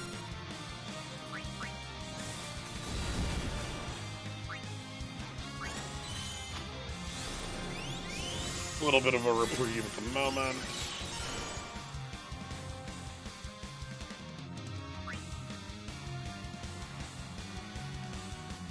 Can you go sync into a duel and that works? Or just... Yeah, that should. Like those link? Yes, they do. Like, as long as the sync commands are there for the duel to work off of, then yeah. Alright, let's, It's honestly better to run sync before duel, because then you're not wasting a turn of the duel. True. I guess I'm trying to think of the number of characters I have sync and duel on, and the answer is like, Yeah. Nice. Duels were fairly new when End of Service was announced, so they're fairly rare.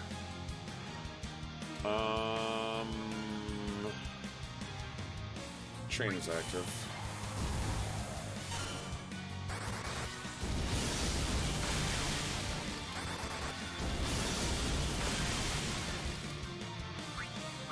Ultimate memory bite.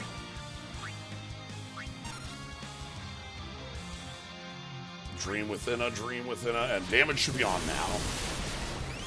Obviously, chain's low, but there we go. Yeah, so the big thing with the stacking orbs is you are trying to spend enough meter in order to dispel the orbs. Yes. Yeah.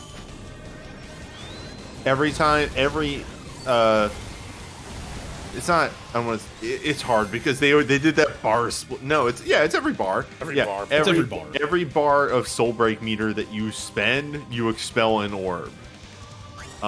This counts for limits as well. If you use a level 3 limit, that will expel 3 orbs. And that is why this phase is very good to spend your limits and your arcanes. Yeah, you generally want to like try and save up as much meter as possible so you can like have plenty to deal with the orb mechanic. There is a turn of this where he just generates 6 orbs. It's super. Yeah, annoying. it's really rough. This here, so that only a single target.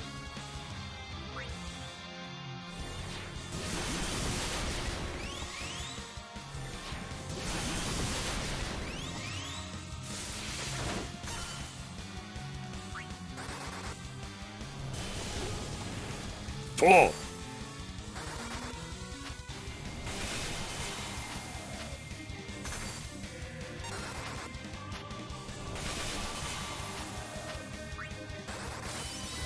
God, we're still going, huh?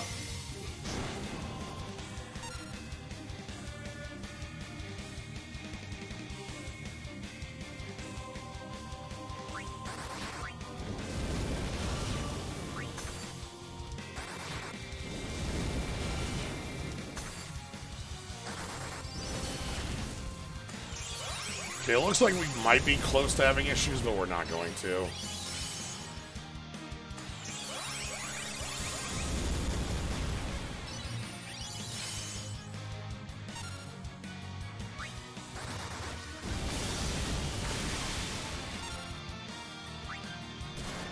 Because we still have Claw Swipe followed by Ancient Recall.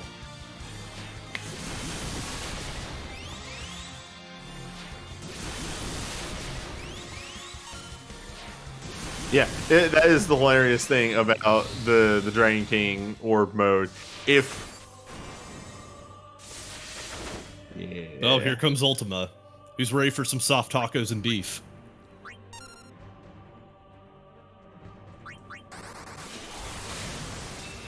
But yeah, the fun thing about the Dragon King orb mechanic is if the soul break you use refunds meter, it don't count. It don't count. Try again.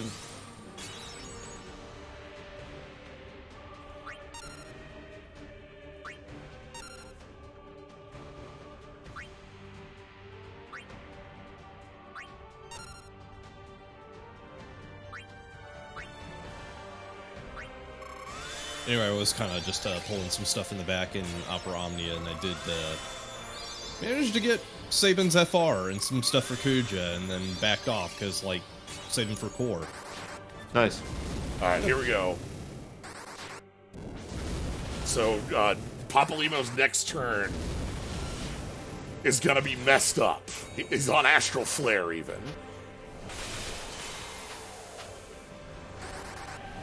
Yeah, break some damage limit here. We got some of that. That's fine.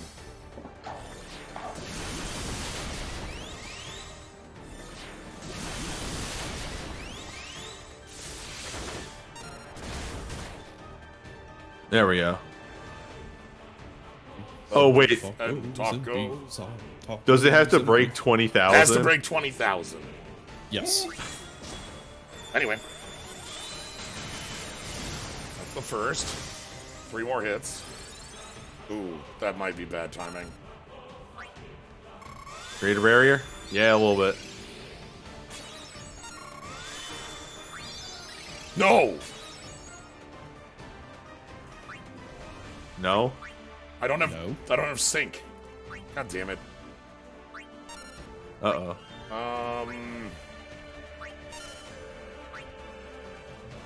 Uh-oh. Fire. I need to Maybe take a hit. roll a dyad. Because I need to take the hit.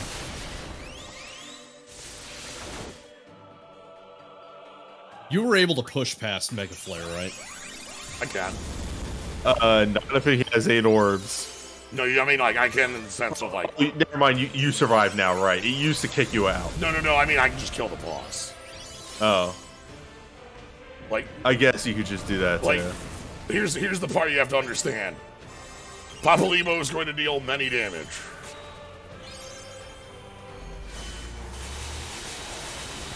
Okay.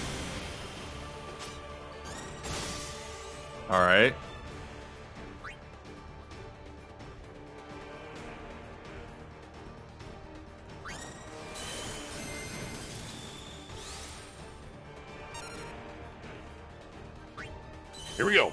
New beginning. This move is very dumb.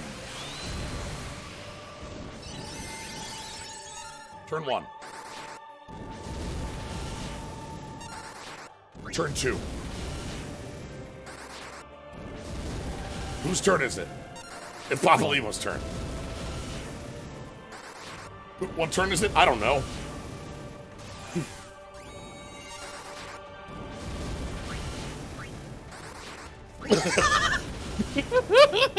Anyway, he ain't done yet. Okay. Yeah, that makes sense. Yeah, that makes sense. Holy shit. Oh, nice. Y'all. So, yeah, Papalimo has 2 double cast LMRs, and, the deal was taking some of the turns. Papalimo took all of the turns there. Blade of the Erzia, sure. That's a good finish. So yeah, you know, sometimes you don't have to break the Mega Flare, you know, Aegis. Sometimes you just get to push phase and ignore mechanics. And the most 14 boss of them all. Push phase and ignore mechanics. Hell yeah, gamers.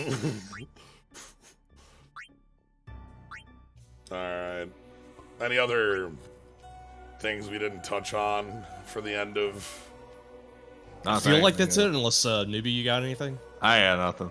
Alright. I'm gonna take a quick peek and see if there's anything just on this main bit here. I don't think so. I think we touched on everything. Yeah, we didn't touch on lab because I kind of can't on here. Record dungeons, that's for another time.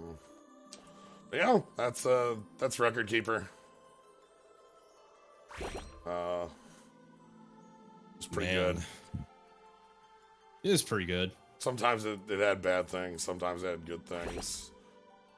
Wise man once solemnly said, there's no such thing as good things or bad things. Met some cool people as a result. Yeah. So... Who could say what's good or bad at that point? It's true.